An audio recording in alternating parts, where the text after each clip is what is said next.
Since I was born, but now I am getting youth.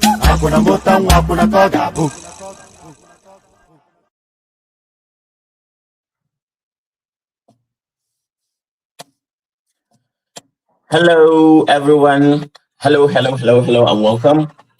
I want to start by saying Merry Christmas, and I hope everybody is doing very well, and living their best life. I know you all will not be expecting to see me, but I have decided with one man to come up today and, just let us just touch base a little bit. It's been a while since we've had the chance to talk.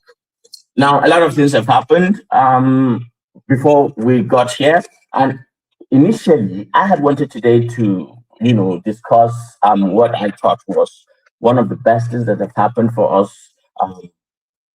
in a long while, and in the context of this year. And what that is essentially is, okay, if we look at what has happened in the last 8 years, Buhari to Tinubu, and right now Tinubu's first 2 years, I think the best news, and to see that news, or what has happened to us that is very positive as Nigerians, and to see it actually work in our life, is Dangote's refinery. As we have seen from the headline, that was what I wanted to talk about. Okay, so this is it. The core issue is that there is the African has always been meant to feel as if he's not capable of, industrializing, having the technical capacity to build up, a production line from manufacture, to even create markets and deliver. Dangote's success, his refinery, it's not a success for one man alone. It's a blueprint. It's a blueprint for other entrepreneurs around Nigeria and around and Africa as a whole. For the black person, wherever you are in the world, I believe this sends a strong signal. Um, Not only did this refinery do well, it is he is actually exporting to the United States, to Europe, and all over. Now, this is a huge, huge thing. And I think as human beings, sometimes we have this tendency not to understand the magnitude of what is happening at the moment if we are alive and are living that moment. But there comes a time where, when history is written, there will be a footnote drawn. And there, that's where it will be said, oh, so it was at this point that this was proven. And that is usually the case in almost everything. I wanted to talk about this a lot more, but something more significant has happened in the last couple of hours, because I had rumors, and that, but I thought the rumors were murky until I actually saw it on news sites that are legitimate. So the United States has finally, Tinubu has pissed off Donald Trump enough that he has actually confirmed, the Pentagon has confirmed that they carried out a strike in northwestern Nigeria in the last couple of hours. And so we have heard from the Americans. We're still waiting for our own Nigerian defense authorities to give us their inside of the story. Nothing for now is established. Who were the target, what was it, and all that. But as we open up the discussion for today, I want us to talk about the implications of this, because this is serious. This is, for me, the way I see it, is a double-edged sword. This could be for the good, and this could signal something, the start of something that could be very disastrous for all of us. So, but we personally, I'm someone who is very optimistic about the future, and but then I see interconnectedness between random things that are happening um, to mean something at a deeper level. Netanyahu was just. Did you guys see the dominoes? How they were falling? Sorry, Netanyahu actually addressed Nigerians, and then Trump launched a strike. And it was Netanyahu and Bill Mayer and their agents in the United States that started, bringing about this Nigerian Christian genocide thing to shift the Gaza heat that they were feeling. And now it has come to fruition. Now we we are in the crosshairs of the Mossad, the Shin Bet, and a lot of us do not understand what is happening, and some may be happy, some may be not. Personally, I'm not happy. I don't like it. I hate it. But since it has happened, I would wish that it would be, even if they do not intend it, because hardly does America intend good for any country, especially a black country, and the Zionist appetite, evil states that Netanyahu, that baby killer, hardly do they do anything. They do not have empathy. Their whole civilization is not built on empathy. It's built on military strength, conquering, domineering, and all that, and finance. Yes, we'll see. But yeah, these are very turbulent times. But nobody should cower. Yeah, if there's any people that can handle, whatever it is that comes, I believe in my people. Just pray for the innocent not to get involved, not to be in the wrong place at the wrong time. I think with this kind of people is that they are more about theater and controlling the narrative rather than actually solving problems. That is why their track record does not suggest that they solve any problems, and that is why we have always been against them. So if you look at it more like, yeah, he's a Muslim, yeah, this not Muslim in the go like and people, all right, no problem. You can think what you like, but if you claim to be rational and you claim to be you go or you go school, you study big grammar, and you want to analyze things, you know, and reach a conclusion that Hello, can sir. stand the test of rationality, then there's such a thing as experimental probability. I will open the chance now and give one man a chance to come in, and then we can see how we can expand the discussion from there. And it's good to be back to see you, all of you guys here.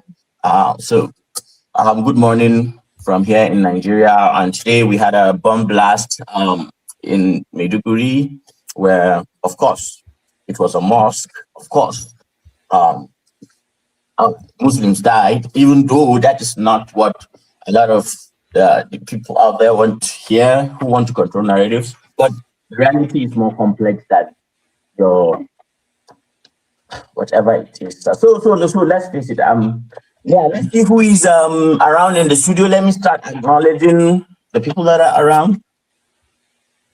So let me see. Okay, Adeola Fadeyan. Merry Christmas. Abdul Mumin.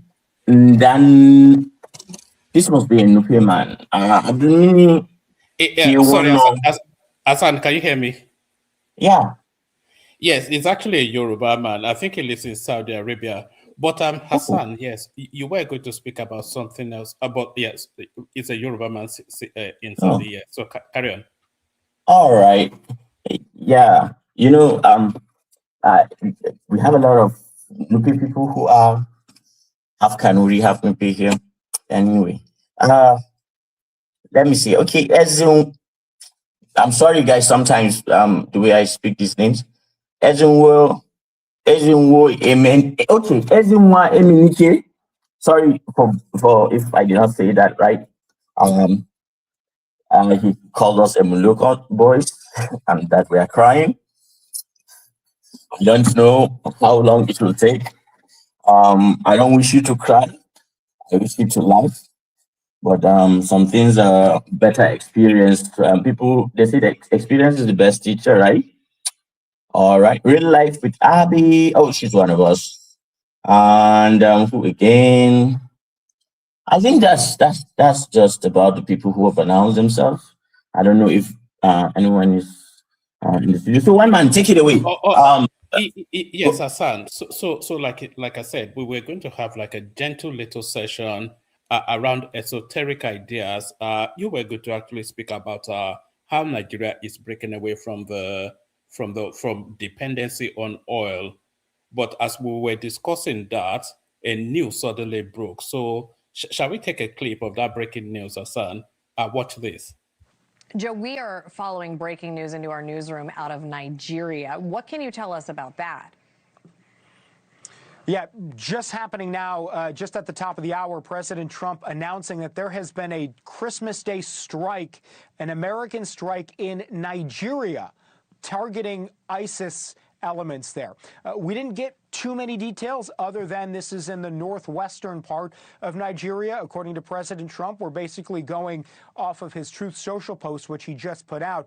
But he announced that he's doing this as a result of Christians in Nigeria being targeted by ISIS elements. Now, we know that For months, there has been sectarian violence in Nigeria. We know that Christians have died at the hands of terrorist groups like ISIS, like Boko Haram. There have also been a lot of Muslims killed by both of those terrorist organizations as well in Nigeria. President Trump specifically naming Christians, saying that is the reason that the U.S. struck on Christmas Day, and that strikes will continue, the president says, if Christians continue to be targeted. Again, that coming just from President Trump's Truth Social. We're going to continue to try to learn more, but we just got that into our newsroom, obviously breaking right now, something that we need to keep our eye on if we've got American military assets being used now in 2 different parts of the world actively.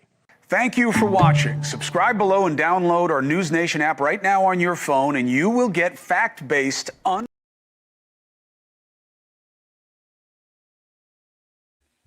So now, son, this is a real event in time. It's all over every single. Oh, have you dropped? Don't drop. Oh, you are the host. So this is all over every single news platform. This is just literally broken now. The images of the flight have not yet come out, but it came off Trump's Truth Social platform, and all of the news platforms are reporting it. Watch this. Welcome back to Live Now from Fox. I'm Shauna Kalafi. A live look at the White House this Christmas evening. We are following breaking news from D.C. President Trump announcing that the U.S. has launched airstrikes in Nigeria. This is the post from President Trump on Truth Social just a few minutes ago. He said, "Tonight, at my direction as Commander-in-Chief, the United States launched a powerful and deadly strike against ISIS terrorists Scum in northwest Nigeria, who have been targeting and viciously killing primarily innocent Christians at levels not seen for many years and even centuries. I have previously warned these terrorists that if they did not stop the slaughtering of Christians, there would be hell to pay, and tonight there was. The Department of War executed numerous perfect strikes, as only the United States is capable of doing. Under my leadership, our country will not allow radical Islamic terrorism to prosper. May God bless our military, and Merry Christmas to all, including the dead terrorists, of which there will be many more if their slaughter of Christians continues." That was from President Trump, and we also have a reaction to that from Defense Secretary Pete Hegseth. He said the president was clear last month the killing of innocent Christians in Nigeria and elsewhere must end. The Department of War is always ready, so ISIS found out tonight on Christmas. More to come. Grateful for Nigerian government support and cooperation. Merry Christmas.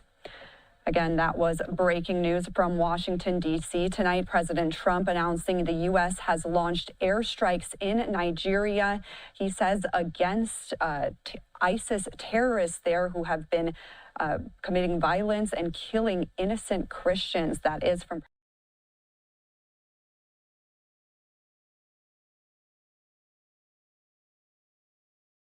So now, Hassan, there's a lot of moving parts around this storyline. Good to see you as well, Larry. Everybody should come up. This is something that needs to. There's a lot of moving parts around this storyline. So in that clip that we heard there, I'm a bit quiet because everybody's sleeping in my house. In that clip that we heard there, they said the American government was grateful for the cooperation of the Nigerian government. So that is to say then it didn't catch the Nigerian government off guard. It was in tandem, it was in collaboration, in cooperation. So there is that. But then let me also show you this headline, Hassan, because there's so many moving parts moving now. It says breaking US confirms Sokoto as target location of anti-terror strikes. So there was a news that was making the cycle. There's this particular American parliamentarian that has been pushing a narrative of designating the Sokoto Caliphate a terrorist organization. So with this headline now, that is very much in tandem with that. U.S. confirms Sokoto as target location of anti-terror strike. This is coming out of Daily Trust, a northern-leaning news platform. Let me just give you a few paragraphs. The United States has confirmed that the operation it launched against terrorists in Nigeria took place in Sokoto. President Trump announced that the U.S. bombed terrorists in northwest Nigeria. However, the exact location of the incident was unknown, as the American leader did not give details. The Nigerian authority did not also confirm the operation, but a resident of Jabo town in Tambuwal local government area of Sokoto told correspondents that an explosive device busted into flame in the area, sending residents into panic. So that's not necessarily an indication that it was a U.S. bomb strike. It says, I was at home when we heard a loud sound, which shook some of our houses. Immediately, the explosive object hits the ground at the outskirts of Jabo town. It busted into fire. So this is obviously some sort of a strike. It says, given an update on the attack, the United States African Command, AFRICOM, which is responsible for U.S. military operations on the continent, identified the particular northwest state where it struck. In a series of posts on X, AFRICOM said the strikes were launched based on request of the Nigerian government. AFRICOM conducted a strike at the request of the Nigerian authorities in Sokoto State, killing multiple ISIS terrorists. Little strikes against ISIS demonstrate the strength of our military and our commitment to eliminating terrorist threats against Americans at home and abroad. At the direction of President of the United States and Secretary of War, and in coordination with the Nigerian authorities, U.S. Africa Command conducted strikes against ISIS terrorists in Nigeria December the 25th. It said in Sokoto State. So let me go look for their Twitter handle, actually African, but that is the story as it's evolving. If it is Tambuwal, well, Tambuwal is a local government. If indeed it is Tambuwal, because I know Tambuwal is a local government, there is Tambuwal, the local government, headquarters, and there are a lot of other villages that are quite remote, and those places could be legitimate bandit hideouts. But if it were to be in a town, I don't really know about that. I just wish that the Nigerian government was more, open with us. They never are.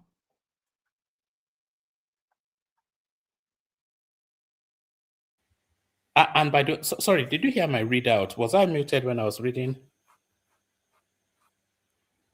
Oh, all right. Larry, I mean, what are you making of all this, Larry? Hey, Woman, how are you? I'm good. Good to have you. Merry Christmas. Merry Christmas. Yes.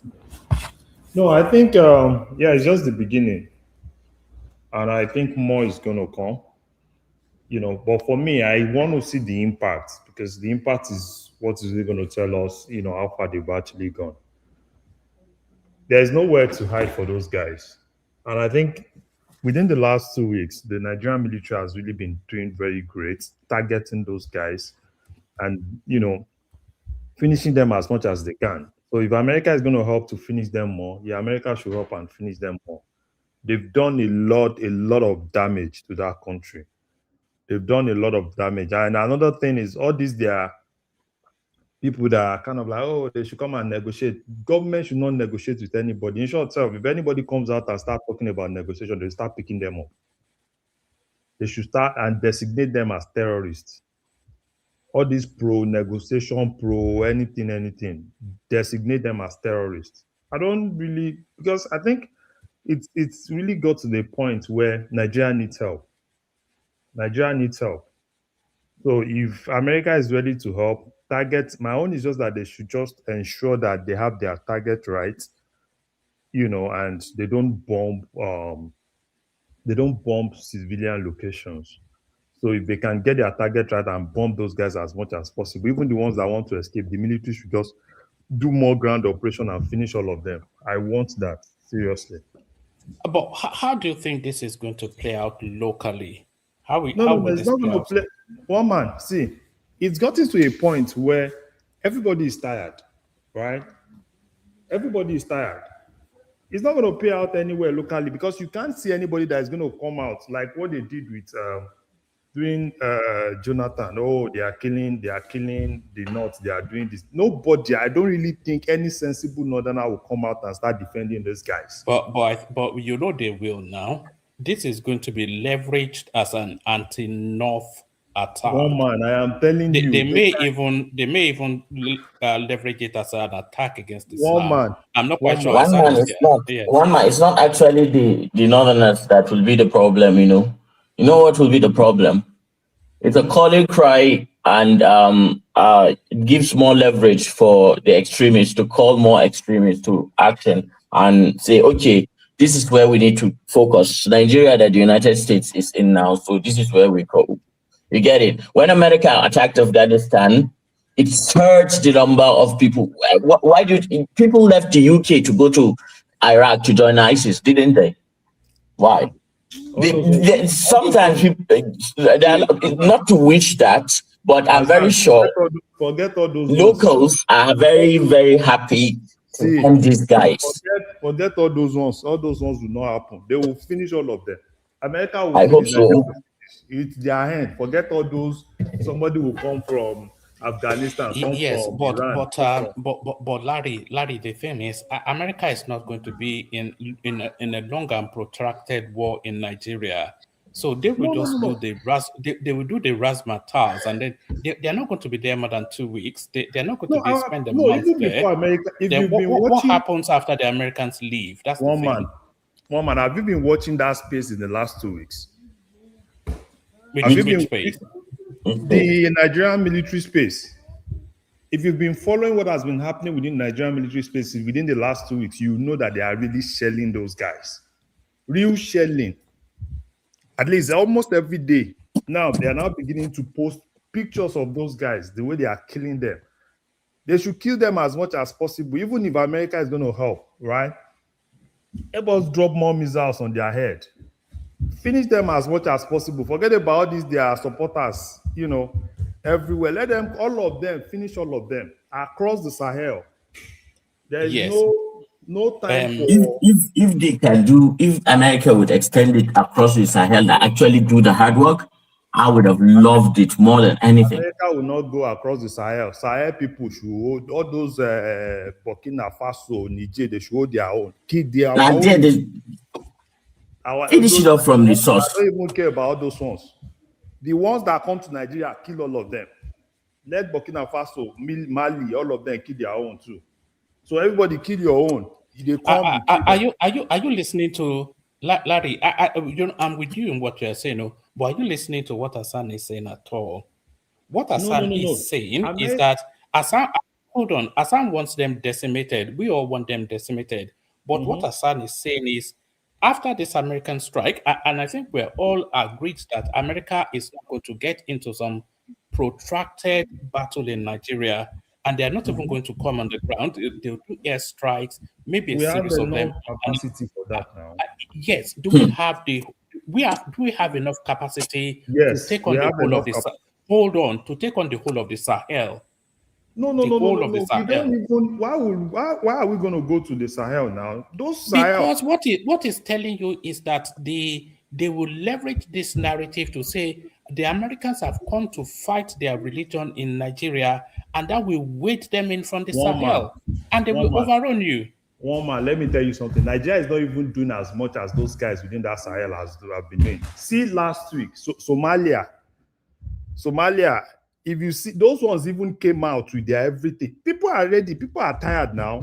It's not just Nigeria. Now, if you've been watching even what has been happening in those Mali, what has been happening in Burkina Faso, and all of them, everybody's affected by this thing, and everybody's bringing guns out to face these guys. So basically, what is going to happen is you kill your own, Niger kill their own, everybody kill their own. Now, everybody is now tired. Forget about anything.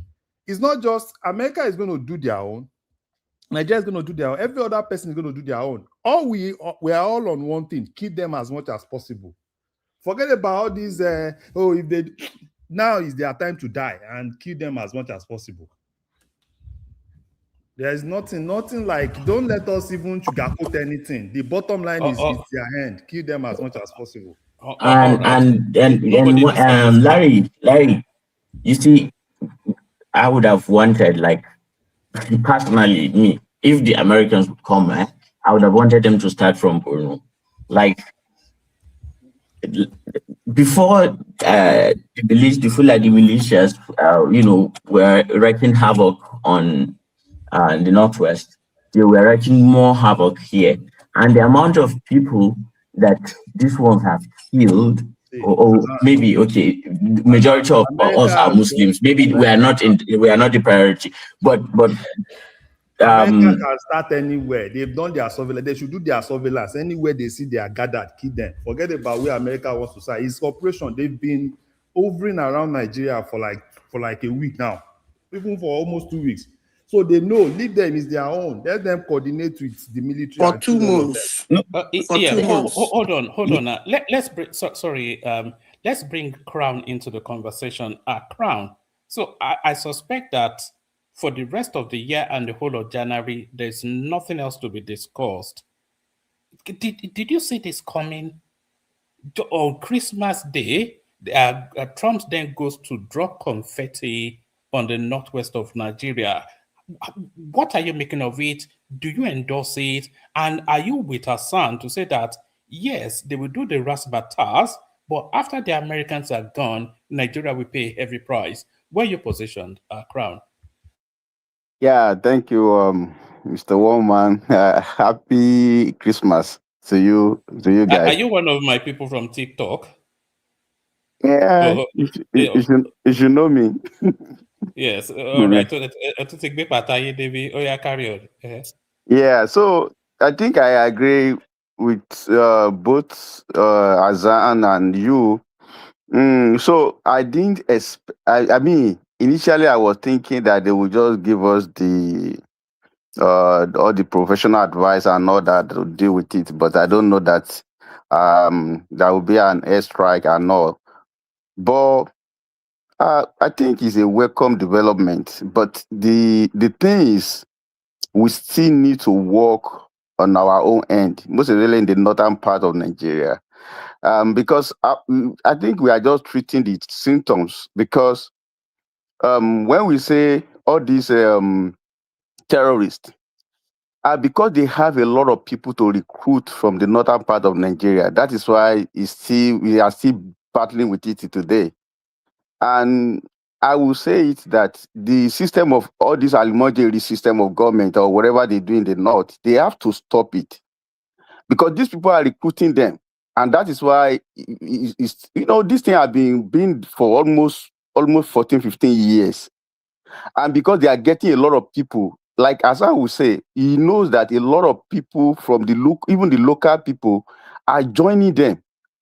Because when we have a lot of crowd, a lot of children, roaming about the streets, not going to school, it is very easy for these people to get them to this gang. So US can do all this for now, but we still need to work on that, because in the 80s, there's this where they said the Buhari fought Mitazili, or what they call those people. So it has been like that for long.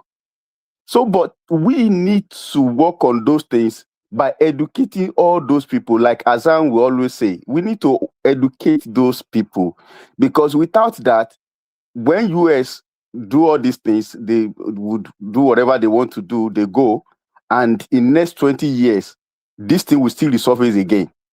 So that's my own part of it, because at the end of the day, if the government sorry, Crown, you know those Majeris that you say there's an abundance of them to be recruited. Is this Trump airstrike, is it going to stop the recruitment of radical? Is this not going to make it even easier to recruit those Majeris and whip them up into an ethno-religious frenzy, and then launch? Yes. Yeah, that's what I'm saying. That it will be a negative then. This airstrike might well ultimately be a negative for Nigeria? Yeah, that's why I say on our own part, we have to do a lot. The air strike is just we are just treating the symptoms. So on our own part, the religion part of it or whatever education they are taking in the northern part of Nigeria have to change, because if they are not educated them properly, and at the end of the day, they will still bring those people in. And they will tell them that, oh, they are fighting their religion, because some people like Azan now will say, oh, Ed is good and all that. But a lot of people will not believe that it's good. A lot will not believe that it's a positive thing. They will not believe it. But all right. Let me ask you this as well. Add this to it, and then we bring Zita in. Larry as well. Listen, Netanyahu, in his Christmas address to into his own country, that's the president prime minister of Israel. In his announcement, he made quite a point of talking about Christian genocide in Nigeria. So you wonder why he was mentioning that. So that, of course, he said that as early as yesterday, and we're seeing these airstrikes now. So what's the relationship there? And a lot of people actually feel that this is somewhat of a diversionary something to take the world's focus from the actual genocide going on in Gaza. So do you not see that we're just pawns in a game that is bigger than us? That guy, the guy is not qualified to all the things they have been doing against the Palestine and all that. The guy is just, I don't know why. He's not qualified to say that, because he has killed a lot of people. A lot of children that have died on all this thing that they are doing over there. So it's because that whatever US is doing, the Israelis, they want to support the US, and that is why I think that's why he's making that message, because because he has seen what the US is doing, he's just trying to support what the US is doing. That's what he's trying to do. Nothing that he has done. He has killed a lot of people. The guy has killed a lot of people. Yes, but do you not see that this Nigerian airstrike, it takes the focus away from the Gaza. atrocity, yes, that is committed. Yes, that is it. That is it. All of them, they want to focus on Nigeria, and even the Nigerian part is even very small compared to what he is doing over there. Compare what he's doing over there. But I'm just, if government can just make it, because what happened in Nigeria is this: we are operating two laws in Nigeria. I don't see a situation where we will have that the remote jury system of government in Nigeria. I don't know why we are having that, because that's my own. I always, when we discuss this, I always talk about it, because if these people, they don't have enough recruitment from that side, there will be a very minimal situation in that they will solve it very easily. But because they are recruiting more every day, and that is why you see them, they are going strength to strength. Because at the end of the day, if US just strike and do whatever they want to do, tomorrow you will still see these people, they will still go and bomb. Crown, what you've just described there, the solution to what you just described is not military strikes, it's a reorientation program.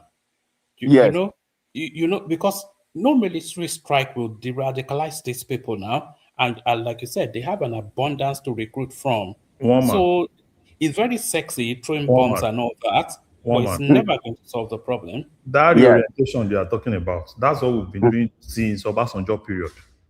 Let's not deceive ourselves. We've gone past that thing. Jonathan did a lot of those things, started building. God bless you. How many of them are you going to bomb? How many of them are you going to bomb? As of now, what we want now is bomb them. Buy them as much as possible. How many of them can you buy? The more you keep buying them. Larry, let me ask you. Those ones that are not inside the bush, that within the communities, how do you want to bomb those ones? You don't need to bomb them now. Don't we have military? Don't we have people that will bomb them on the land? Why are you talking like this? As if Nigeria is just one small country. We have enough military. They are bombing from up. The ones that want to escape, buy them on the ground. Even the ones that want to go to sea, Navy, buy them. Forget about Larry. All You, these you see, No, one thing that I want to see so much is the defeat, and then a certain protection, not to have other infiltrators come into it. Because the problem we'll have is we can finish the problem in Nigeria, but if that our border and the way it is now, it will take some years at least before we why are build you it to talking like as if other people are not even doing their own? Is Mali, Niger, Burkina Faso, are they not no. doing the same thing? Uh, Why are you oh, talking We as are if not both of them are cooperating just with Mali, with Niger. The posture now is like enemies. Do you see, know Prof, that the implication? these people are enemy to all right. everybody, not just Nigeria. These people are killing people in Niger, they are killing people in Burkina Faso, they are killing people in Somalia, they are Okay, killing people everywhere. So okay. they are general enemy to everybody. So, but the ones in Nigeria for now, let us buy all of them. Buy all of them. All right, that's a lofty ambition. But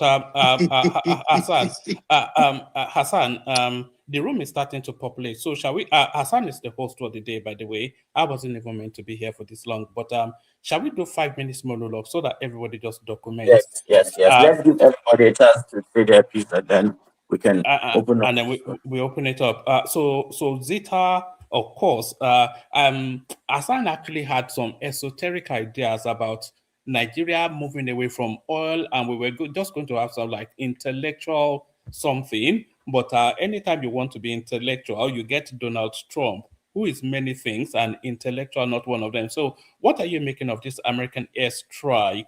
Are we pawns in just a global game that is bigger than our understanding? Zita, give us 5 minutes, and then we'll move it around, and then we'll open it up. Zita. One man, I actually do not understand what you mean by if you are pawned. Let me say this. Netanyahu now, he came out, but carry on. Yeah. Woman, let me say this.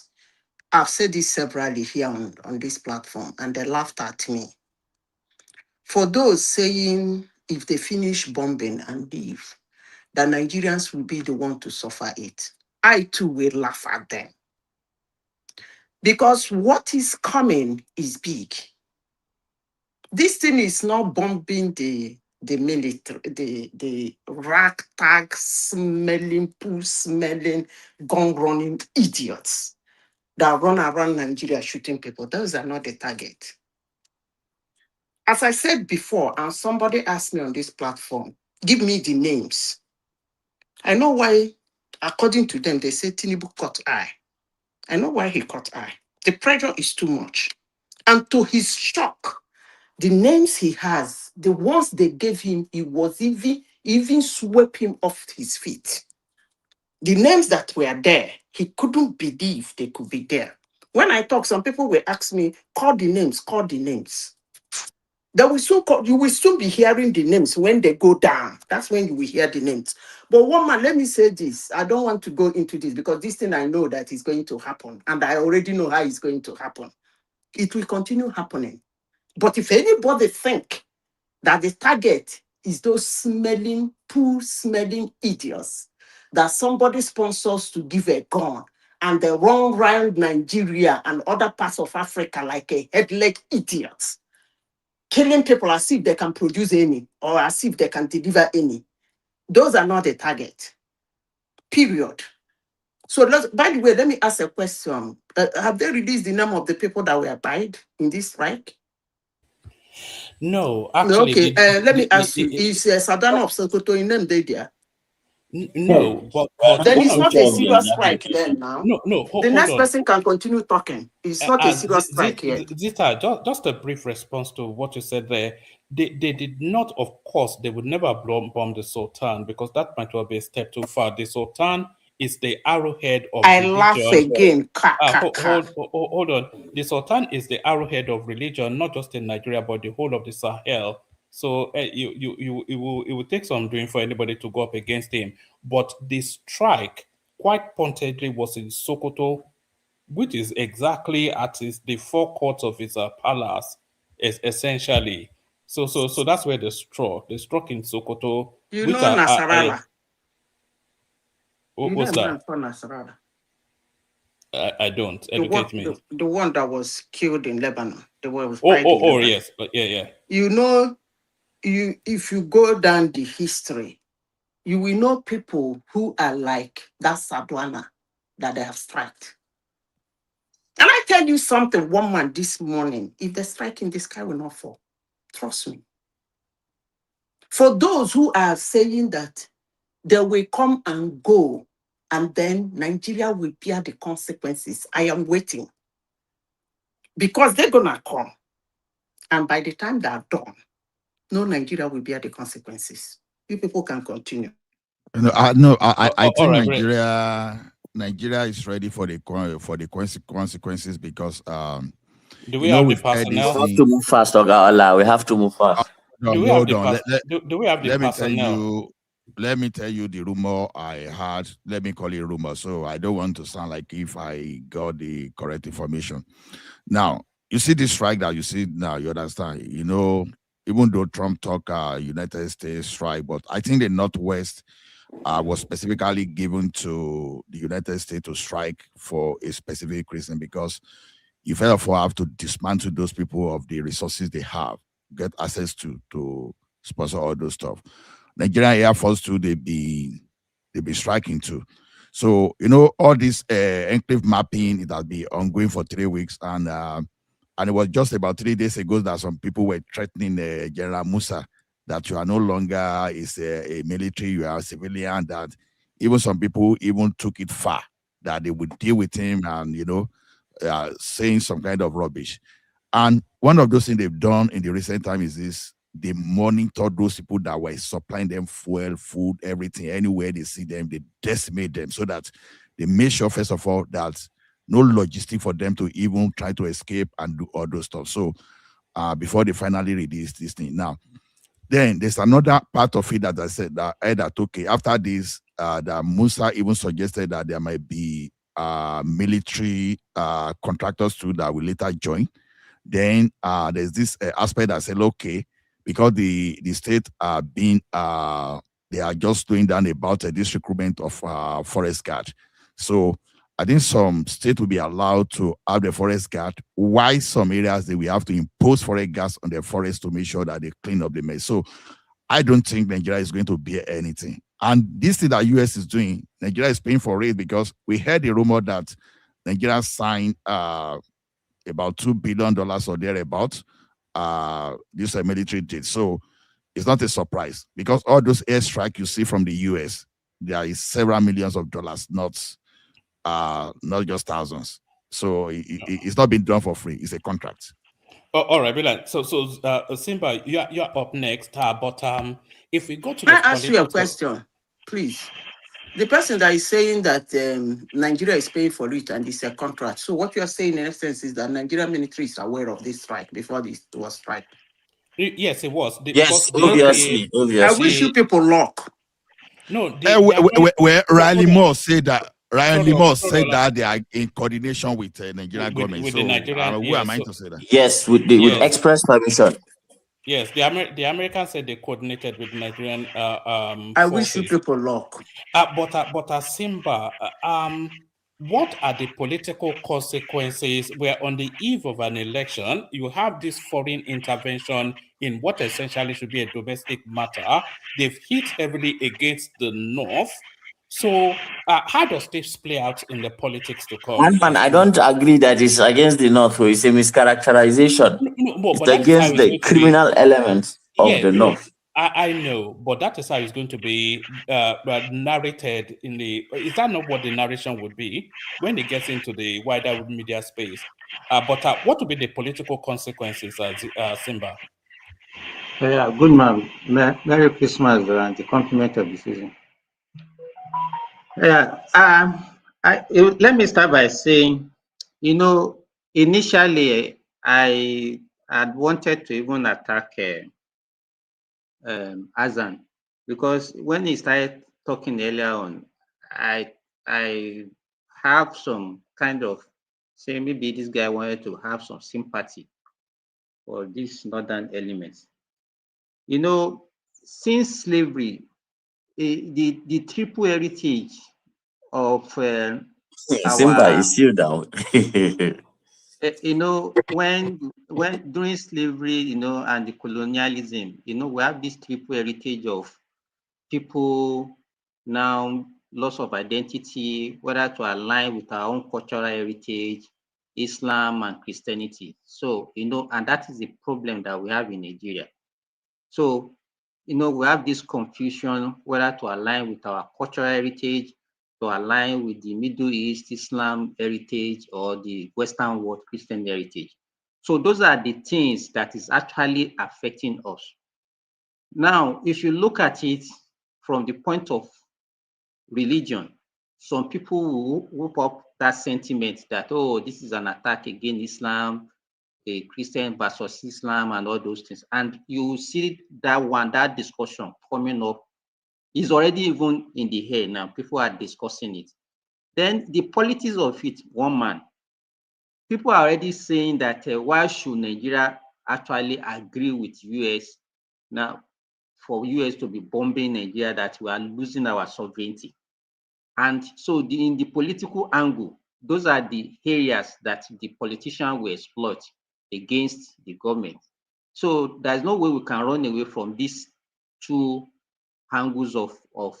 But what I want to also draw our attention to is, few weeks ago we had the coup in Benin Republic. And if you look at Benin Republic is actually very strategic to the Western world, because if you look at that, if Benin has been taken by the military junta, we know what will have happened in the Gulf of Guinea. Presently, the EU, the France, even the Americans are supplying military equipment, military money and everything for Benin Republic. There is a pipeline, because between that actually walk through Benin to Niger Republic, and that is where they want to be getting the oil from the Benin Republic down to the coast. And then we know that the Gulf of Guinea is actually very crucial to the Western world also, because that route for shipment of goods and services. So these terrorists, if you look at Burkina Faso now, over half of Burkina Faso has been taken over by these terrorists. That useless guy that called himself that was actually putting out all those useless things that people are supporting has lost control of that country. Thank you, Simba. Thank you. A lot of people don't understand that these people are just posturing. They are not in control. So he has lost control of that Burkina Faso completely. More than half of that country has been taken over by the terrorists. And that Even Mali and Niger. Why he said he took over from the previous government. So, but so it goes beyond all these Christian, all these things that the Western world, even the China, because China has invested. They are the one that laid the pipe. They had a lot of investment in that region. So most of them are focusing on. They don't want these charlatans to actually take over this, because it goes beyond the way we are looking at it. They are also looking at their own economic interest. So, but Nigeria, being gullible as we had, people, they have little or no knowledge. They will actually, the politician will use it as their own political this thing, and then the average Nigerians also look at it from the religious angle. So we can't actually do away with all this. It will come out. So it depends on how the government now roll out their own propaganda or whatever, how they solve, make people to realize what they are doing. And that is what is actually what is going Simba, before we give it, before the next person comes in, and let me just say this, because of what you said, that I think a lot of Nigerians do not really understand. You see, if you guys remember when when there was this strike in Nigeria in the north, a lot of northerners were using Russian flags. Do you guys remember that phenomenon? Yeah. That was like an open call for a military takeover in Nigeria. So what is happening essentially is that for the average northerner, he has lost hope with elites, because the political class in the north are the wickedest of the wicked. they are the ones that do not really care at all for maybe because we have a feudal history and that plays into it, but um, that has brought about a nostalgia for the military because the ones that are growing up now, they can't see anything. It's only war, destruction, crisis. And when they see something that is good or see an institution, and they'll tell, it's the military that built it. It's the military that built it. So if you don't have experience of something, then you do not really understand fully. So there's this nostalgia for the military. And because these border towns of ours are now beginning to be taken over, then for them here, they feel as if um that's what is coming for Nigeria at the end of the day because they don't actually believe in the elites, they don't believe in the politicians, they have lost hope in the political process. They don't and truly the politicians have not given the ordinary person any reason why he should trust them since the beginning of this political dispensation. They have not given them any reason why they should trust them. So they don't trust them and they don't believe in the process, and therefore they feel that way. However, one thing is interesting. What I wanted to say about this is that how do we dissociate people from romanticizing military dictatorship over civilian? Because I see this in the north, and I also see it online. I see it online and from all people who claim to be educated too. And that too is a problem. That has we have to have something to do to counter it because ideologies, bullets don't solve the problems with ideologies, and you have to do something to balance it with a better and more sophisticated one. Let the next person continue. All right, let's hear from Izon, who I think is here to tell us that I told you so. I told you so, One Izon. man. I mean, it's unbelievable. One man. I dropped Yeah. something in there. I think they've started releasing footage. Yes, I'm about to bring it up, but Izon, here it is. We thought that window of opportunity had passed. We didn't think it was going to happen anymore, but there it is. Christmas present to the north. Well, man, Merry Christmas. Merry Christmas to everyone on the platform. Same to you. Yeah, so, classic Nigerian reaction.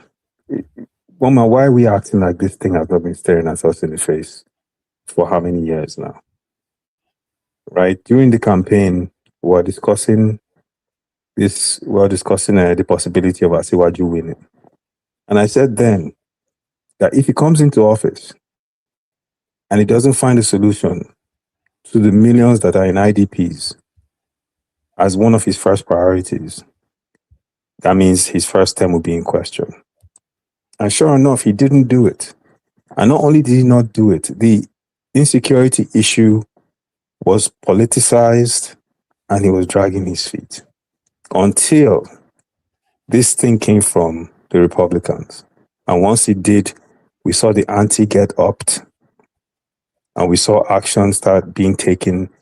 And then the other questions we have to ask ourselves, guys, let's be honest, we've been playing around with this thing. Why is Matawale our Minister of State for Security? Why was the other guy who was Minister of Defense, why was he there in the first place? Right? Our northern brothers are fantastic people. But let's not kid ourselves.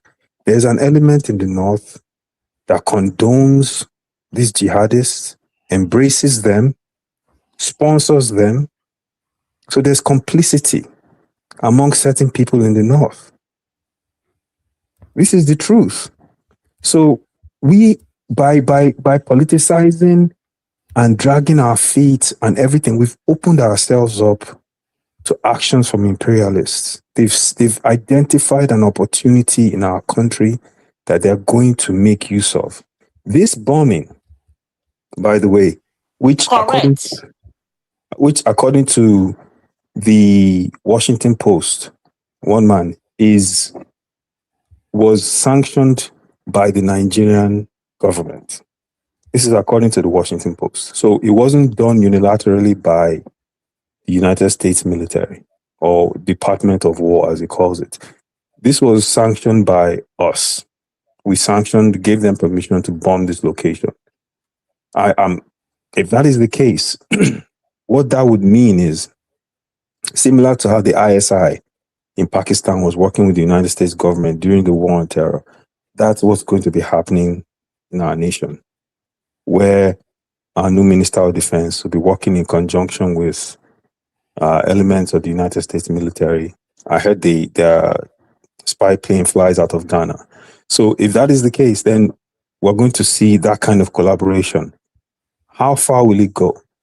Will they then bring in the likes of Blackwater, private military contractors to work with our military on the ground and use geomapping to then conduct additional actions in that section of Nigeria? It's very possible. I don't see actual US military on our soil, but I see this sort of thing. This is the first step.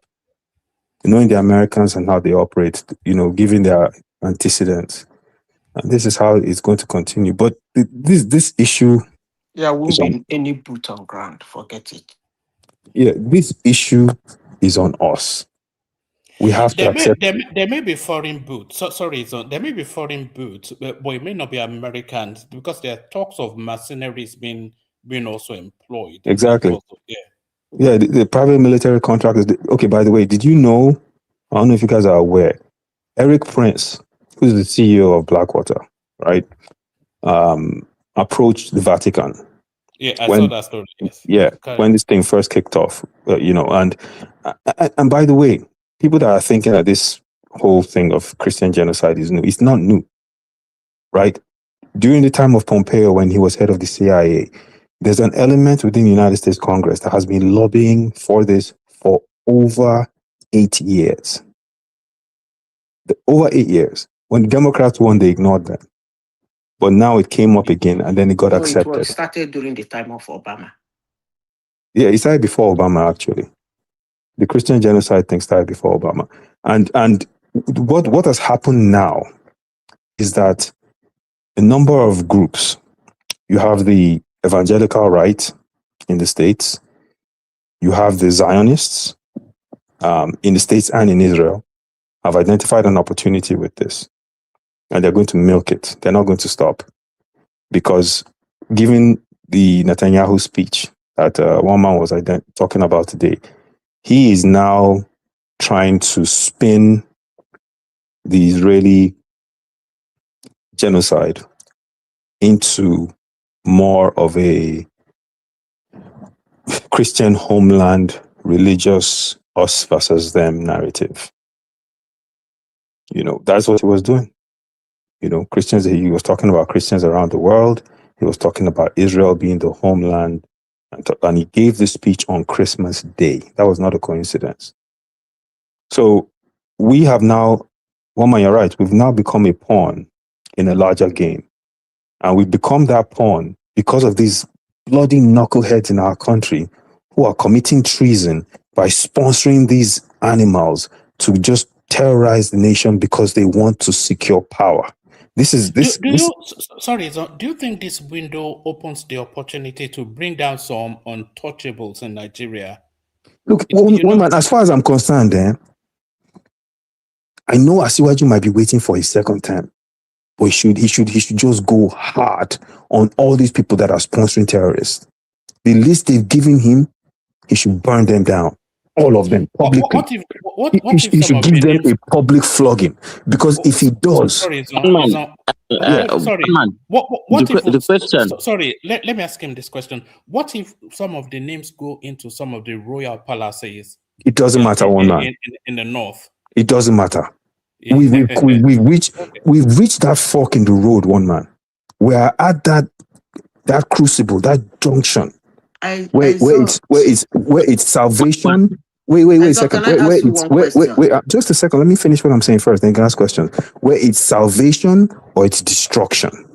If there are elements of people in our nation committing ultimate treason by sponsoring elements to destroy the country, as the Grand Commander of the Federal Republic, GCFR, it's his responsibility to burn them down publicly, come what will.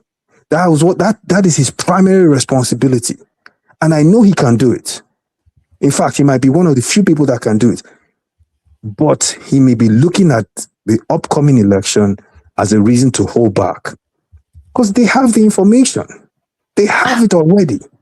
Okay. The only thing that I want to ask you again, Mama, let me ask him something. You see, people come here and they act as if they have access to some classified information. And if you push them about it, they say no. And this is how bad narratives, especially that of people talking about the Sultan of Sokoto attacking his past. If you cannot tell us and provide evidence that yes, this is the Sultan, is this, then what you are doing is not actually smart or trying to show as if you have some analytical skills or anything like that. It's just cheap narrative and slandering. The Sultan of Sokoto is somebody who is held very important up until that is proven beyond any reasonable doubt. Wait. Who mentioned the Sultan? I did. I wasn't saying that. Okay, because I didn't mention him. Aizon, I want to ask you a question. Yeah. Yes, ma. Go ahead, ma. Hold that, Zita, can you hear me? Hold that question. Ask the question. Let Izon respond. We've still got Ola is here to speak. Rational Mind joins us after a long hiatus. But before any questions, Izon, let me play you something. Respond to this. Take Zita's question, actually. Then I'll play you something and then wrap them all together. Take Zita's question and I'll play you a short clip. Izon, when you were speaking, I overheard you say that Tinubu actually gave them a go-ahead to do this. I want to ask you a question. Yeah. Do you think at this point, Tinubu has a window to say no?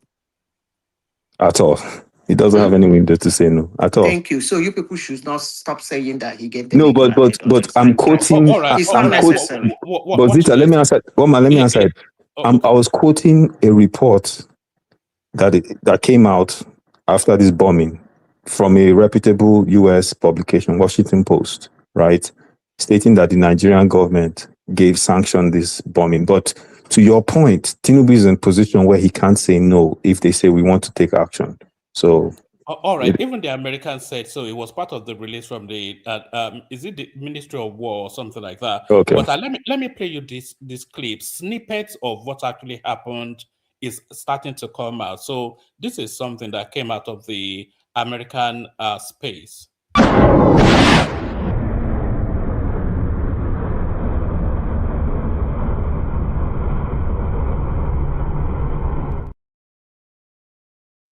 It was sweet and fast.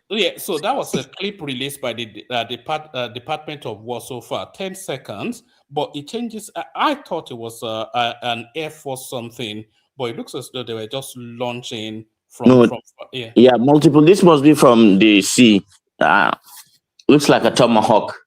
Yeah, so what do you make of that? We usually see those images usually headed towards some Arab country. Now it's headed towards our country. Yeah, well, man, I'm just curious to see what the result of this strike would be. So they bombed the location, but what we need to know is supposedly it was an ISIS location, right? So we need to know what were the casualties, how many ISIS people did they take out? Was there an ISIS commander there?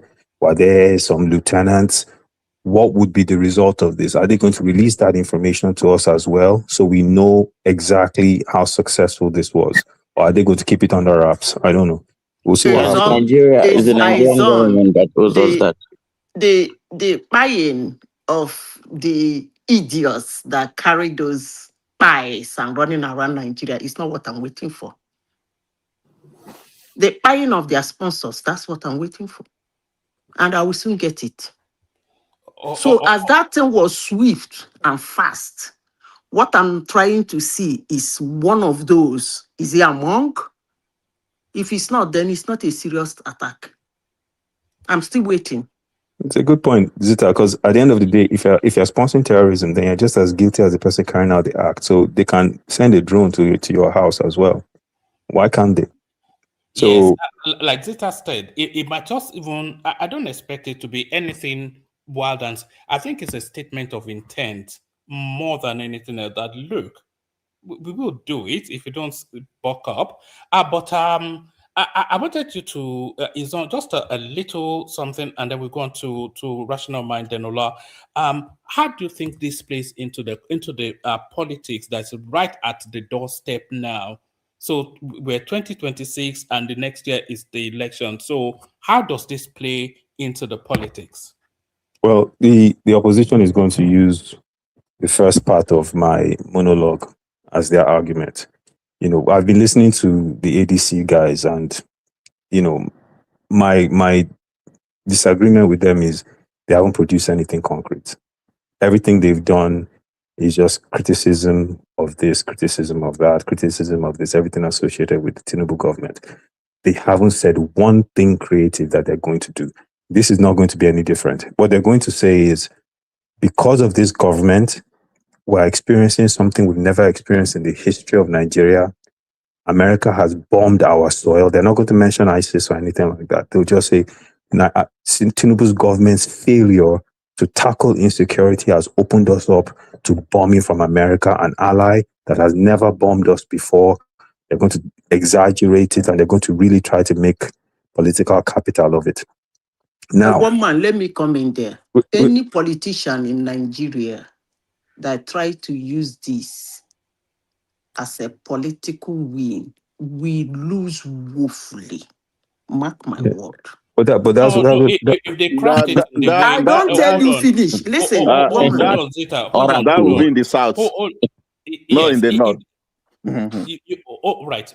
To what Crown said there, but to what is not said, that's exactly what will happen. It will happen as early as when morning breaks tomorrow, that the lack of the capacity for the government to tackle insecurity has led to foreign intervention.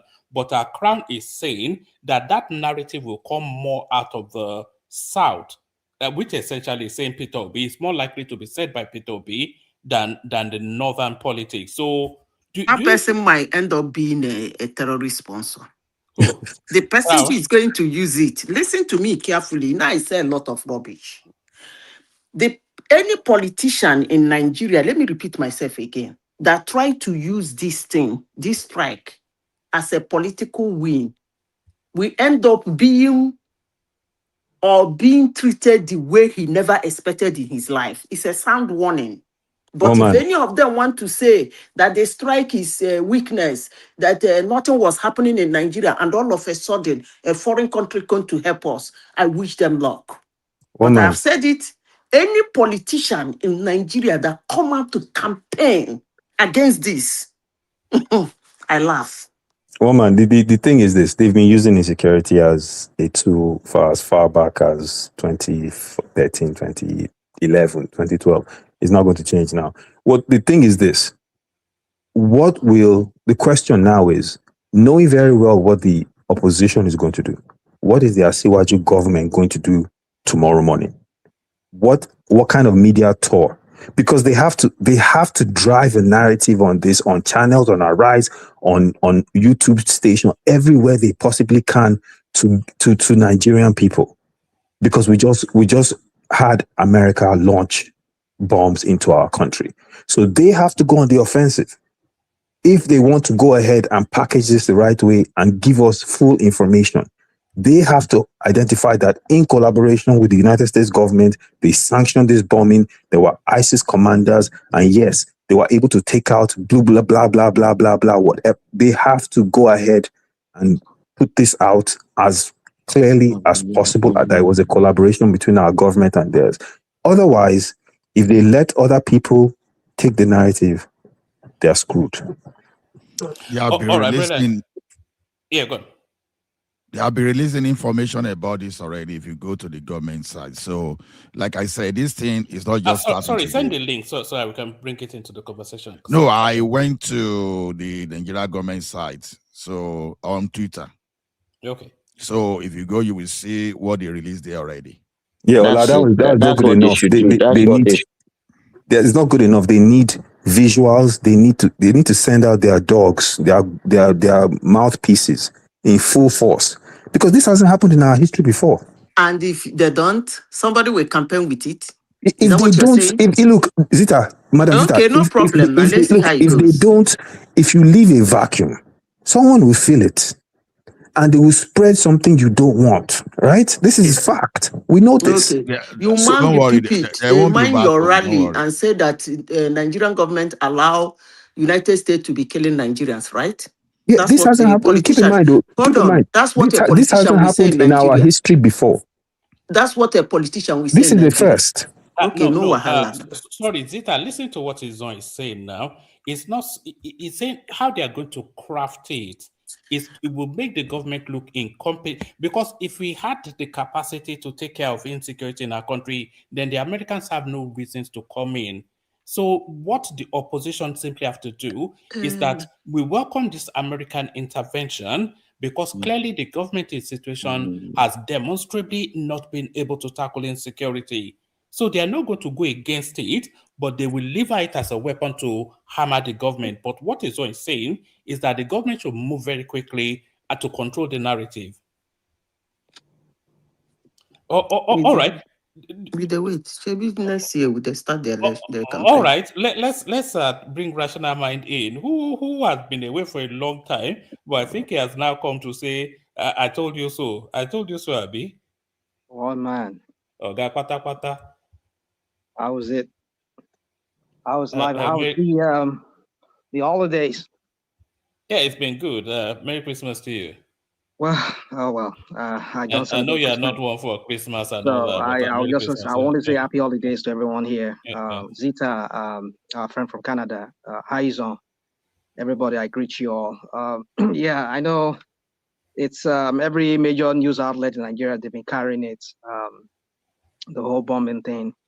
And I've heard people speak to it here, which I think most of us we're thinking about what will be the far-reaching consequence of this airstrike. I think what I just think is that I kind of concur with Zita in what she was saying, that the opposition cannot make this, because this is a different situation Nigeria finds itself. I think Tinubu was, whoever probably, I want to believe maybe he knows what he's doing, because one would imagine that Tinubu has not been body with the present president of the United States. In fact, the way it's being portrayed among the Washington circle is that he's somebody you cannot really work with. He's a Democrat-leaning person. But then I just think he's working. He has his own people within the Washington circle too that are really working to really spin this whole narrative and to fall into the good side of Trump. Well, for me, it's very hard for me right now to say anything much because I know it's a recent development. It's just that I'm trying to link the whole Benjamin Netanyahu's Christmas broadcast with what eventually played out, the airstrike. So kind of like make me feel like probably he's in the know of what is going on. We know how he's body with Trump. He's been getting support from the current administration, which is headed by Trump.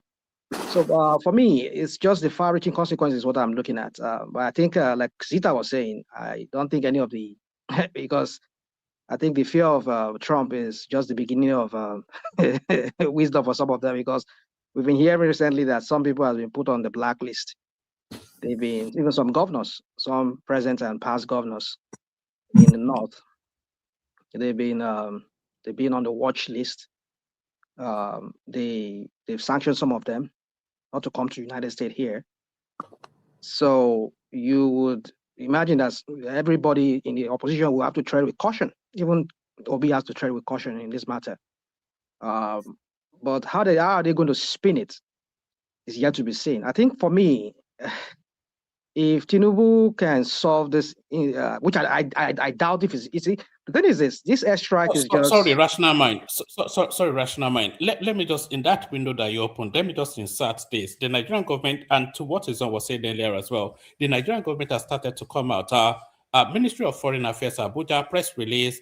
So this is how they are tightly knit. So you see the direction that they're going already. Nigeria United States Security Cooperation and Intelligence. Sorry, who am I hearing back? Please wait for a moment. Nigeria United States Security Cooperation and Intelligence Collaboration hit at terrorist targets in Nigeria. So this is what is coming out of the Ministry of Foreign Affairs. It says the Ministry of Foreign Affairs of the Federal Republic of Nigeria confirms that the Nigerian authorities remain engaged in structured security cooperation with international partners, including the United States of America, in addressing the persistent threat of terrorism and violent extremism. This has led to precision hits on terrorist targets in Nigeria by airstrikes in the Northwest. In line with established international practice and bilateral understanding, this cooperation includes the exchange of intelligence, strategic cooperation, and other forms of support consistent with international law, mutual respect for sovereignty, and shared commitment to regional and global security. Nigeria reiterates that all counterterrorism efforts are guided by the primacy of protecting civilian lives, safeguarding national unity, and upholding the rights and dignity of all citizens, irrespective of faith or ethnicity. Terrorist violence, so it goes on and on, but they have moved very quickly, just as Izon was suggesting, to try and seize the center ground. Oh, come on, woman, come on. I mean, save me this whole thing with that you. For the fact Eh, that we're speaking, rational mind, can I say something? Okay, go on, please. Yeah, they are doing what they're supposed to do naturally. In a situation where somebody still wants to screw it to what narrative he wants to screw it to, he will still screw it to. So this thing they're saying is not actually that they're doing it to block any narrative any politician wants to put out. Obviously, they will even tell you that what would you believe from Tinubu's regime or what administration or something, but that's not what I am saying. What I am saying, that what is happening in Nigeria now and what has entered Nigeria is way beyond this shenanigan. If any politician think he can mount the people and screw it the whatever way he wants to screw it, I wish him luck. Period. Well, yeah, I think you have a point there, but it's just it's very early for us to say exactly how this whole thing is going to play out. But for me, I just want the opposition to tread with caution on this matter, because if the Americans at this point are helping out in trying to take down these terrorists, and but I know it's a limited thing. They did not really because we still had the Boko Haram that struck in Borno today, some few hours ago. It was yesterday your time, those of you in Nigeria. So we heard the story. So that's to tell you that let's not. You see, one thing about the APC is that for the Americans, even when Trump announced it a few hours ago, I was glad, but I know how the APC people are going to make this, and we've been hearing some of them saying it. Oh, the Tinubu government is working with Trump. Well, it could be that they're working, because I know they want to give that illusion, or or should I say that they want to portray that idea to people that, yeah, it's not because they came into our territory, they violated our sovereignty. It is with the Nigerian people, Nigerian governments. They acknowledge it. They knew about the whole thing, whether they do it or they did not. Because I think Trump never mentioned anything like that. He just said whatever. They went in there and they deleted them. So that's what he said. So, but trust the Tinubu government now, they want to make it sound like they were part of it. Whether they're part of it or not, we shall see. But I doubt if that information will ever be revealed. Because the sensibility let me land this one. Because of the sensibility of this issue.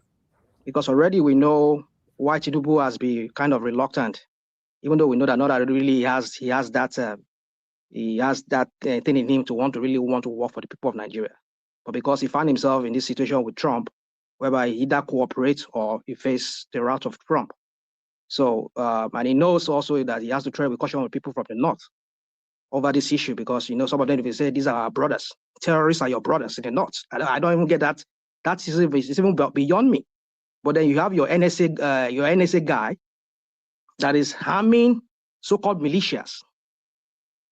Not these are Meyeti Halas. They call them Meyeti Hala Fulanis. They were harming them for over what? To go and kill their own fellow brothers. And you have him sitting there in Nassau Rock, they're sitting with you, giving you briefing. You see, when you look at this, you see, it's just so confusing sometimes when you look at what are these people really doing? You are harming. I mean, we've been hearing stories from a long time that some of these terrorists or some of these Fulani guys that are in the bush there, when they catch some of them, they say they have the backing of the government. Not you do. If they send me, they will call me from Abuja, they will take the case to Abuja, and that will be the end of it. And that's what they say. So which means this whole thing of arming the BATL or these people that want to become, because some of the guns you see with these guys, you wonder how they're getting these guns.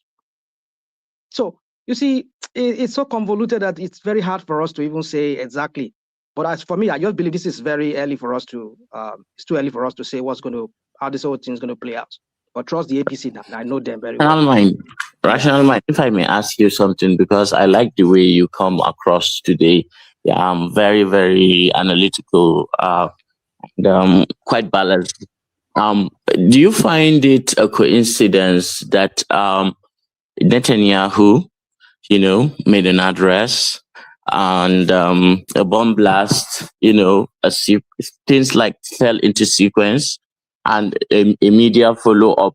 Let's start from Bilmea, where it started and how that took root, and Trump took it, and to lead to this point, and one thing that I was looking out for, if America was going to strike, was to see where they were going to strike first, because that was important to me, because America is claiming to fight Islamic fundamentalists. The framing is Islamic fundamentalists, but the reality is that if these Fulani herdsmen are not Islamic in any sense of the word, if they are anything, they may be Fulani supremacists for all I care, but they are not Islamic.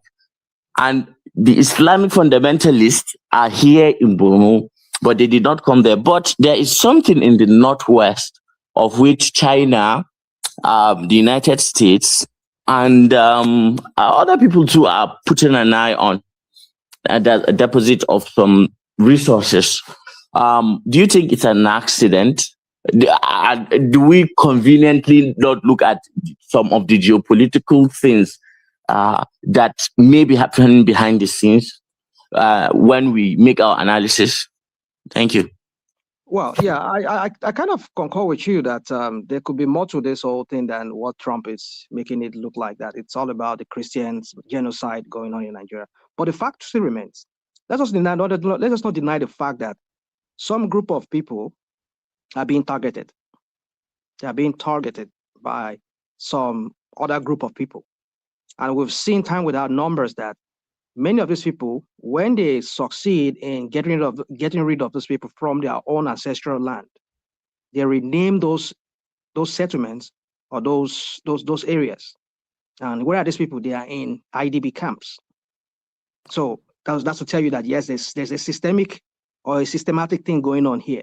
Whether it's for those whatever things underground, beneath the ground of that place is where they now reclaim for themselves, or they just need some land for themselves. We shall see. But it's very glaring that there is, let us call it for what it is. People are being massacred. Either you call it genocide or whatever you call it. People are being massacred. So for me, if for that is what Trump wants to do, I'm okay. Whatever, anything other thing, geopolitical thing you want to tag to, because I know this is what the APC people were running with at the beginning. Just to wipe off. I mean, just to wipe up this patriotic sentiment among people. Yes, we should be okay, all of us, if it turns out to work. If it doesn't turn out to work, then there's a problem. But we hope it will work. Like I said, it's too early. We don't know how this is going to play. How it's going to pan out. But my point is this.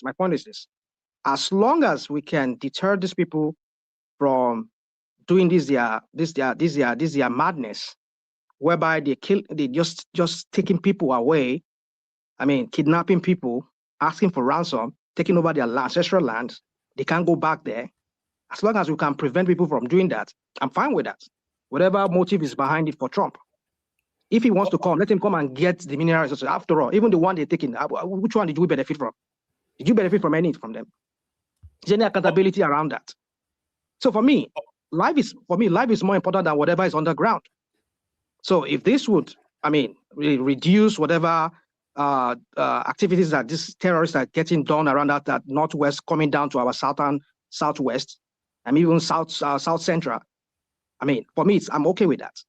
So for me, let me just say in the conclusion. For me, it's just I just say this whole thing as I think Tinubu has to tread with caution, number one, because I know the Northerners are looking at him because we've seen the Northern elders even before this whole thing happened, how they've been talking, they've been breathing down on him that listen, you cannot just let a foreign power just come into our country.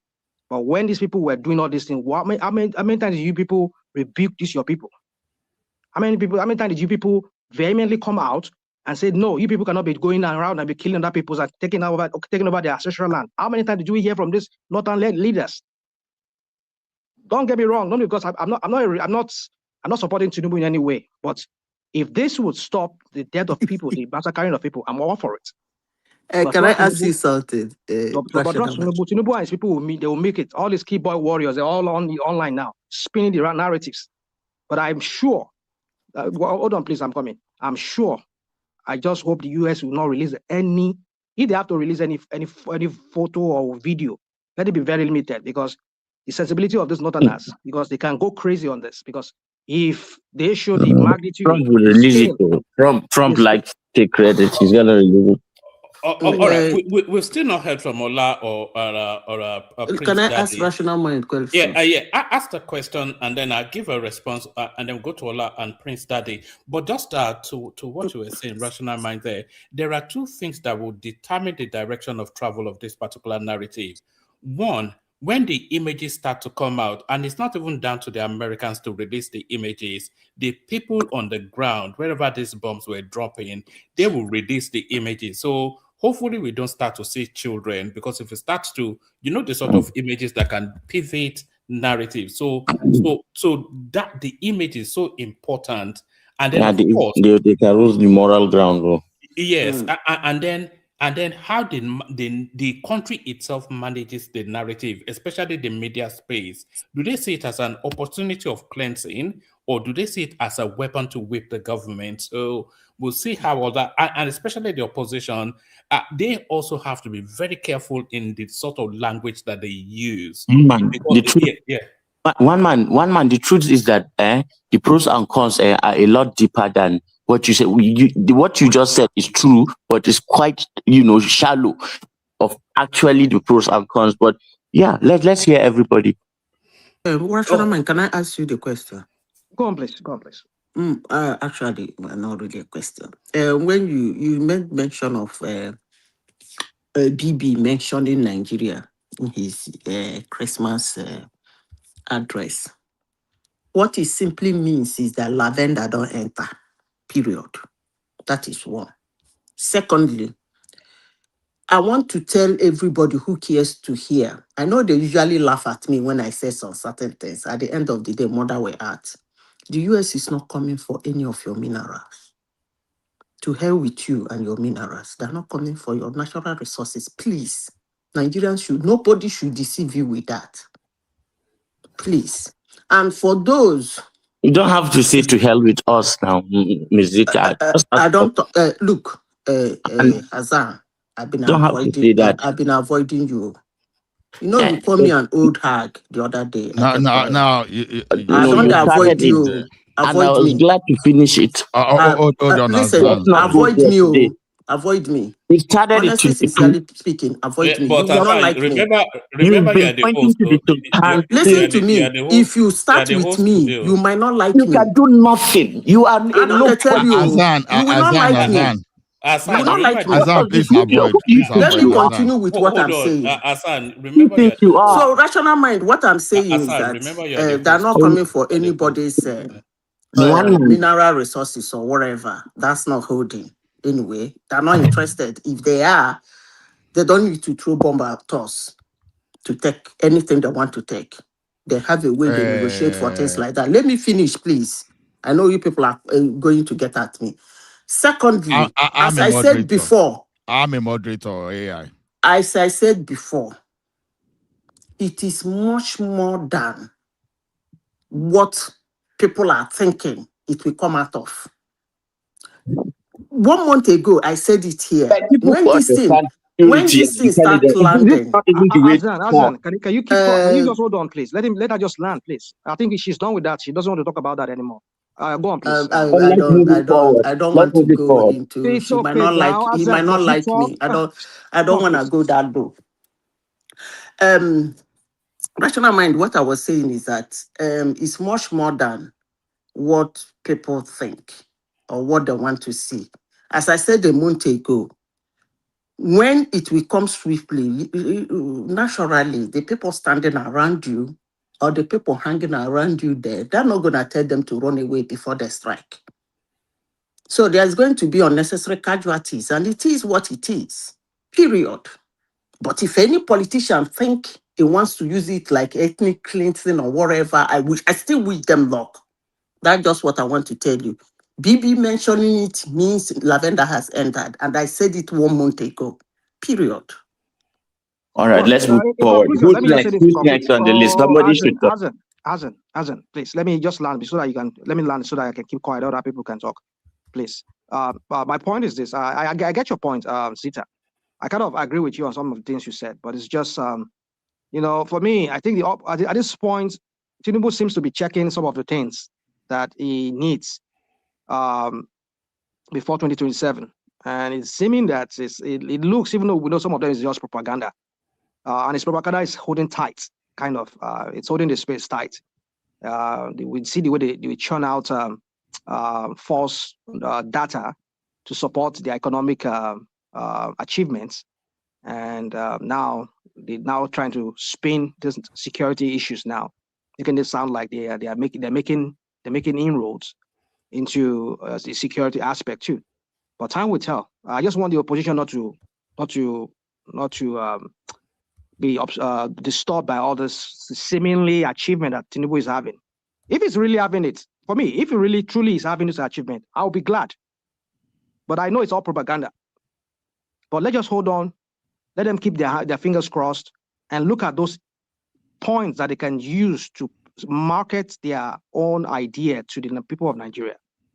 If it's on the issue of this whole thing with one single state that is going on, that Tinubu is turning the whole thing around into everybody's defecting to their party, or the real economic issue. You're giving us figures, but what we are seeing in the street is different. Nigerians are not really happy. So let Nigerians make the decision on themselves, 2027.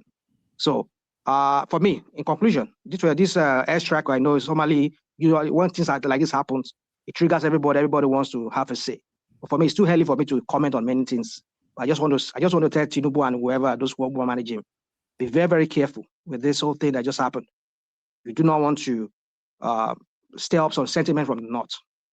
If not, they would almost make your government impossible for you, or almost ungovernable for you.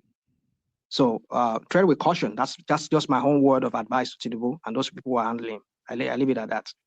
All right, brother. We'll go on to Ola next. Apologies, Prince Daddy. We'll get to you shortly. But on our way to Ola, I'm going to play you a short clip that speaks to some doubts that you had, rational mind. But on our way to that, I want to put Tim Majek's super chat up for consideration. He's asking via this super chat that does this open the window for a military coup? So hold your thoughts on that. Let me play you this clip, rational mind, and then Ola can take the floor. So you were saying if Nigeria was aware, if there was a collaboration or not. So this speaks to that. Welcome back to Live Now from Fox. I'm Shauna Kalafi. A live look at the White House this Christmas evening. We are following breaking news from D.C. President Trump announcing that the U.S. has launched airstrikes in Nigeria. This is the post from President Trump on Truth Social just a few minutes ago. He said, "Tonight, at my direction as Commander-in-Chief, the United States launched a powerful and deadly strike against ISIS terrorist Scum in northwest Nigeria who have been targeting and viciously killing primarily innocent Christians at levels not seen for many years and even centuries. I have previously warned these terrorists that if they did not stop the slaughtering of Christians, there would be hell to pay, and tonight there was. The Department of War executed numerous perfect strikes as only the United States is capable of doing. Under my leadership, our country will not allow radical Islamic terrorism to prosper. May God bless our military, and Merry Christmas to all, including the dead terrorists, of which there will be many more if their slaughter of Christians continues. That was from President Trump, and we also have a reaction to that from Defense Secretary Pete Hegseth. He said the president was clear last month the killing of innocent Christians in Nigeria and elsewhere must end. The Department of War is always ready, so ISIS found out tonight on Christmas. More to come. Grateful for Nigerian government support and cooperation. Merry Christmas. Again, that was breaking news from Washington, D.C. So that tells us somewhat. Cooperation, one man. Let's not spin this thing like as if there's nothing much of it. Yes, they could give them clearance to enter Nigerian airspace. But they are grateful. They are grateful. Yeah, but they didn't catch Nigeria off guard, is the thing. So Nigeria, very likely. Yeah, no, they give us a chance to save face.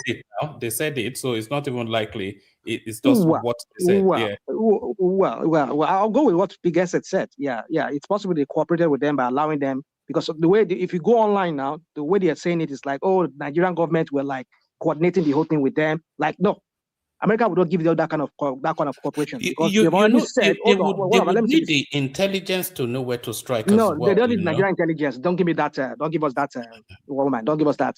They don't need Nigerian intelligence. They've been doing their own reconnaissance on their own. A rational mind. They've been doing their own reconnaissance on their own. They have their drones that goes around that they use in monitoring all these people. They don't need Nigerian. They know that Nigerian defense is compromised. Rational mind. Rational mind. What we're saying here. Let me tell you, rational mind. You are right. You are right to be angry. Sorry, Ola. Let me build. Asan is the host. Ola, please support him. Asan still doesn't know the fullness of the workings of but it was meant to be a session, but the news took it over. Let me build. Hand over to you guys. Can people please encourage people to especially like and subscribe, just intermittently encourage that. I'm encouraging as well. If you're not already liked or subscribed, then please do. We will revisit this topic again twice tomorrow, an afternoon session and a longer evening session. So like and subscribe, super chat if you will, but certainly like and subscribe. Super chatters, Tima Jack right there. Ola himself, who is on the panel, and Hassan, the lost star, the sparkling Naira notes right there. So thank you to all three. Others can join them as well. Thank you. I'll see you tomorrow. Ola, the floor is yours. Hassan is the host. Thank everyone. See you tomorrow. Okay, thank you, one man. Yeah, let me just ask one question.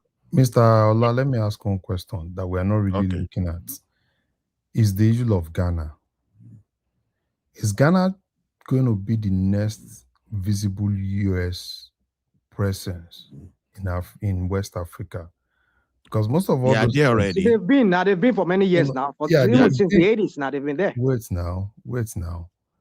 I know they've been, right? But in the last 3 months, the American presence in Ghana surged, been huge. Right? Yeah, because Niger Republic asked America to move away from the border. So that's Ghana true. is the only place that accepted them. Yeah. Yes, and Ghana has been playing. No, Ghana did not accept it. They already have a US base in Ghana. Even since the 80s, late 80s, 90s, they've been there. It is still the same thing. Ghana has always welcomed them. This is just semantic. No, right, you need to understand because you make it sound like maybe it's they just have to move from semantic. Okay, Ghana is the one that is ready to host them in West Africa. That is exactly. So basically with that, now, go on, please. Because Africom that did the whole thing, right? They've been moving a lot of things to Ghana since the last 2-3 months. And Ghana, even when everybody is okay, let's start with the issue of deportation and all those things. Everybody said no. Ghana said yes. Ghana took them in. right? And I think for like 2 weeks now, all the surveillance in Nigeria have been from Ghana. My wise man. They take off from Ghana, they survey Nigeria, they go back to Ghana. And I'm very sure that this same thing that happened tonight will definitely be coordinated from Ghana. So From how Niger. are other, because these AES countries, right? Because Larry, Okay, please let me bring it together so that we give Prince Daddy a chance to speak. He hasn't spoken. He's the only one that has spoken. No, I'm the yeah, one to that's what speak I just now. want to. I just want people to also talk to that perspective. Okay, maybe Larry later. will Let get me there just when everybody has spoken. We'll get there. let me just utter what I need to utter. You see, one thing is this: I know that Nigerians are hungry, rightly so. They can do that because of how passive Tinubu was initially. But what could this man have done? To be honest, you understand? That led me to making a statement that anybody that is not ready to lay his life for his country is not worth that position. Because I know that all this fear from international body, all this crook like a Transparency International that wants to start shelling, you understand, the next story will be human right. The same fraudulent thing that they used against Goodluck Jonathan, to the point of, when they wanted to blackmail Jonathan, they went to Obama that, this guy is violating human rights. That his intention was to go after opposition, that they were fighting innocent people in the north. And at the end of the day, Obama refused to sanction sales of weapons to Nigeria. Even when they tried to buy from the black market, they block it. Now, who supported this APC that allegedly that some of his chiefs allegedly imported terrorists? I won't call them foreign militias now, you understand, to fight Jonathan in case Jonathan didn't will not hand over power. And the thing now just escalated to what we have now. And people and some people that have interest in Nigeria for their own purpose of cleansing some people off African land, you understand, they took over. Because some of these idiots, all these ragtag criminals that are terrorists around, they themselves, I think some of them don't even understand what they are dealing with. At least I've listened to different people like Macedonia Initiative and all those are fact-finding that they're representing. So what we are saying here is this, but for people to think that America just arrived Nigeria without working with Nigeria government, okay, it's not everything you play politics with, to be honest. Sometimes we just have to be serious because we are talking of something very important to our existence here now. This one is not because whether you love your love for that candidate that just you are seeing instead of seeing the security of Nigeria. We are not at that stage now. Look, since November, even the guy was even accused that why were you releasing classified information? And the guy said, just go to all those flight information, flight way and all those stuff that you will see everything that is what's going. It's documented right from late November 26th to be specific. There was information that Nigeria and United States of America even agreed to fast track supply of some, they call it 12H 1Z Viper attack helicopters. They were supposed to take the delivery in 2028, but they said, okay, they are now going to fast track now. So then they reached agreement for like a $2 billion contract agreement between the United States of America and Nigeria. It was after that Trump seems to calm down, that okay, they are no longer, that America will not solely now come and attack Nigeria again, that okay, they now form joint Nigeria-America task force.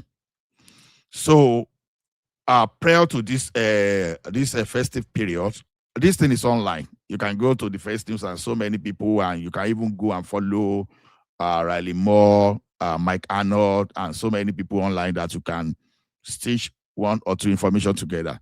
So they've actually been doing this enclave mapping. They be doing that. Even up to yesterday, when they traced one, when they traced some helicopter landed, they traced one helicopter landed on the particular surface. You understand that they were doing everything. But what many of us never expected, was this attack in the northwest Nigeria. But when they attack in some other area prior to that time, even they displayed one of the commander of those terrorists that were pied. You know, I think earlier yesterday, earlier on 24.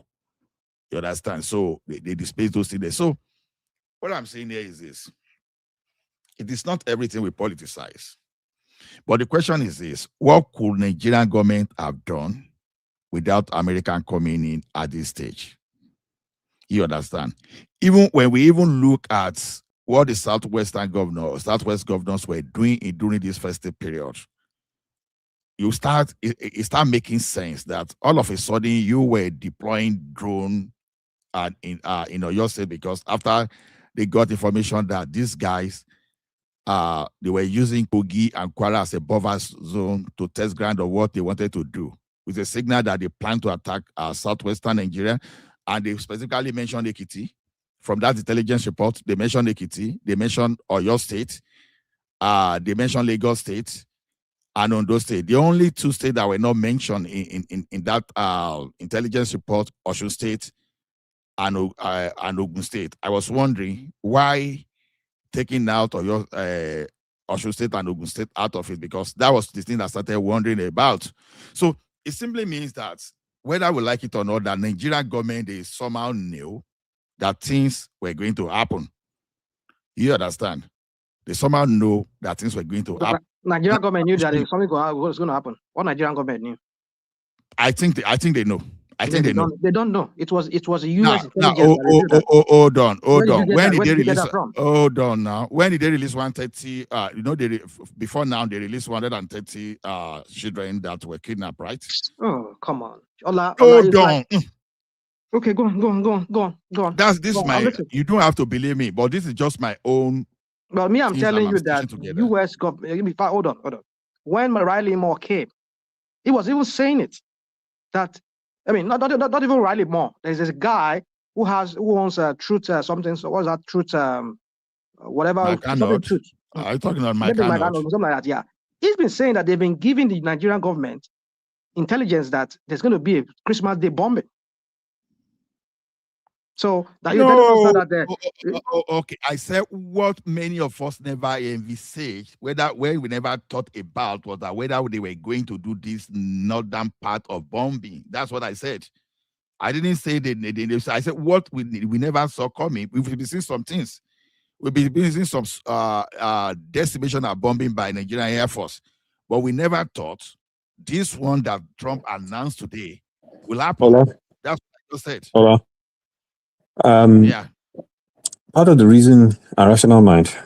First of all, Merry Christmas to both of you. Part of the reason why I kind of. To say Merry Christmas to you, I have my account number. I sent to you. They take up to $5,000 for Merry Christmas. I don't know by mouth. Part of the reason why I believe the Nigerian government, typically I won't believe them in this situation, but part of the reason why I believe them is because they had that recent reconnaissance flight, that came in from Ghana, flew around parts of Nigeria to gather information and they did all of that. So there was some kind of plan, and they did that in collaboration with our government. So there was some kind of plan where they were scoping out and identifying targets and locations. And that was just done. It hasn't even been a week. And then all of a sudden, they saw the opportunity and they hit these guys. So I think, typically I won't believe our government, but I think there's something to be said that I think this was a collaboration thing. And you know how Trump behaves. Now when he just go on through social and just tweet some nonsense that, oh yeah, we just did this and this. But I think there was a collaboration between both governments. No, when you see Excellent, the talk about. timeline of that announcement, when you see the timeline of that announcement by the US guys and that of Nigeria, not too far from each other. Then one thing is this, although sometimes we tend not to believe social media posts, and some people posted some guys from that camp of all those terrorists that were saying, oh, they were begging government to let them negotiate. People were saying, oh, old thing. I was trying to side with that. Yeah. Understand? Then again, this professor now started threatening Musa that no, you cannot attack this guy, you cannot do this, you cannot do that. And the most barbaric part of it was what I read on the line, threatening that. Who was threatening Musa? General Musa, now the who defense was minister. threatening him? That's what I'm asking. There was some guy, I've forgotten his name. There was some guy that was threatening. Professor online. And again, there was this guy that said, we know where your family are. This thing was serious. So that but Gumi, I don't know if that one is true, because Gumi took some people to court. Yeah.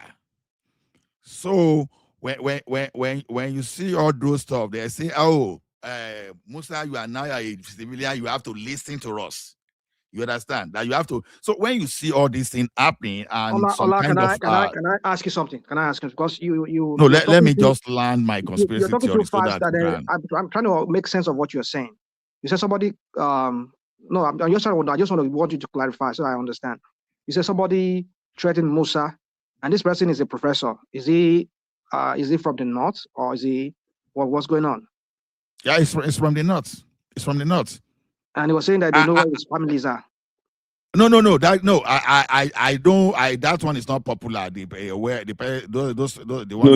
one about the family. That one came in. Somebody accused Gumi of threatening Musa's family, but Gumi came out and said it's a lie and has taken those people to court. As charged, he has sued them to court because he said he never said that. But but which family did he threaten? Which family did he threaten? No, he didn't threaten anyone. At least officially, we don't know if he did. But someone accused him through social media that he threatened Musa's, the Minister of Defense's family. If he continues. That guy Gumi is full of threats now. Yeah, so but we don't know, Madam Zita, we don't know if he did it, right? It's just, how these things are these days. You can't even tell of what's true or what's not. You have to verify everything. There's even another guy that put out, we know where they know where the family is. They mentioned that the Songo, whatever, in Kasada, Kaduna, they mentioned the area. I was saying, like, what? I was like, I was even about to go after the guy that brought it on social media. I said, this guy must even do everything to go just for you to trend. You understand? But Ola, honestly, this thing that's happening to us now, right? From the minute Trump announced this thing to this action now, the people that have been making all the comments of saying, oh, you kill Boko Haram, you're killing our brothers, this and that, all the coddling, Operation Safe Corridor, all that nonsense. Putting Boko Haram and ex-jihadists into our military. All that nonsense we kept seeing over and over and over again. That is what is causing this today. Because if we had dealt with this the way any reasonable country should have dealt with this thing, no Operation Safe Corridor, no Major General saying that any Boko Haram member can aspire to become president of Nigeria tomorrow, no Gumi coming out to say, oh, we should stop the bombing and let's bring them in. These are our sons. Let's take them in. Let's give them amnesty. All this nonsense. We won't have this today. Yes. You see one thing. This thing is good for us, though. It's good that it's happening because these guys were so emboldened.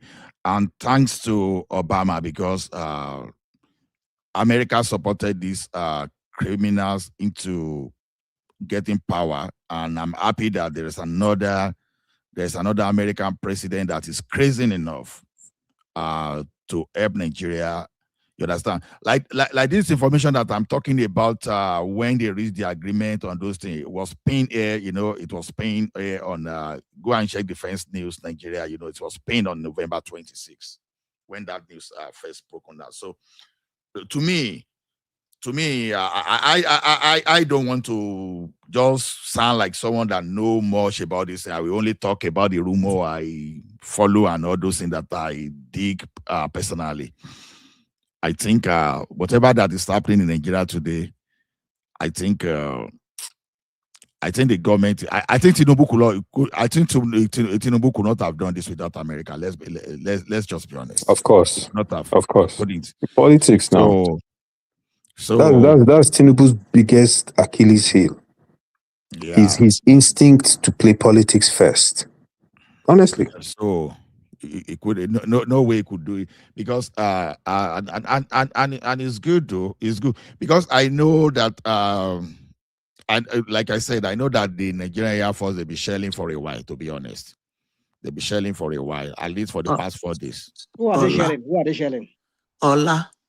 Who are they The freedom fighters. People, Madam, sorry, let me just round up in 30 seconds. Okay, yeah. The freedom fighters, that is it Gumi that called them freedom fighters, or someone, Gumi or someone called that the freedom fighters for the north in the bush. You understand? Those freedom fighters. Those are the people that the Nigerian Air Force have been shelling. Yeah, those freedom fighters in the bush. Yeah. Ola. According to Ola. Okay. Yes, ma'am. I don't know why we are doing this as if there is an alternative.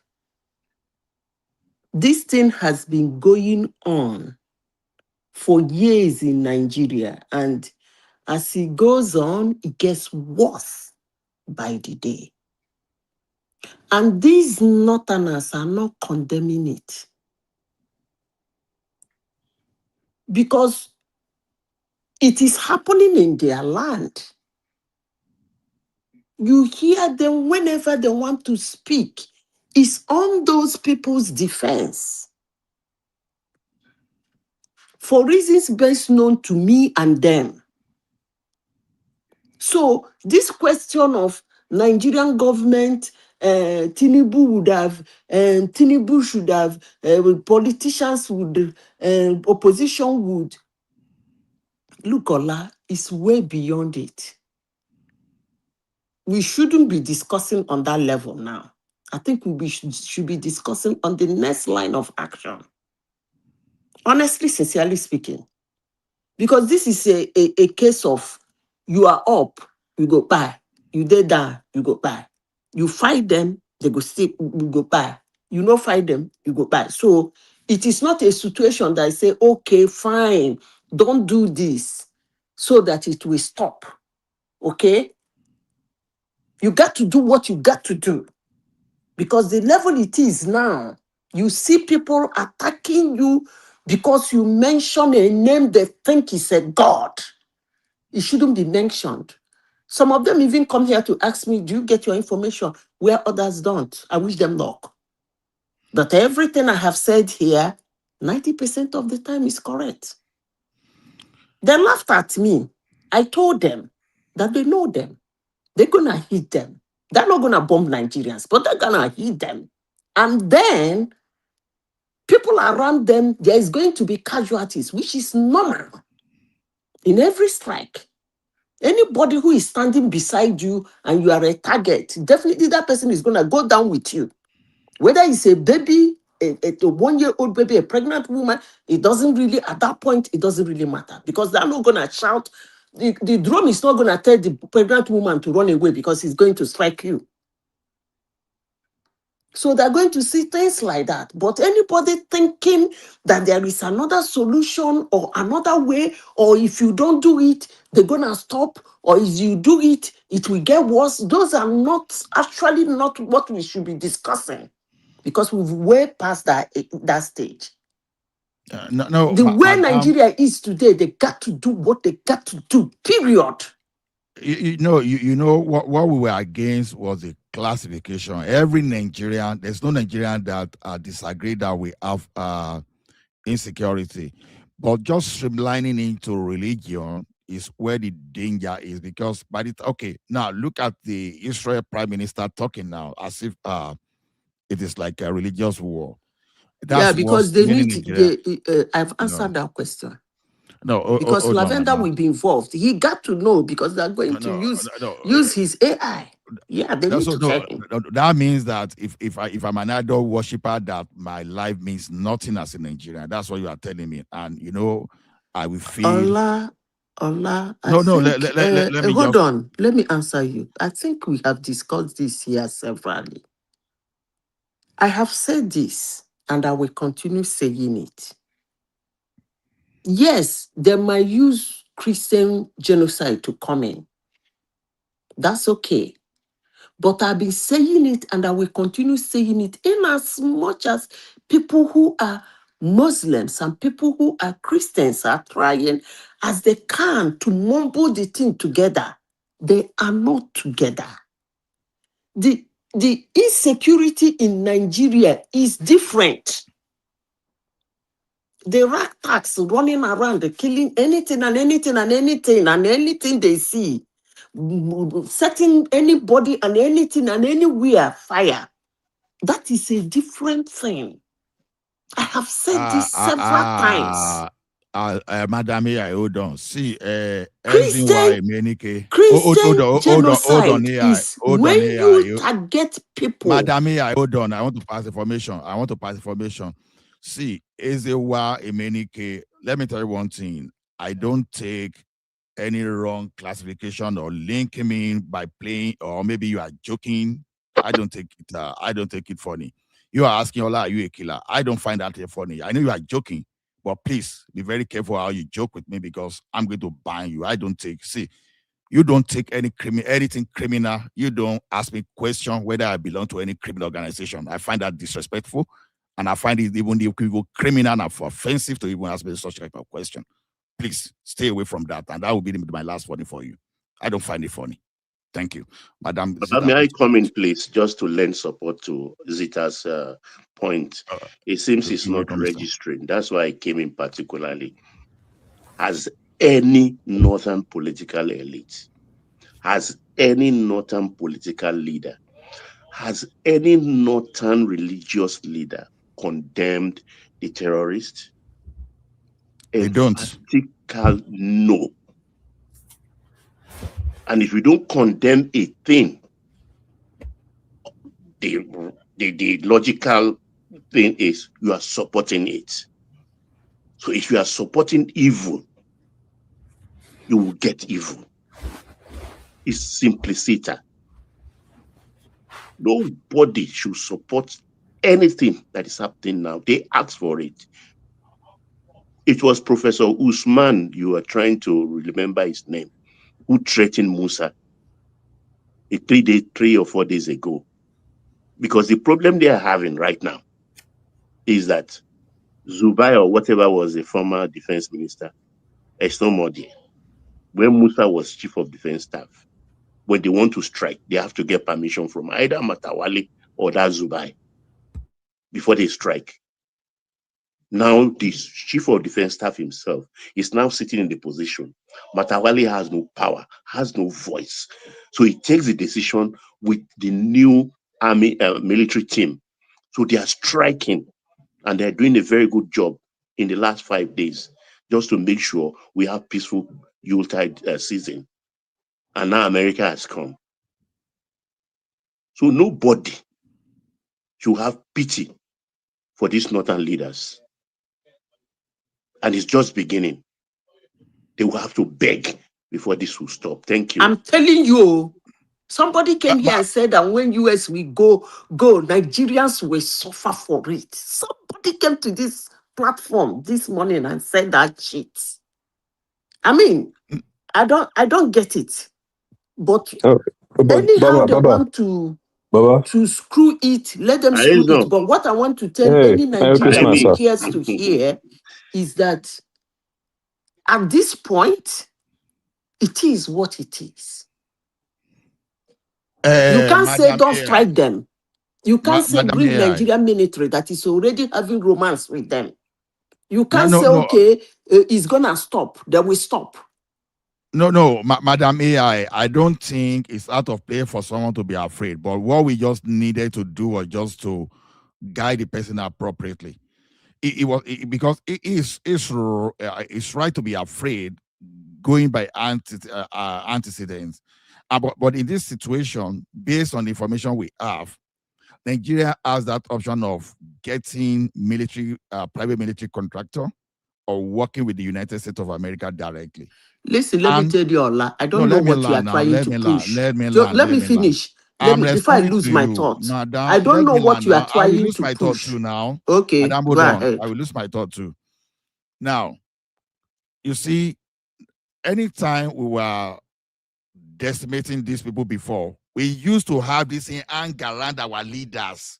They blackmail our leaders. We say, no, they are eating, they run target, they are eating civilians. And all these northern leaders and Transparency International, whatever they call themselves, they are good at blackmailing our government.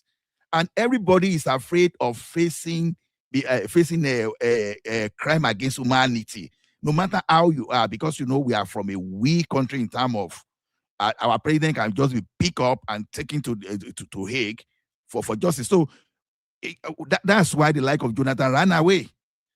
It was not as if it was difficult for Jonathan to stay there and let these people try their rubbish. And that your president in America, called himself Obama, was supporting.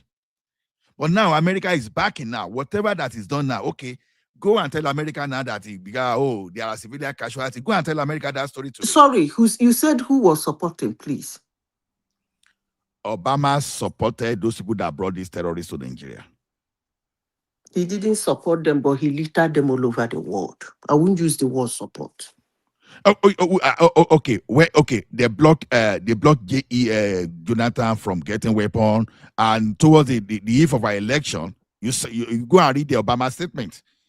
That was why Jonathan was afraid. No, you can't use the word support, please. He didn't support them. But when your president, Barack Hussein Obama, was busy. Your president, not my president. I'm not an American. Your president. In his presidency, he bombed over 100,000 sites. In his 8 years of president, 100,000. He was busy trying to finish United States weaponry. I don't know what his plan was anyway. He was the one that littered those people all over the world, actually. So what's the difference? Madam Zita, he supported them. Ola is right. He supported them because you can't say support because he was bombing them supported in Yemen. them. Let me explain why. Let me explain why. Let me explain why. Let me say Let me explain. Let me explain why. Wait, let me see. He supported them because you can't have a country fighting a terrorist group and you put an arms embargo on that country to the point where that country has to pay cash and fly in weapons, paying cash from South Africa and then bring in mercenaries just so they can fight these people. That is support. That is implicit support. I wouldn't use the word support. Ola is right. Because I wouldn't use the word support because it's okay. We don't use support. That's what let's just move on. Let us not just get too hung up on this. Because I have a question for Baba. If he's supporting them, he wouldn't have even killed the ones that are American citizens. He wouldn't have fired them. That was not in Nigeria. That was in the Middle East. As far that was as not in Nigeria. But let's go back to our Nigerian talk. Ola, I don't know. I don't actually know the narrative you are trying to push. Because since you came in here, you are making it that Nigerian government and the United States military had a romance. And then the military, they are aware. Let me say this. I say a lot of rubbish. Let me say this. Any kind of attack in Nigeria of any kind, either by Nigerian government or by a foreign government to help Nigeria in trying to stop the mayhem that is being sponsored in Nigeria, and that person decide to have a romance with Nigerian military, it's not going to get ahead. I have said it here, and I will continue saying it. Anybody who wants to strike Nigeria, targets in Nigeria, and decide to lay that information, discuss it with Nigerian military, that person is a joke. So, Ola, I don't know the narrative or the propaganda you are going to do that the Nigerian government is very aware, the military is very aware, and they told them when they are going to launch it and where they are going to, and the target and the place they are going to launch. I don't know the narrative you are pushing. But if your narrative is correct, then it's a Yahoo job that doing because it's not gonna work. So can I quickly Can we share? allow Prince Daddy in? Okay, eyes on. Who want to speak? Hi, I think I want to urge everybody because I noticed something about we Nigerians. I think we need to study more about geopolitics. You need to really know how it works. I supported what Ola was saying.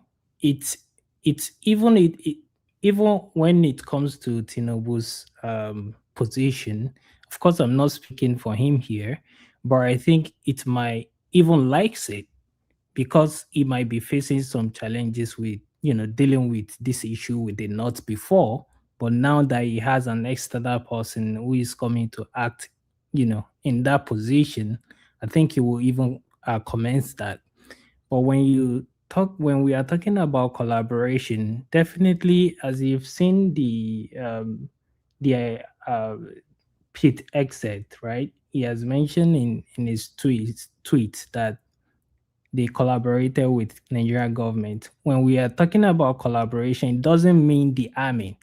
We have National Security Advisor, which is Ribadu. Even though if they do not trust the leadership in the military, they could have a covert operation that it's only small number of people that will know about it. It doesn't mean that they are going to publish the information that we are going to do this. Nobody will know. But for you to say that maybe Nigerian government do not, definitely they know. So I totally agree with our last point, and I believe that these things are being worked together in collaboration with Nigeria government. But I will also urge you, I think everything is online now. You can Google, you can research. Even when it comes to the start of the insurgents that we face in Nigeria, I mean, we've seen what USAID, what they have said, right, in the House of Representatives in the US, right? It's very open to everybody. I'm not going to talk too much. This is internet, and I'm just gonna, shut it here. But thank you for having me on. Yeah, thank you, AB. So let me say something. Let me say something. Ola, I have a question for Baba. Let me say something before you move on, please.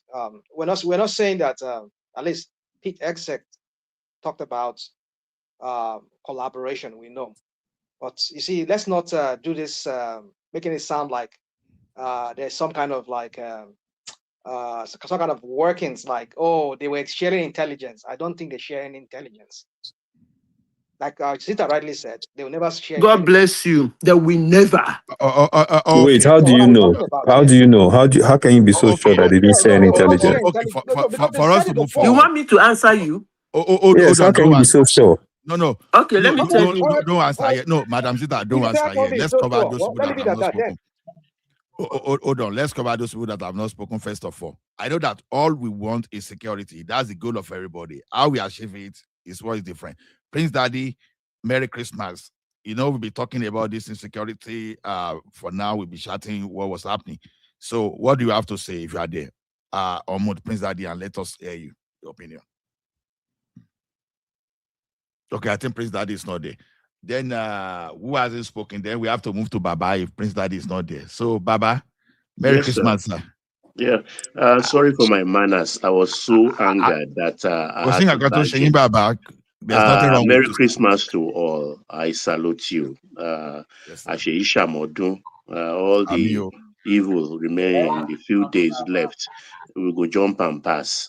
Anyone will not go affect us. Baba, producer. Wale Mokiel. Yes, sir. Yes, sir. Yes, sir. Answer your question before I Yeah, proceed. yes. Thank you. So my question is, based on everything you've seen in Nigeria now, with this launch in the northwest, specifically in Sokoto, how do you think this translates into this, especially northwest response to Asiwaju? And then because of this bombing, there's no turning back. Asiwaju has to go full force now. What are your thoughts about how this whole thing will play out? Look, let me put it this way, and it will shock you, and you will not believe. Tinubu is going for broke in all of this. Tinubu is going for broke. Whatever that means, whatever happen, let it happen. If heaven will fall, let it fall. Like Zita said, and I supported.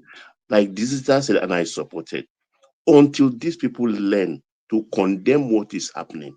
Take, for instance, until it was outed about a week and a half ago, who knew that the NSA, whom I like so much, I will confess, I like Rebado, who had been harming some Fulanese secretly with military-grade weapons. I don't say he has evil plan. That's a textbook, classic textbook solution, which Mossad has been using very well. You understand? Mossad, let me coordinate my point, which Mossad has been using from time immemorial. You have an inner circle, which you arm against the bigger one to cause disruption. But in this case, Nigeria is a different terrain entirely. These same people you arm now are now pointing this gun at other territories, other ethnic groups. And you expect them, and you, the same NSA, not your fault, not your own time, you are refusing to give a regional policing group like Amotekun the same military grade weapon to use to help them fight these terrorists. I mean, can you fathom exactly that kind of thing? You give to private people. You refuse to give an organized people backed by regional government. So the thing is, we can only solve this problem by what is happening right now. What is happening right now is the only solution, because they refuse to condemn this thing. They are supporting it, and they are even doing mischief by comparing them to the militants. We should settle them. We have to do this. We have given us conditionalities. I mean, what kind of thing is this? I don't understand. Look, it's not. I think those who died in the mosque yesterday, are there Yoruba people there? Are there South people there? For me, I don't care. I don't care. If they are killing themselves, fine. And that's the reason why you're not the right person to answer this question. He's asking you essentially a Southwesterner who is living in the United States about what the people of the Northwest generally feel.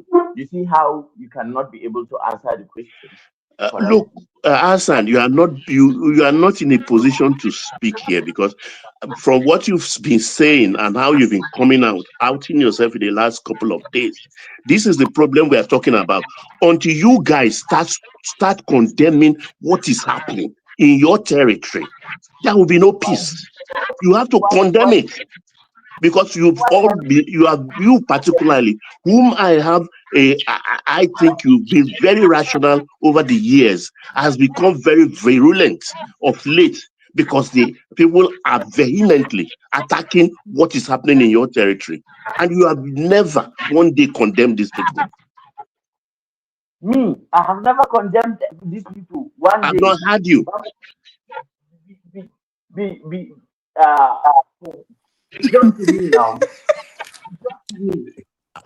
Azan, you are too far from your microphone. You are too far from microphone. We can't hear you. We can't hear you.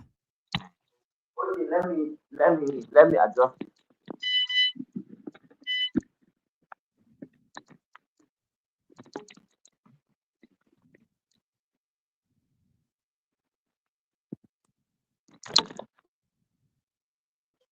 Hello, So are we Baba. gonna be waiting? Are we gonna be waiting for I answer a day, Jerry. No, the thing is that, when you listen to the. Baba, Okay. Baba, Yes, with sir. due Yes, respect, sir. sir, please Yes, don't be sir. annoyed, man. I just want to make a point. If I come across as disrespectful, it's not intentional. No, it doesn't But I matter. I just brought myself here, so no, there is no no, apologies to be no, tendered. No apologies to be no. tendered. It's not about pretending. Look, just put yourself in my shoes. They say if you put yourself in a person's shoes, maybe you may likely know if how it feels when there is a thorn inside that is prickling that person's feet. This is it. You see, the Hill asked you a question about what the Northwest will feel and all that, and immediately you fell back to your answer was Tinubu is going for broke. What is the implication of Tinubu is going for broke? You have already in your mind, you feel everybody is against Tinubu in the Northwest, or they are all in it together. It comes across like that, and which is not true. It will interest you that the people on ground are more happy at this if it will lead to a solution to them. They are more because they are the primary victims. Imagine the people who cannot go to their farm, the people whose livelihoods they have lost, the people who have not seen their village where their umbilical cord were buried for years because intruders, came in with Kalashnikovs and have taken over their places. Can you put yourself in their shoes, Baba, as a human being? And can you see why their There are interests no will be people, different from that of their elites?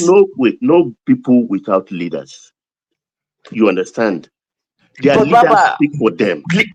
there The Ango are leaders who the are. Northern something forum, the El Rufai of the North, Professor Yusuf Usman of the North, and a host of them. We can mention names without end here. They Okay. speak for them. Okay. Hassan, During the French Revolution, Hassan, why King hasn't Louis the XVI and House Maria of Reps Antoinette and the were leaders legislators, too, weren't they? why haven't they called for an emergency situation all these years when these killings were ramped up? Why didn't they go into God the bless joint? you. Why? Because you have to understand, like you're saying, right? All these people were losing their lives during Buhari's time. There was a time you couldn't take that train from Abuja to Kaduna. So if you look at it, why was there not this? I feel as if all of you are living in echo chambers and you are It's a not question. listening It's a to. question. No, Why didn't Of they course, do of that? course. No, look. No, I have to answer you. I have to answer you the best way I know that you No, can go and independently verify. you are not If not, you harming. say I'm being biased or something like that. I want you to have an open mind. Okay, Just sir. open your mind, I beg, and Okay, sir. listen to all others. Because people like you, I've seen you work in ID camp. I know you are a force for good. If only you will calm down and remove any bias. Look, what is happening there, it's not good for the people. Not good for the people. They are massacring their own people. And we are saying that, look, this is not good. The optics is very bad. And these northern people, like I said, no religious leader, no political leader, no ethnic, none of them have come to condemn it. None of them. You understand? Until you start condemning something from the inside, that is where the solution will start coming. But when they are not condemning it, look at Belutoji. Belutoji for years. Matawele can tell us he doesn't know where Belutoji is. Is he an invisible man? He's not. Look at I'm what one of the happened. people Look who wants at what happened in Matawale gone. Like, Katsina. Wait, look at what happened in Katsina 3 months ago, Hassan. Look at what happened. yes. A terrorist leader bound his body with magazines and all the rest, having a meeting with a governor. Come on, Hassan. Baba, he wore the uniform of the police officer he murdered. I killed. Yeah, it's not. Hassan, come on. It's not 3 months ago. It's even earlier, and they done it very recently too. Look at that. They killed. Look at is it two or three soldiers they killed like a week ago? Baba, let me just say something. That from my own. From where I sit, what I see that is fundamentally different between the way we treated this here and the way it is treated in the Northwest. And I also see a difference between fundamentally what Boko Haram is and what the Fulani supremacists are, because that is a more fitting title to give to them than Islamists, because if you look at what they do, in essence, that is what they are. But crime is crime anyway. The Shehu, when Boko Haram ran amok in Maiduguri and took the whole place over, the Shehu instructed. There is a core of palace imams. He instructed that the Quran should be taken and be driven all over Maiduguri, and it's just like the way you call a priest, a traditional priest, and ask him to do incantation all over the town, that if there was anybody who has any hand in the evil that is happening, that may the God of thunder fire that person or destroy that person, that kind of prayer. So that was essentially what was done. A lot of Yasin was done, and the Shehu asked everybody to do a 3-day fasting and things like that. And after that, what happened? After that, what happened? What happened just a few hours ago? After that, there was no Boko Haram member left in the whole of Maiduguri within the space of 2 weeks. A few hours ago, what happened a few hours ago? That's why they do the Yasi you're talking about. I'm talking about something. I'm trying to answer a question, and yet you want. So after that, this God that we worship, he's a just God, and humans can be corrupted, but God cannot be. And there are a lot of people who hide behind God and their throne or throne of power to do very evil things. Now, the primary victims of the Fulani herdsmen are Hausa people, especially in that corridor of the Northwest. Hausa, and then minority tribes too of the Middle Belt. These are their primary victims. We do not have Boko, what do they call them, Fulani herdsmen around here at all. They won't even come here because the place is too sophisticated for them to operate, because the kind of arms that soldiers are carrying and the kind of arms that the real ISIS are carrying, no charlatan that is carrying an AK-47 that only shoots at a range of 60 meters, 30 meters, 35 to 50 meters. He can't survive in this kind of place. So there is an open anti-terrorist narrative among the people of the North. As for leaders, and I point this out especially for a long time, that you cannot remove the history of a people completely from their outlook. I believe the reason why the Northern Fulani leaders are not as outspoken is because of the feudal system that existed and before the coming of these modern things. And what a feudal system essentially is like the elites do not take the lives and the progress of the common people as necessarily equal to theirs. That is the reason why they can go to bed and sleep knowing that people are their children, Almajiris are there hungry, dying, living in the cold and things like that. And if a society has so normalized thinking that way, and Baba, now elite groups they stay with they marry themselves. It's an endogamy. They marry themselves. It's a closed cycle. So the way they think is completely different from the way the commoners like us think. And yet, wherever we go, we are castigated. We are, we are the sacrificial lamb for that. So if I become frustrated, I think it is in my right to do so, because I feel just because I'm raised to take responsibility for what my action in life, what I have done personally. I am not in any position to take responsibility for what every Muslim have done. And why is it that it's only Muslims that are given this standard in this world? Why? Why? No any other sect. Baba, please let me interject. Hassan, this is important. It's important that you listen to this, okay? Yeah. This has nothing to do with Muslims.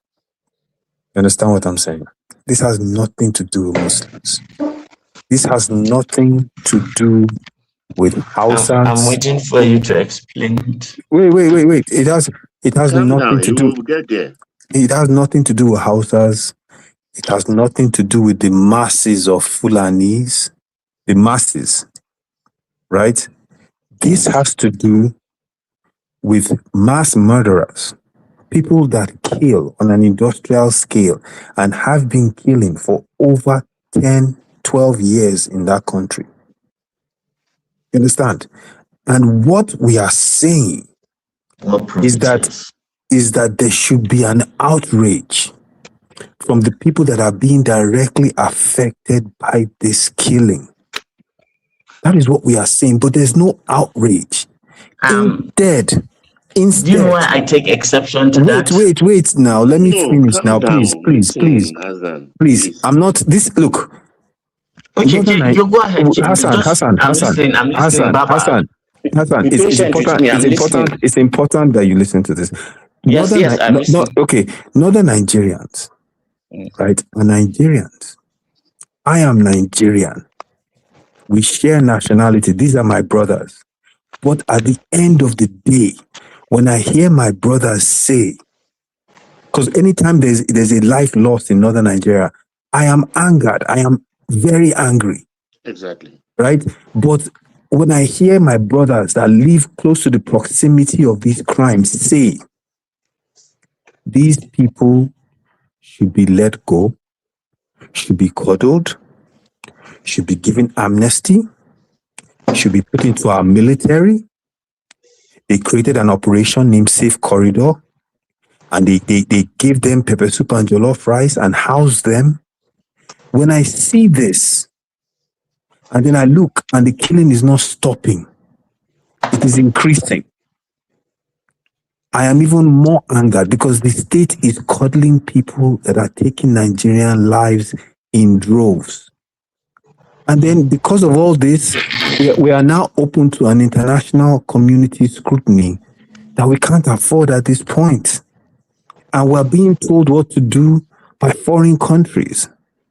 We're losing our sovereignty because our government is coddling terrorists. You have to understand what's going on here. So when I express my anger, it has nothing to do with Islam. Nothing. This is not about Islam. You understand what I'm saying? So please don't make it about Muslims or about Kanuris or Hausas. That's what I'm saying to you. Yes, I partially disagree with you on this. I want to It's okay, say madam. something to Baba, and before I let go. Baba, do you know that online there are Hausa spaces where, unlike the way algorithms work is if you go to Hausa pages or and sites and social media cycles, when you take your phone, it takes you there automatically. That is where you get the sense of where the North is as regards what is happening. Because it's not an elite team. The commoners are the people who are 100%. If Tinubu, that was one of the reasons that I said, if Tinubu can solve this problem, he doesn't need the elites of the North to get the votes of the commoners of the North. But a lot of people do not see this and end up, throwing the baby and the what do you call it, bath water, which is wrong. And you can also understand the kind of environment of that this generation of Muslims, especially people like in my age range, the kind of generation in which they grew up post 9/11 Muslims have faced some serious stereotyping. Why? Because the United States control the media and they have Jewish control finance and they have an interest in blackmailing the Muslim as the enemy in order to do what they want to do. Look at what they have done wherever they have gone. It has never panned well. That's not to say that if in our case, that if there is a chance, 1% chance that it will work, may God help them, may God give them perfect ambushes that no member, not even one strand of their hair will escape, and all Okay, of them should be crushed. pause a moment. I just got a brainwave from somebody in the comment section. Let me ask you. Let's put aside Trump attack, Tinubu's attack. You understand?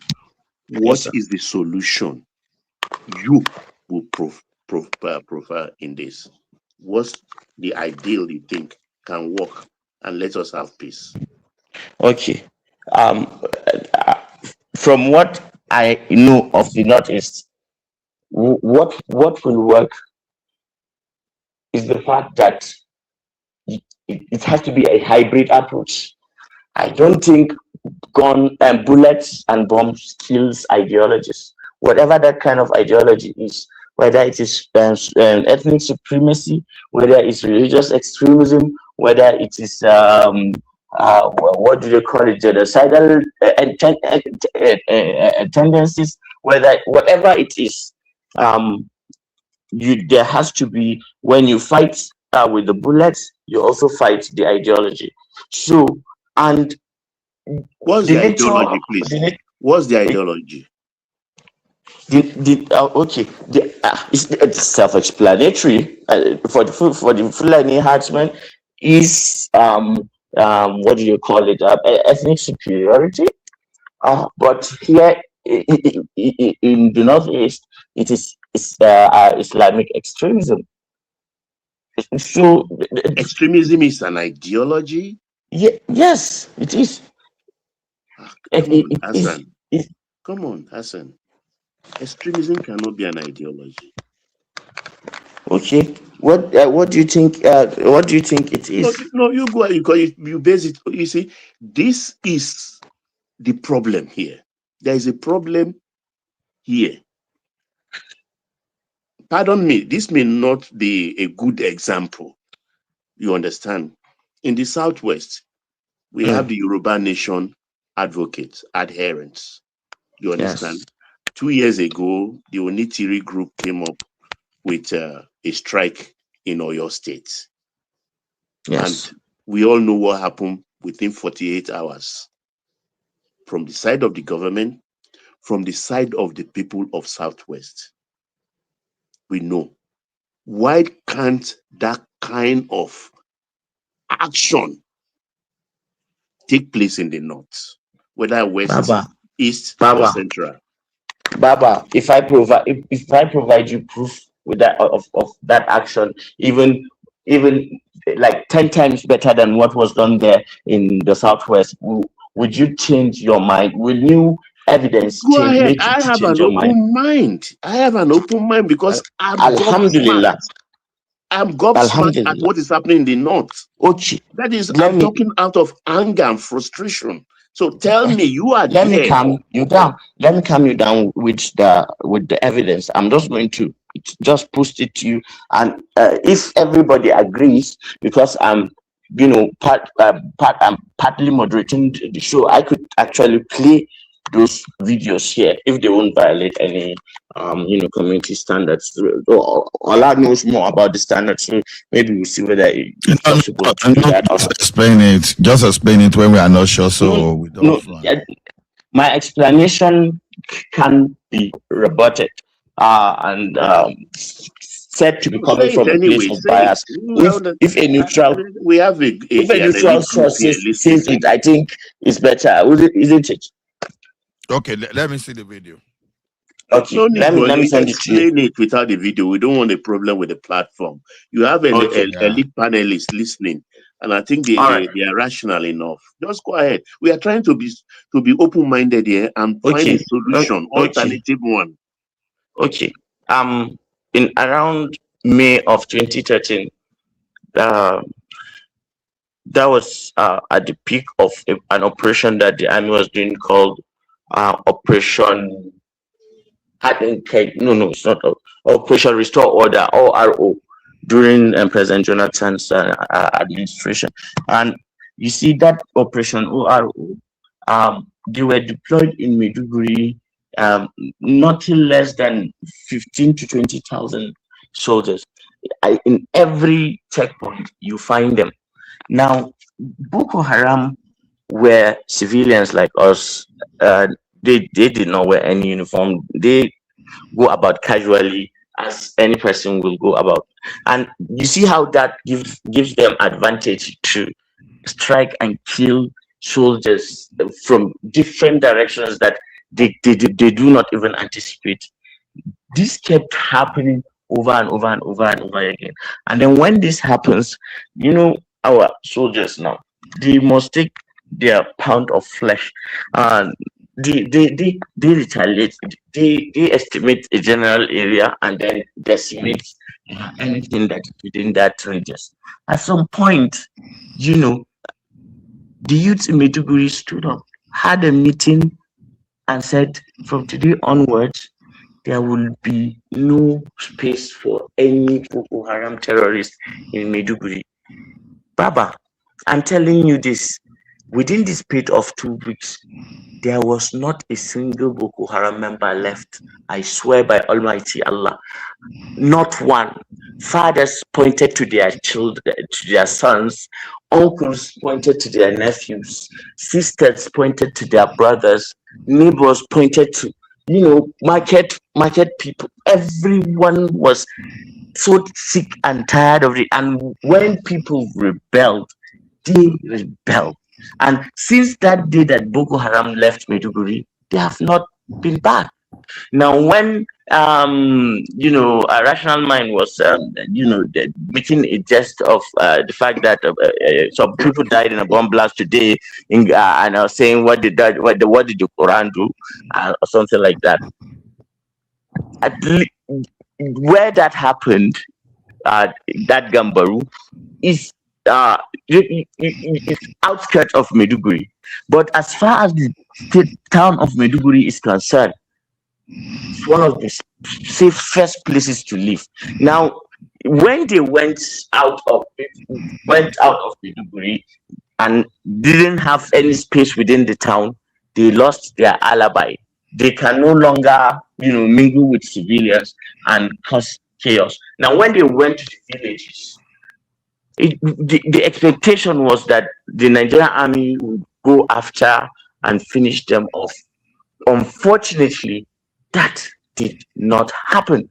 And they meted some evil things on, villagers, because, unlike even people who stay in cities who have, some kind of way of, measuring things and protecting themselves. The villagers are so vulnerable that these guys did whatever they wanted with them, and the army did not follow up to kill that thing at the bud. Now, this happened. This happened. Anybody who has stayed in Meduguri between 2010, or between 2013 to 2014 knows this. Any soldier, ask them. Wallahi tallahi, there are no anti-terror people in Nigeria than Meduguri people. That I can tell you for a fact. However, what we get always is somehow like we are shielding them and all that. You see this thing about what do they call it? Repentant Boko Haram, because it's very important to bring that too, because that is one of the things that doesn't make sense at all, even for us. But the powers that be overrule. They don't even ask for your what do they call it? Your opinion before they do their thing. So the villagers are complaining bitterly that these are people who still their parents do this, do that, but now the government has, given them amnesty, have washed them off clean, and that they are allowed to come back into society. You see the injustice. Not just that they killed your family member. If they have somehow gotten amnesty to come back, and then that is when they come back, they come with like an immunity, because they're even giving tags that and giving a hotline in case anybody threatens them or something like that. And that is the policy that the army are using. But a lot of people don't know where is the origin of this idea. You see this talk about the USAID sponsoring Boko Haram. This is one of the reasons why the senator made that statement. Azan, respectfully, just press your pause button. Allow other panelists to come in, because so that we don't get lost in your narrative. Panelists, over to you, based on what Azan has just provided as a solution or how everything started. Please go ahead, anybody. Yeah, Hassan, I think, what we were saying is our issue with the response. You exemplified part of it in your solution. Yes, I think extremist ideologies need to also be combated with rational ideologies that will balance out the extremist ideologies in a space where it's causing violence. But before that can happen, the violence has to be addressed first.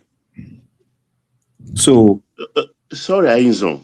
Yeah, I think you are enveloping yourself. Extremism ideology or extremist ideology. Can you expatiate on that, please? So the kind of ideology where, let's use religion, for example. That's you treated it. Yes, but on the surface. Yeah, so it's extremist in what class? Go ahead, please. Yes, it's extremist in a religion. In this case, we're talking about Islam, right? But if you have conversations with real Muslims, and I have from different countries, they will tell you that that is not Islam. That those people have created their own twisted form of Islam. You understand? So that's why I was being careful about not using the name of the religion, because I didn't want to go down that road. But nevertheless, it's an extremist ideology that has been created by either an individual or a group of individuals for whatever reason. But at the end of the day, it has to be countered.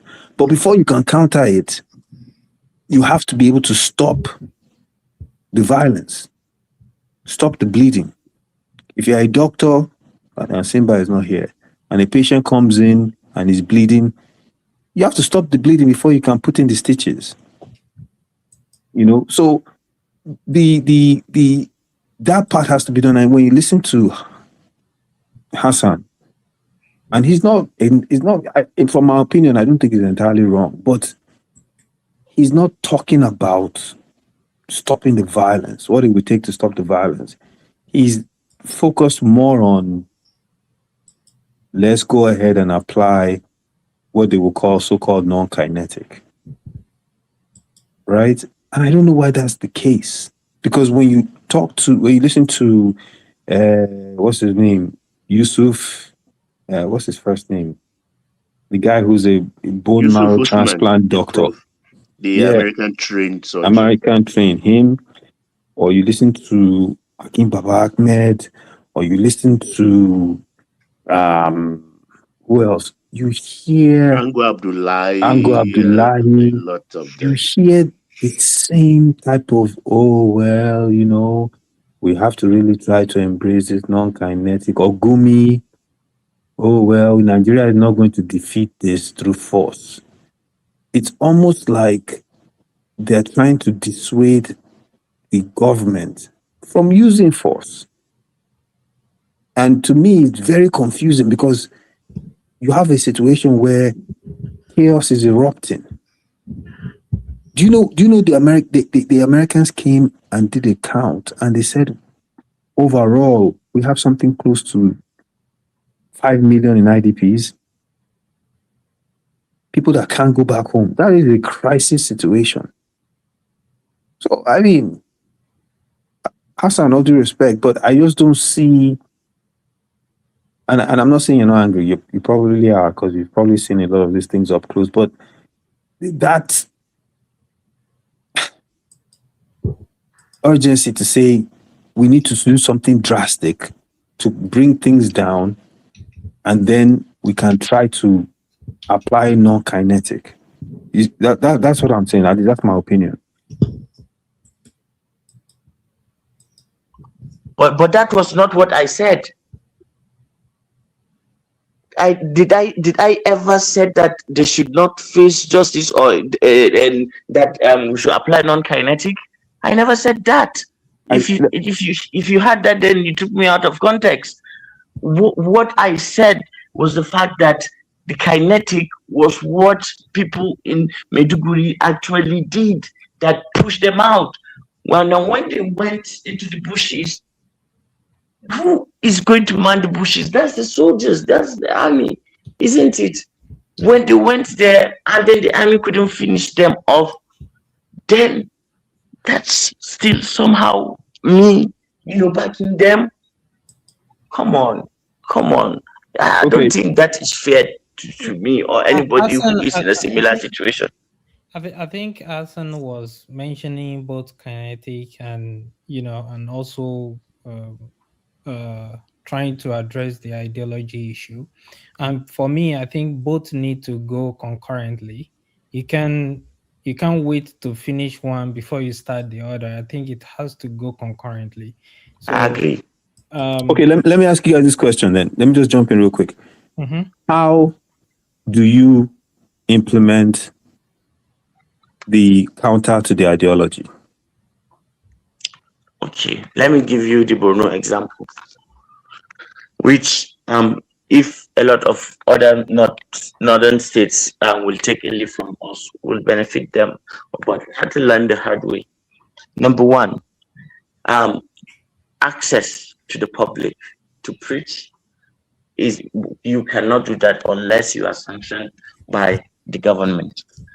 And every Juma, there is khutbah that is done. What did you say? I'm sorry. So can you repeat what you just said? You have to be sanctioned by the government before you are allowed to stand on a pulpit and preach in Maiduguri. That is our law. So that is the starting point. Now you have to understand that that means the generation that is coming is not being is no longer getting fed with this viral knowledge of when was that implemented, Hassan? When was that law implemented? Around 2014. Okay. Yeah, around 2014. So this has led to a lot. If you on the and there are imams that are notorious for espousing some ideas. You have never seen them in Maiduguri or Borno doing anything, especially the one people are pointing fingers at Gumi. Have you ever seen Gumi in Borno doing anything? He will not come. He is not welcome. He knows it. And the governor made a point after some things happened, and when the other side of the equation is the Sunni. The Sunni, they are the most politically organized and conscious of these two groups of one that I belong to, which is the Sufi. Wait. Hassan, sorry. So you belong to the Sufi group? Yeah. And the Sufism is what is practiced primarily in Senegal, correct? In Africa, African Muslims mostly, that is what has been practiced from time immemorial. Not recently though. The Wahhabi. Okay, you have to understand something to maybe that may confuse you. Okay, you see, the Sufi too is Sunni, right? But he is let's say African Sunni in philosophy, if that makes sense. He's African Sunni in philosophy, not Arabian Sunni, because Arabian Sunni is death to anybody. Why do you think the Shia are being killed mercilessly in the Nigerian states? Why? Because that is a borrowed idea from the Sunni. That is what they have taken from the Wahhabi school of thought. And from somebody watching from the outside, he would think that Islam is the same, and we all think the same, but that is not true. As just the way there are a lot of denominations in Christianity, there are also a lot of denominations in Islam, and we live in an era where anything, especially post 9/11, Muslims are not given the benefit of the doubt. Whatever they do, question for you, Hassan. Religion. Quick question: is Sufism was primarily practiced in Borno? All over northern Nigeria, not even Borno. No, but I'm saying in Borno, would you say that's of course? Okay. So, but let me tell you something. The governor now, Zulum, he only goes to Sufi mosques for prayers, even as governor. Sufi is not practiced all over Nigeria. Just talk about certain part of your north. No, that's what I was asking about Borno, because in the northwest is more Wahhabism, right? Yeah, all Wahhabis, yeah. Yes. So, but the Wahhabism came in like 30 years back, 35 years back, if that makes sense to you. Yeah, Hassan, you are correct. I think even because I'm also from Kwara, and Sufi has always been there, to be honest with you. Alhamdulillah, finally someone has understood me. So, Hassan, what are you trying to say? We all understand you. I don't get the sense of that. It has always been there, and Sunni, it just come like maybe 25, 30 years ago, I think. So we saw in real time. We saw in real time how these things changed. And what you my said own about question is this. Borno, Okay, go ahead. I think I don't know. Maybe it's a directive from Emir Sokoto, right? The leader of Nigerian Muslim, because I experienced the same thing also in Kwara State. That you can't just talk about any topic, right? Mm. You have, Mm. I think the Emir of Ilorin, like they usually have a topic that they all kind of agree upon, and then Okay. that's what they are going to discuss during the sermon every Friday. So I Yeah. think those are some of the long-term kind of Uh-huh. procedure that they've Yeah, taken to that address is some of fighting the ideological battle. That is yeah, the second front. That yeah. yeah, but people are only looking at the first front, which if you cannot kill an ideology with bombs and bullets. What may potentially happen in best case scenario?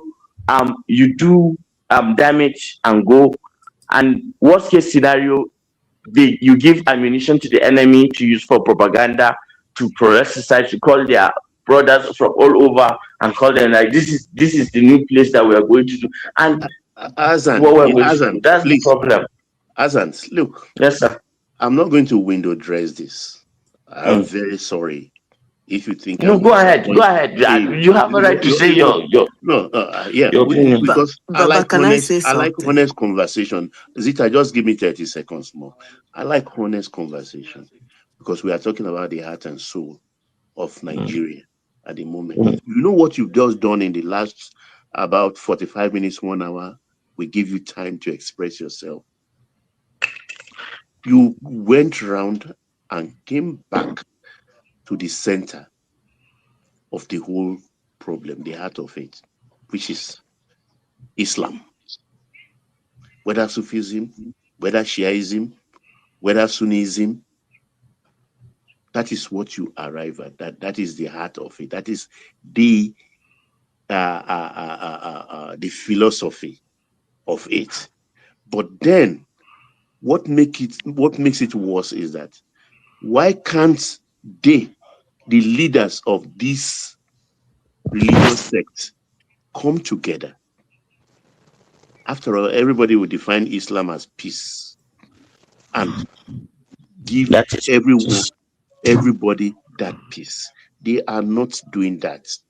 And by implication, it has extended into banditry, into kidnapping, into criminality, which is affecting other parts of the country. And do you think it will still have to be dressed with bandages? So Baba, essentially, let me understand you. Essentially, what you mean is that Islam has to go before people stop killing people, or No, people stop why being why deceived. should a religion of over six this thing? I'm not saying it should go, but what I'm saying, look, a group, a nation, ethnic nationality, family, street, there is leadership. It is a condition of man to have leadership. Those Baba, leadership, will you the give me a leadership, second to they are speak? not rising up to the occasion at the moment. That's disappointment. People like me are having. I get you. I get you, and Baba, I understand. But But what but actually do you see? I mean, um, Baba, can I come in? Can I say Yeah, go something? ahead, please. Go go ahead. ahead. When Isong was speaking, I said I disagree with him in few things he said. People came here and say that it's not all about Islam or Muslims. That's not true. Mm-hmm. Why did I say it's not true? Number one, the name I know, like now, they know you as Baba. And all of a sudden, somebody is doing something in your name. And that thing he's doing, if you truly do not like it, that should outrage you. You cannot go about doing something in the name of a particular religion, a group of people, or a nation, or a person that is outrageous, and that person kept quiet for years. and somebody come to tell me it is not all about them. That's a total lie. Now, Let me say Madam this. Zita. I Let don't me know. finish. I left two people to No, the Hassan, topic for let me one, 2 address this, hours now. please. Madam Zita, Let me. Madam Zita, Yeah. do you realize that some of the people that are on the front lines fighting these jihadists are also Muslim? I'm coming. Let me Do you finish. realize? Wait, that's why I'm I don't coming want to to that. make it about. And if you think about the number of Muslims we have around the world, it is less than 0.02% of them that belong to this jihadist group. So I will ask you a and I say question. that because I know that it's not about the religion; it's about these elements, right? That are causing chaos, and some people, a lot of Muslims actually speak out against them. But the Nigerian case, what we have issue with is some of the leaders in the north don't come out forcefully to address this, and that is what the issue is. But No. it's not so much about the religion being. It's common sense. Aizon, nobody will be doing something in your name that is sacrilegious. You keep quiet. Common sense. Now, the second thing I want to say, I will ask you a question. Then I will round up by giving you, because I hear some people talk about Tompolo and Niger Delta militant. I have always said that two of them are not the same thing. This is different. But whether you want to believe me or not, I don't even give a hoot about what you believe. No, I can answer that question because I know those other people very well. But go ahead. I will ask you the question. Is it BBC or Al Jazeera asked Nigerians when they were running their mouth that it's not about Muslim, it's not about Christian, it's insecurity, blah, blah. That's a simple question. Those people that are doing that thing, what is their mission? What do they say is their mission? That is the question you will answer. And if they say that their mission is Islam, and people who are flesh and blood Islam keep quiet, and those people are running around the whole country, in their name, it's all about them. Period.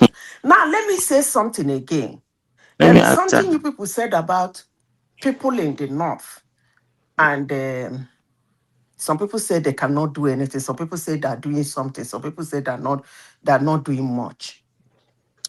Although Niger Delta and what is happening in the north is not the same thing. But I will tell you that Niger Delta militants was something I witnessed. Let me not just say 90%. 80% of the quench was done by the elders in Niger Delta and their kings, the Amayarabos, the Amayarowis, their leaders. They were actually the people that made it possible for that thing to quench. Because they were the ones that told those boys, at this point, you can't go further. You have to accept whatever that is on ground. They were the people. That's what I'm talking about, leadership. That is leadership. So Nigerian government didn't do anything. The contract that they gave to hold on, those ones are letter now. I'm talking about quenching the buying. Okay. Let me I'm say talking something. about quenching the. Forget about the negotiation can come later. Do you understand? Nobody is telling you that if they are able to find out what the problem in the north is, that if they can come to the table and negotiate, they won't get something. Nobody is saying that. I won't even support if they have a genuine reason whereby they can come to the table and negotiate. They should get something out of it. It's give and take. I'm not talking about the negotiation. No, that came later. But the buying of oil company workers, the buying of security personnel, the buying of individuals traveling on their own, the raising down of villages and the ragtag coming out of that place with them and the Nigerian military. And they did not go 80% of beyond food were Niger stopped Delta. by the Did they go elders beyond Niger and the Delta? kings of that No. land. Okay. They are the ones that vote because they know those boys. Let me So answer. this Let me thing you answer. people are saying that is not every northern leader, every imam, every northern scholar knows those people and their sponsors. They know them.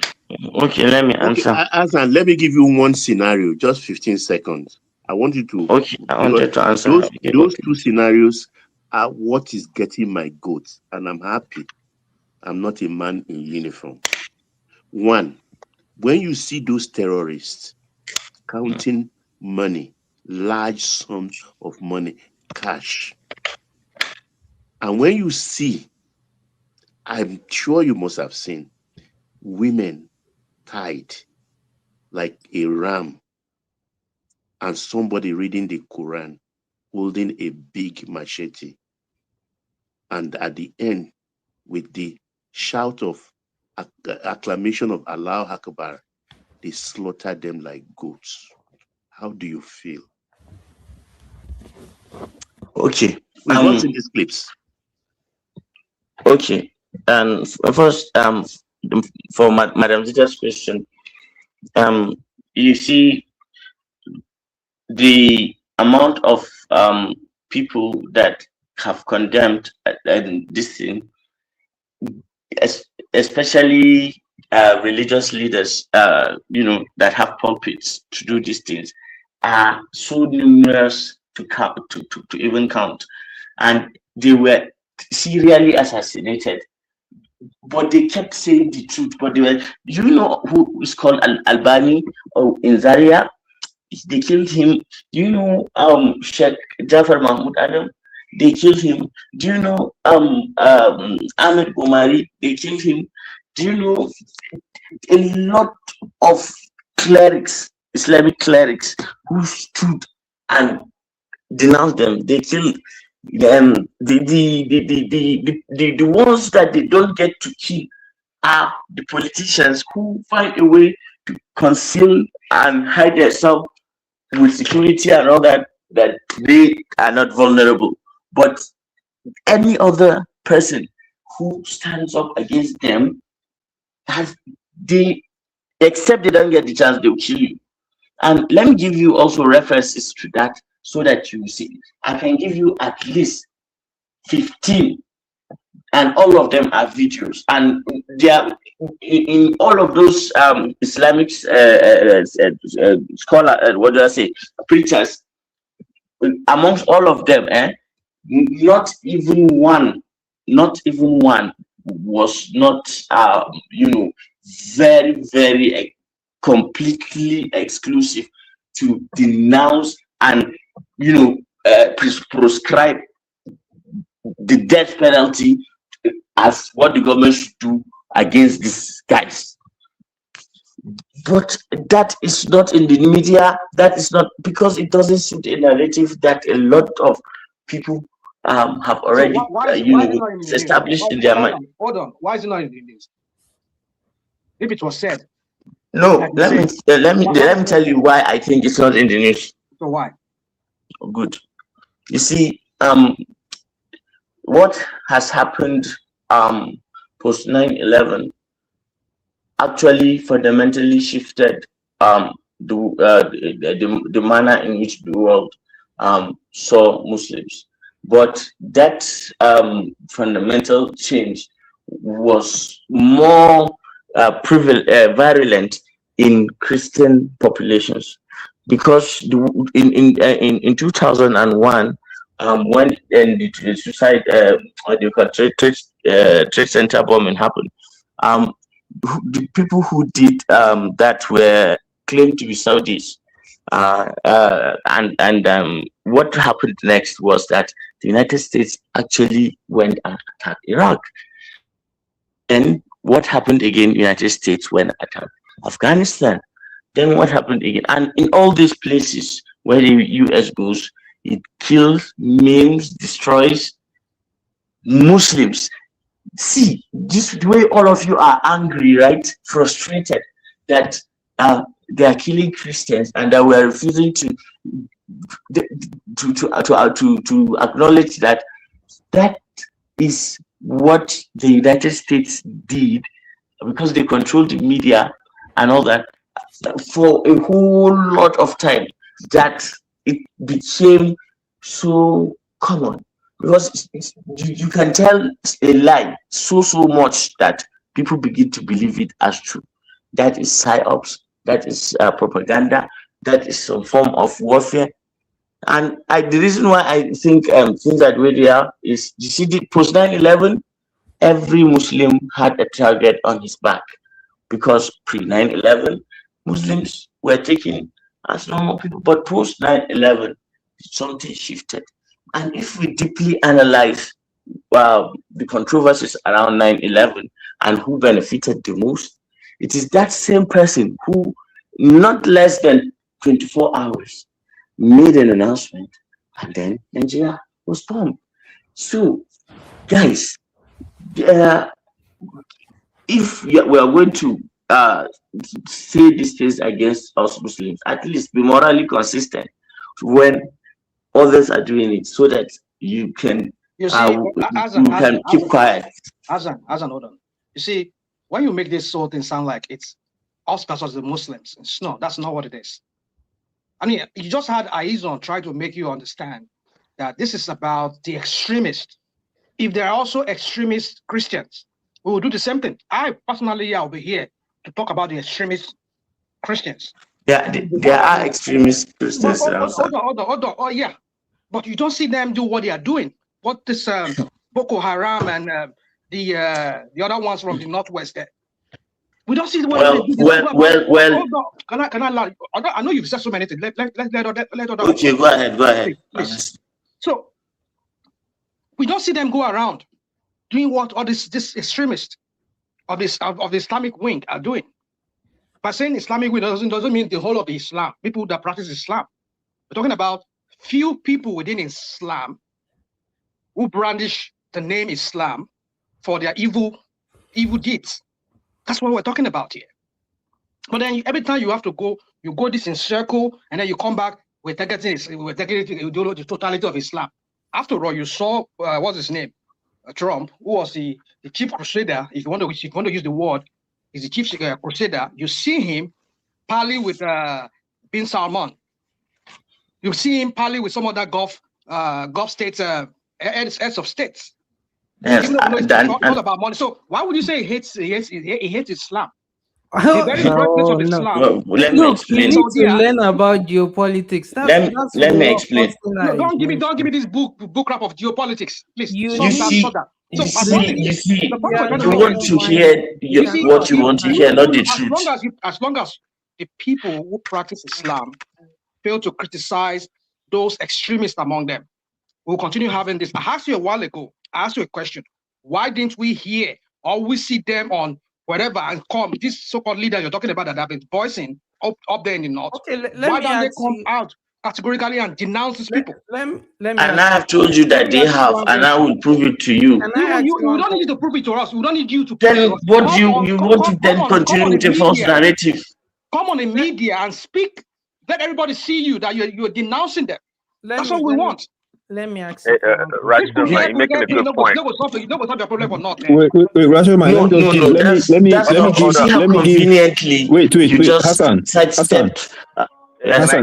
Hassan, let me give you an example, a perfect example, please.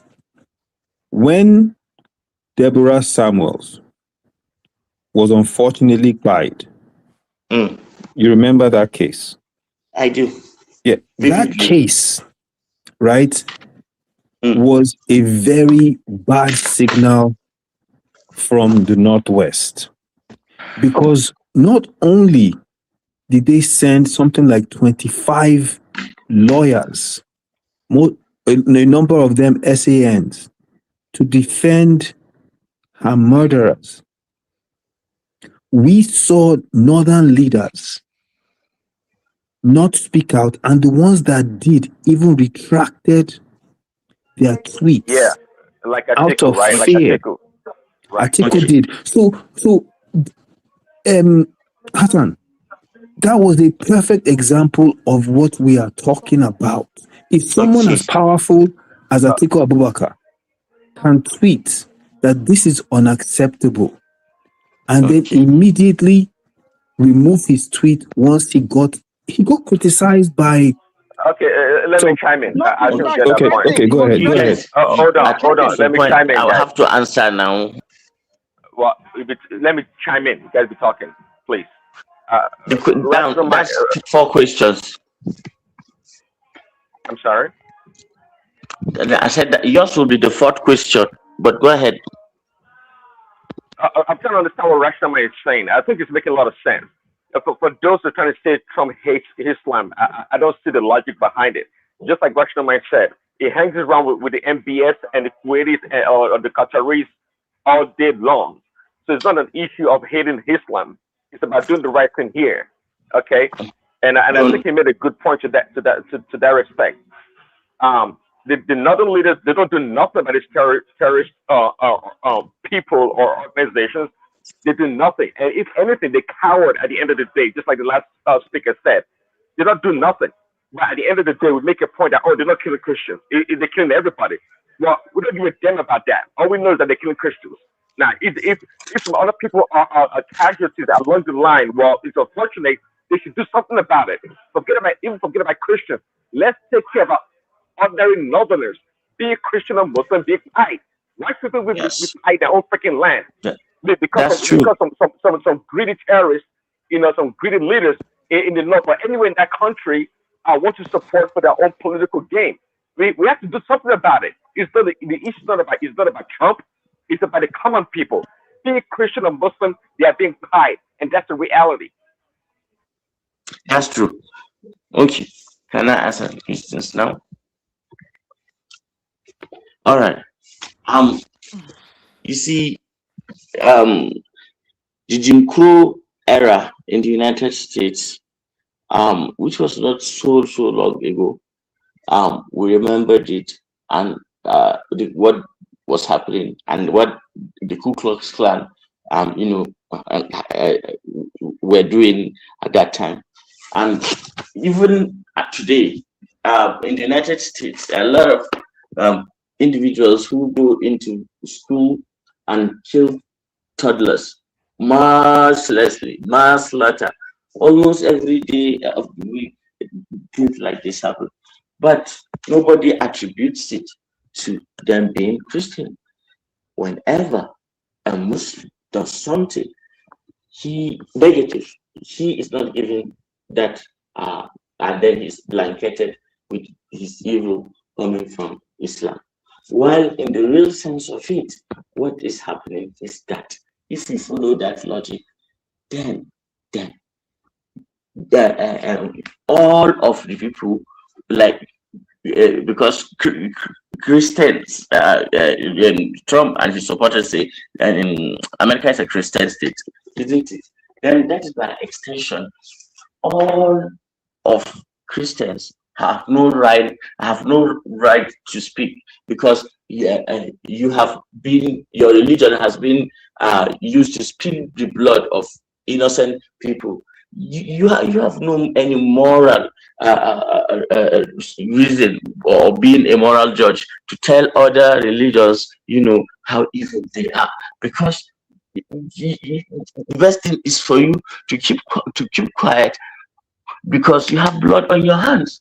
That is what, because if we are consistent with the logic, that is what is supposed to happen, but that is not what is happening.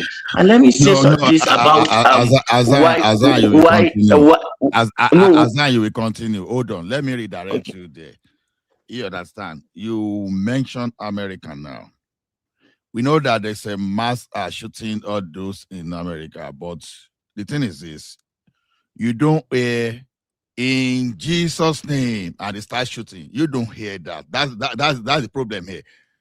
When they now conduct their investigation, we have some different type of people that have their own different reason.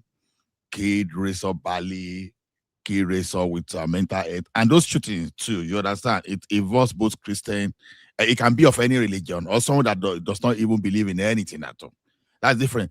But before they can trace this to some extremists with an Islamic background, they shout Allahu Akbar. That's the difference. But you don't hear the one you are talking in America to say in Jesus' name, through the Please, name of our Lord. can I say something? Hassan, give me 1 second, please. Look, I think everybody just need to understand something. Arabic is a language just as English. If anybody, even you, if a Christian come out tomorrow, I'm just giving an example, I'm not saying that's what's going to happen, and shout Allah, anybody can say Allahu Akbar. Most of these guys don't even know Islam. Okay, but because of the stereotype, and that's why you just need to put yourself in that shoe of what Hassan is painting after 9/11, because it is easy to tag those terrorism because it already have that label already, and it's easy to run with it. That's what he was trying to say. Anybody can say Allah. No. AB. I must not One this second. fast. Let me just finish this one. Even in Middle East, there are Christians, and the same Allah is used as God, even for them. If they are going to say God in Arabic, they also say Allah. So you just need to understand. What are you doing here? What are you trying to do here? Why are you spinning this whole thing like as if we are Rational mind. Let me even land this point. Hold on, Azan. We continue. You continue. See, AB, you can't spin this because it doesn't stop by saying that Allahu Akbar. After doing that, to these people, they will go online or somewhere and they will claim their crime. And they will tell you, they will announce that they've just done this, and they will tell you that they are advancing their cause. So they didn't just wake up and tag them anyway. Boko Haram, anywhere Boko Haram committed crime, they will say they are the one. Anywhere Lakurawa did something, they will say they are the one. Anywhere you see Iswap, they will say they are the one. So it's not as if anybody is coming to label them. That's what I'm trying to say. Mr. Ogala, what you fail to understand about this is the fact that, well, extremism, when we talk about it, you can become extremist in so many things. You can become a religious extremist. You can become, what do they call it? Extremist scientist. You can become your national or patriotism. Patriotism can take a person to that level of extremism. There are a lot of things that can take ideas that can take a person. You're dancing around this topic. No, I'm not. I'm trying to make a point. Let me make the point before you counter me. Let me make the point before you counter me, so that you won't say I did not say what I wanted to see. No, I don't need you to tell me what I need to see. It's just that you've been dancing. No, you're not the only one on the platform. I believe others who are listening. So yeah, you may not want to hear it, but I need to say it because they asked the question, and if I don't say it, then I leave the room for people to continue to not understand it or intentionally do the thing that they continue to do. Okay, so then let's guys back. What is happening is the fact that the United States or the Western civilization, I think what has happened to Muslims fundamentally in the last 100 years is the fact that since the First World War, the world collapsed. The old system collapsed. The Ottoman Empire collapsed, and the United States became the superpower of the world after World War II. And since that happened, since that fragmentation, then the Muslims now became sort of second-class people in the world because they are no longer being protected all of you have the right to intentionally refuse to see the genocide of the United States, how it killed off millions of Native Americans, how it dropped an atomic bomb in Hiroshima, in Nagasaki, how it did so many destruction all over the world as a Christian nation. But nobody comes out and say because America did this and you did not condemn it, then you are like them, and the problem is Christianity. Nobody says it because America is now the superpower and they control narratives, they control the media, and they have given the world an idol, what do I say, something to lash their anger on, and that has been. And if you look at it critically, who is benefiting from what is happening within this cycle? Ever since okay, the Jews. Let's talk about the Jews and how they connect to all this, and how people don't say anything about the Jews, and they excuse the Jews, but not the Muslims. These are people who are literally committing genocide or live streamed, and we're seeing it by our own eyes. Nobody says anything but the big bad Muslim. And in regards to Trump and the Qatari Bahrainis, I think you misunderstand what is class consciousness and religious, religious entity. So they are two different things. Trump is an elite.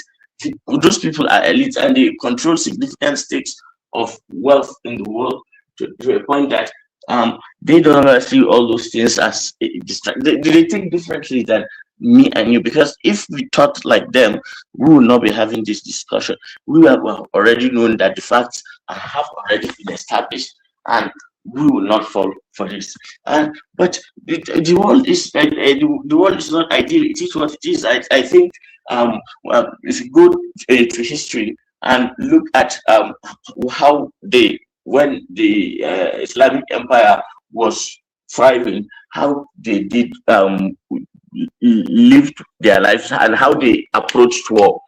There's such a thing in war that's called ethics of war. The Islamic Empire actually institutionalized this ethics of war. But ever since the Christians became and that has gone over because of the moral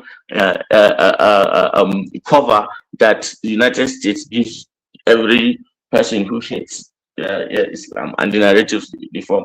So you can see the connection between the start of this thing and the bombing of Iraq, Libya, Mali. There's a correlation. This is not an accident. And the culprits, we can see them, but nobody gives us a benefit of the doubt. Maybe because we're not a superpower, but maybe one day when something happens, and maybe people will see the light. Let me just keep quiet like that, man. I don't know what to say any longer. But let me send you the evidence. I know that this is a difficult topic for you, but I didn't just want to. I wanted you to flow to vote freely, but I'm confused. Understand. No, it's only that I don't even know what's going on with that. A lot of things. A lot of things that you cancel because number one, where you live, and even if you speak too much, it can be, you understand, it can be too dangerous for you to even speak too much, to be honest. Then again, it is so difficult to defend this thing because we know the global dynamic, you understand, but it is unfortunate that all these extremists, they find their way into our country. This is a country that used to know peace, that what Christmas celebration used to be in Kaduna, whether the southern or the northern Kaduna, everywhere in Kaduna, where it is today, that even if you are the Southern Cardinal today, you have to be very careful. You know what just used to be and all those stuff. So it's unfortunate. I know it's difficult for you to explain anything. So I would just say don't don't stretch yourself too much because Sorry, this is Ola. super Let me sensitive. apologize.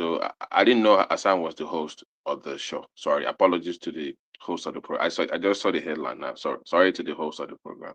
I didn't know he was the one hosting the program. So sorry. Don't So ban me.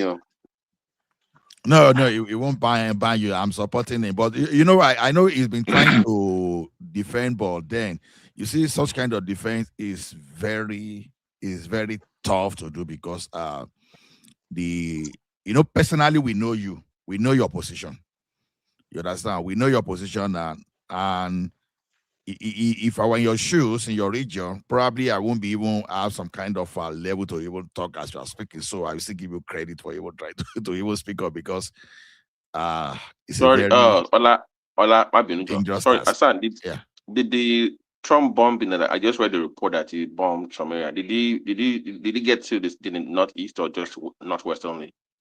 No, it's not west. Because the thing is this. Okay. You know the reportage and the way people are talking about it. I know that some people they don't even know where northwest Nigeria and northeast Nigeria is. They just hear that thing. Now, I think people really attack while people I think they were Lakurawa because those are the offshoot of ISWAP and what do you call it? A Boko Haram that just have affiliation with ISIS. So they were the one. But when they are saying ISIS, they don't bear the word ISIS there. And when these people are talking of that, if they were really going after that ISIS, it's going to be northeastern part of the country, but it's the northwest they tackle. I know some people don't want to believe where they are going to see Nigeria Air Force, they've been doing something even before the Ogagun of America came. And I think some people are putting cost to this thing already, that already $60 million gone already in, in that operation. So Nigeria technically now is owing $60 million. Maybe we are lucky we are not up to $100 million yet. So Me, expect to hear a lot. What me, do you I'm say, happy. Hassan? Me, I'm happy if Nigeria will spend, even if it's $1 trillion to safeguard the lives of Nigerians. It is worth it. Life is sacred. Nigeria as a country loses 15 billion worth of Many Nigerians they can't make sense of this, Oga, and it breaks my heart. Yeah, they don't understand. Nigeria loses 15 billion. See, the thing is, assuming there's no insecurity in that country, and with all the mining that is going on in that axis, when you add what Nigerians have paid in ransom, and about 33 million Nigerians that is facing acute, you understand, food shortage, and people in the camp, all those are, when you combine the total economic value together, it's about 15 billion annually. That's what Nigeria lose. Apart from life, life, there's no way you can put value on life. The life lost.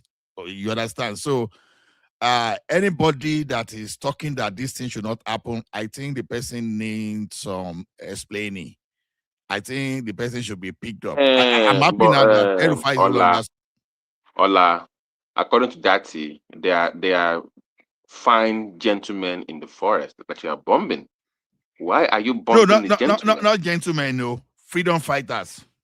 No. He said they were gentlemen in the forest. That's what he said. So why are you bombing? So until that mindset changes, you cannot. It's going to be very tough. No, Dati is mocking them now. Dati is not supporting them. That is opening the nyash. You mean the VP to BA, right? Yeah, that's what he said. But yeah, it's actually mocking. Yeah, it's actually mocking the northern elders. I don't understand, like, how long will, because at some point there has to be the political will in that part of the country to allow security forces in to expose their hideouts. That they have to get to that point where they Let me really send you want the to let me manage send you the everything. links. Okay. Continue, Babati. So we have to get to that point because bombing, all these airstrikes, it will help to some extent, but the real work is on ground, Ola. That is where the real work is, and America is not willing to come in right now, right? You don't want to come in and put on the ground. It's still going to be our own people, but they need native intelligence. They Where? need your own people to help them out. So where is that will to actually expose all these people?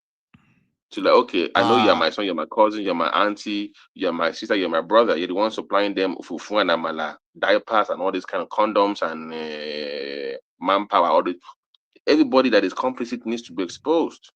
But it comes from the community themselves. The community themselves must be willing to fight alongside the government to expose these criminals. Yes. One of those things, that's one of those things that that we ate. You understand?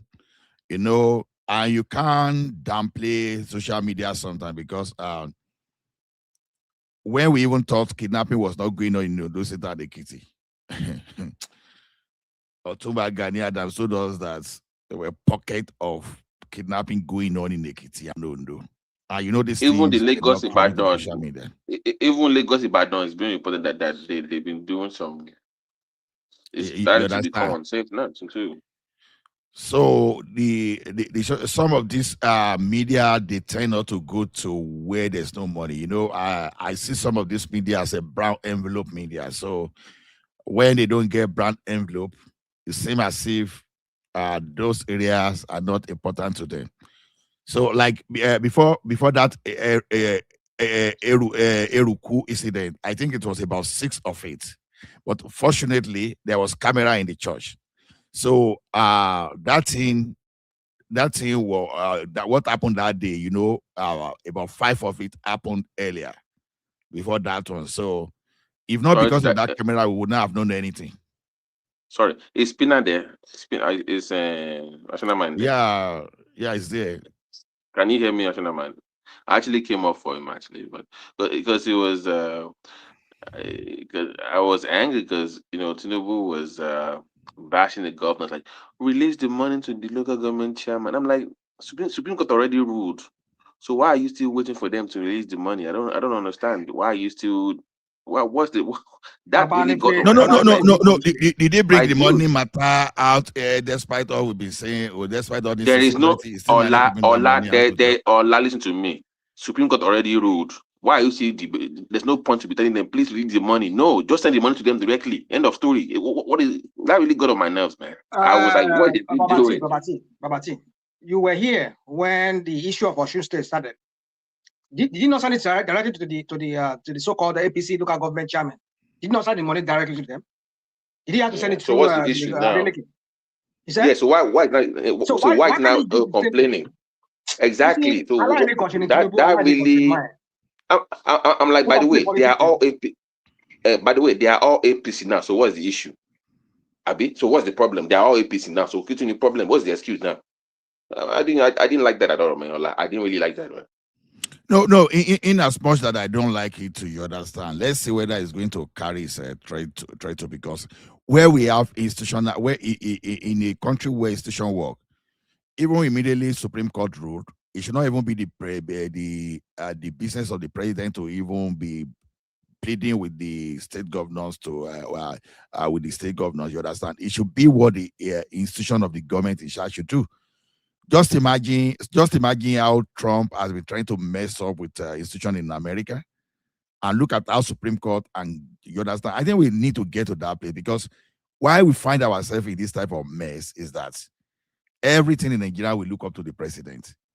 We should get to a point that even if the president is not interested in doing the right thing, that the institution should do it. I don't know how I don't know what we can do to get to that level. It's embarrassing, to be honest. For the president to start pleading with the governor after Supreme Court ruling to release money. I know where the man said, I know where the money is. I will just remove it from your money and give it to them. Or then stop talking and just do it. It will arrow you after many months. He should have directing that is it FAC or whatever they call themselves to do the right thing.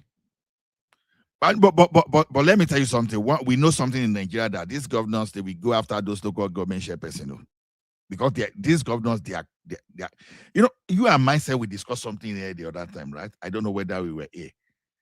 When I was saying, even the level of insecurity we have today, we are not even supposed to have it. It was just because these governors, they don't even want to do their job. Because do you know that forest guard is still under their control? Nothing stopped them from recruiting. But you know this guy, they don't want to pay. Practically, the forest guard that Tinubu want to recruit, I think he is practically forcing the state to recruit so that they can release money to them. This government, they are all about money too. That country, we are not serious, to be honest. Both governor, federal, legislative, the national, we are not serious, to be honest. We are not. So can you admit that? Can you not admit that Tinubu government was serious? Can you admit that? That's you see, I made it collective because see, let me tell you one thing. No, don't do that. Don't do that. Don't do that. Guy. No, let's. My guy, me. Hold on. This same us here when Bubu was there. we will blame Bubu here. But now all the time Tinubu sing, but we here can be Maradona. Okay, listen, sir. Yeah. The thing is this. I have my own hatred for Buhari. Everybody here knows that I don't hide, because my considered opinion is that Buhari was a criminal that should never have been allowed to presided over a democratic institution which it destroyed. You destroy something and you came around to become the beneficiary of it. There's no way I was going to trust you. The insecurity we are discussing today now, you know, people were suspecting Fulani before, but now Buhari helped move that ethnic nationality beyond suspicion now. It really opened the nyash. You understand? It's really opening the nyash now as it is now. So when I talk of Tinubu, I don't talk of Tinubu the same way I talk of Buhari.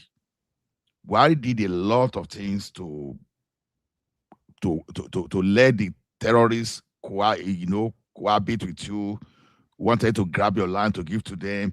And it was other Buhari that started hearing that they were using trailer to pack people to go and drop them in different states. It was under him that they started disarming Vigilante, while they were not disarming Meitiala and some other group. You understand? But why I'm so particular about this Tinubu is this. You, when you're a leader, and you've been showing us you know the right thing to do. But can't you find a way to inspire all these leaders, even if you need to call them to your office and beg them, please, without anybody here, let's even pretend that we are all Democrats. Allow the local government chairperson to get their money or whatever. You understand? That's what I'm talking about. We should have institution, because we should not have a situation whereby a president can now come and overrule everybody. But it's not about the president, Ola. Supreme Court gave a judgment, didn't they? Yeah. Obey the law. Exactly. Simple. Everything is leadership, man. Honestly. Obey the law. Supreme Court has spoken. It's the highest court of policy. So why are they not obeying the law, starting from AGF to whoever is in charge of the distribution of the money? Put the money in the local government accounts. As simple as that. Might look for na trouble. Maybe that Sokoto strike might be, Nnamdi Kanu might be the target. Come on. I know they follow you, enter that one. I beg you. I know they follow you. No. I think Nigeria Air Force were busy with Northeast. Why those people? I don't know why the US decided to pick on Northwest. Maybe because of the Sultani there, or whatever. I don't know. Maybe because of the strategic, political situation there. I don't know. But one thing I've seen, Babati, are you not suspecting the actions of the southwestern governor, especially the Ogun State and Oyo State, with the way they deploy into the bush during this Christmas period? And many people, I'm sure many people are not even aware that that Amotekun have drones. Are people aware? So that they have what? I think they have drones. Oh, okay. But they contributed a lot of money this 500 million the Southwest states, and even though Lagos State is not in the Amotekun alliance, but they all jointly bought vehicles, communication equipment, motorcycles, and all the rest. So they are heavily patrolling all the southwestern corridors this December. Yeah. So what I'm even telling the rational mind, Babati, is if those guys, if they manage to venture into the territory like Southwest, where the maker will welcome them to the 77 virgins, so they will go and enjoy the 77 virgins. Because but the curiosity here, Ola, why is APC avoiding to engage OPC? Is it still the grudge they have against Iba Gani Adams supporting Jonathan in 2015? Bye-bye, Kale, sir. Hey, Kale. You know, yes, sir. I raised that question that the argument which I've been making is that, listen, when the NSA was supplying the military ally in the north, what happened to ESN and OPC in the south? Are they not militias as well? So what's the excuse this time around? So nobody has been able to answer that question. I think all these governors love power and they don't want anybody to rival them. So it's all about how will you just allow Ola, you can put them under civil defense and they report to you, not OPC, not Gani Adams. You can take them out of the picture. So just give us your voice, but we don't want you leading the charge. We just want them. That you can do so many things with them. That's the issue with you, with your little fragile ego. That's your problem. Then we can do that. Just give us your voice. We'll train them. We can make that an arrangement, right? If you don't want him to be, you can. So what's the problem? It's just. And I'm taking this. No, I don't just know. It's either like what I was saying the other time. You know, you see, even to start with, you realize that even when we form Amotekun, to be honest, did we really need to do Amotekun when in reality the forest guard is still under the jurisdiction of state governor? So let's just assume that that the forest guard has graduated into something we call Amotekun, because I started digging into this thing when federal government was I've been so concerned about employing federal forest guard, because anything federal force, I don't want it. I don't want it. So I think the southwestern governors, they don't want to spend. I think this is all about money, and maybe they want to hold on to the power. These guys don't want to spend. That's the way I'm seeing. But Babati, I don't know if you guys have heard what is going on, what is brewing over there in Kano State, where they said APC, they are secretly doing some kind of militia step, and then when they had to bypass the governor. So have you guys heard about that? That Ganduje is up to something over there. So when people needlessly cause, you are harming some certain people, and these people now, they not turn. That's the weaponry you give to them. They're not turning it against the civilians, but to the masses. I mean, you just beg a lot of questions. As you see, this APC, Oloribuku APC, them. I mean, like I just don't understand what the pestilence that party is. I just don't understand how they think. You are secretly harming people. Oh, for what? To go and kill their own fellow Fulanis like themselves, right? And I look at what they did with that. I don't know if you guys saw, there was a video I saw online. Maybe it was staged or whatever, I don't know. some group of people, they caught some people, I don't know, somewhere in maybe in Osun State or in Kano, I mean, in Kogi or Kwara State. They caught these guys. And one of them was confessing that one Mr. whatever gave them those guns. And quite after a few days after that, that was when we had Ribadu was saying that he harmed some Miyetti Allah. I mean, like, what the heck is going on in this country? I was grossly disappointed when I heard that thing. Oh my goodness, Ribadu, and those people that even said that guns, so those guns were brand new AK-47. Why the one they give to police they jam? This one tear rubber latest, we know they jam at all. Kai, I don't know. I don't. If I were Tinubu, I would have fired that guy. I don't know. I don't even know how Tinubu managed to surround himself with all these. Matawale now, that Matawale, he could explain tire as long as they see Matawale for that government, man. I will still be asking some question. Even Ribadu now, the guy has to go. Ribadu has to go. To be honest, he has to, because you see the politics around that Ribadu is this. The problem with the North now is that they will say Tinubu is putting everybody who are Southerners into key places. So where else now do we have to them a real Northerner? By real Northerner, they mean a real Northerner that is Muslim, having a very key post like maybe being NSA or being Minister of Defense, or as the case may be. So if you now remove Ribadu from there, who's going to replace it with? Another Fulani? Oh, who's going to bring another Yoruba man? So I understand his politics around there. So you have to tread with caution there. But then the point is this: you cannot play people. You cannot play life. I mean, play politics with people's life. Ribadu has to go. If you're anyhow, go and look for somebody who is loyal to you, who is a Fulani or maybe a Northerner. It doesn't have to go for Fulani. If I was in that office today, look at what Buhari did. Did Buhari care? You understand? It is when Southerners are there that we start doing something differently. Look at what Jonathan did when he go bring, what was this guy that got involved in 2 billion? You understand? Sambo.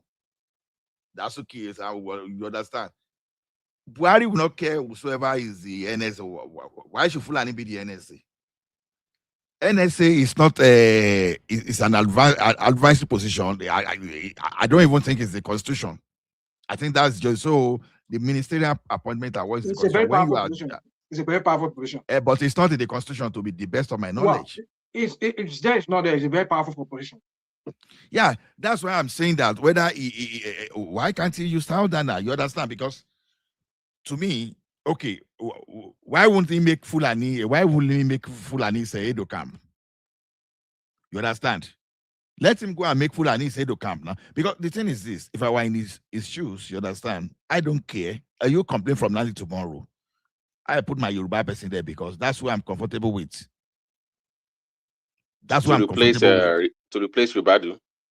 Yeah, I don't care. No, I think no. Let's leave that to the side. I think I would have preferred ex-military general than retired. I think that they've got the respect you deserve for that position.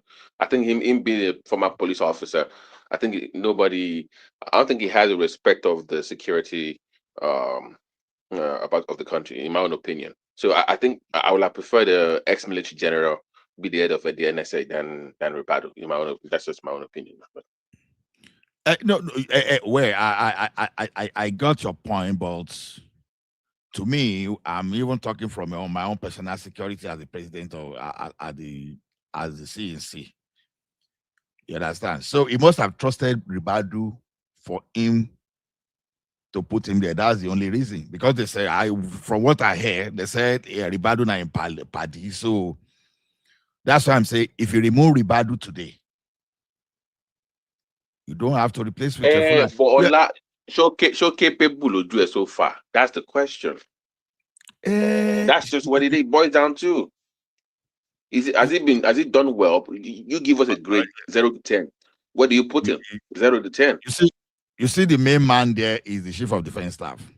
my best of understanding. Now, I will tell you how I managed to get that.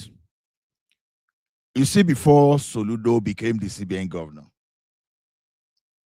Soludo was the advisor to Obasanjo on that. Anything you hear the Minister of Finance and Co talking, Soludo will be the one that will be telling the president the implication and all those stuff.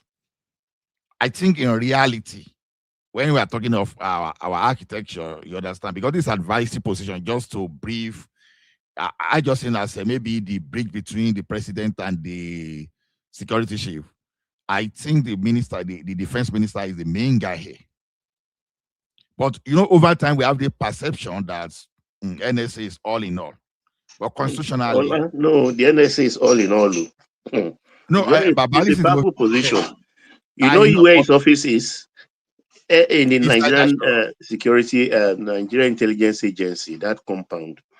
I mean, if he has a part of procurement, he procures, he pays for the weapons. That's why he has the leverage to arm those Fulani, what do I put it, shadow militias to help fight. It's a classical this thing from pages of the Mossad handbook, which they used against the Arab insurgency. It worked there, but in Nigerian situation, it didn't work. But it's a very powerful position.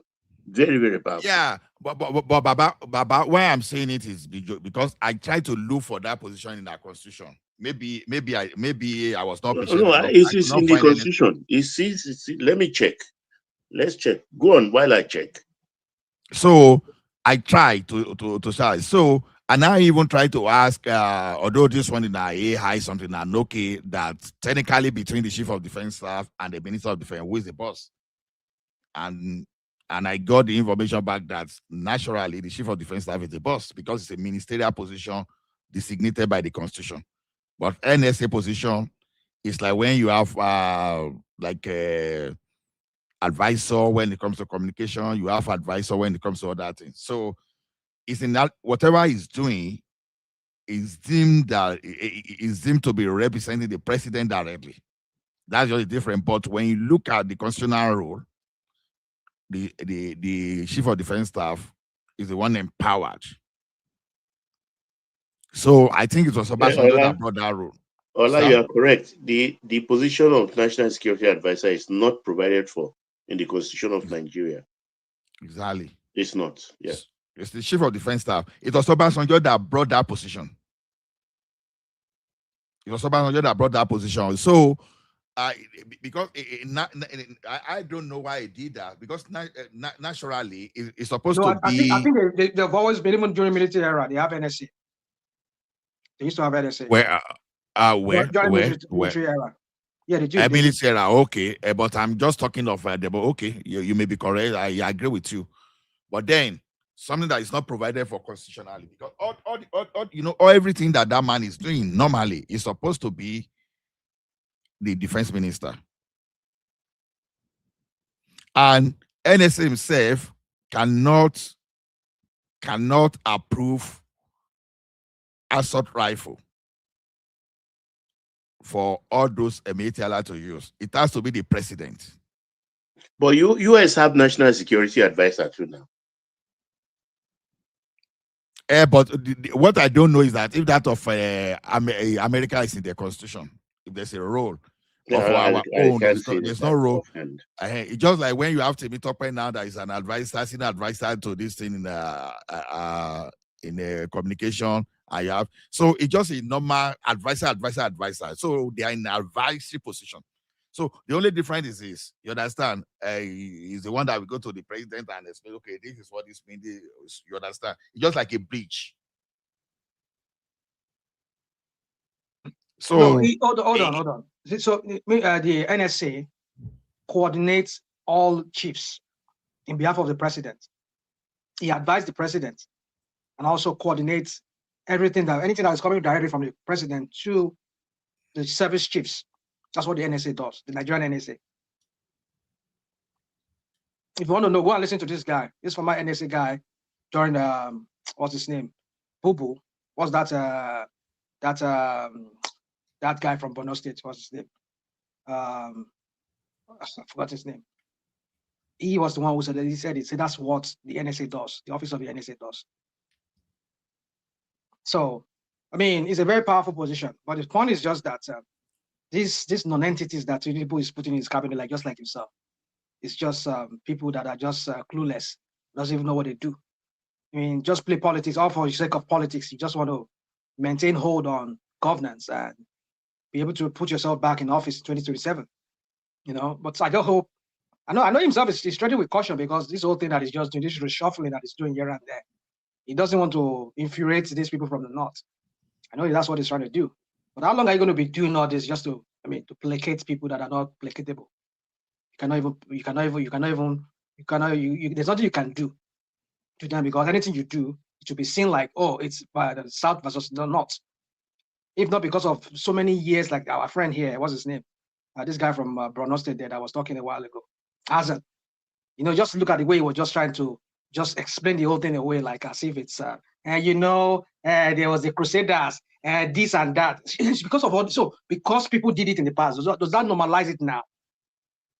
You know, so when we have people from the north like that, those so-called elite from the north, the way they think and they've subjected their people to think the same way like themselves, you know, just water down things that are serious that will later become a monster that will come and haunt everybody.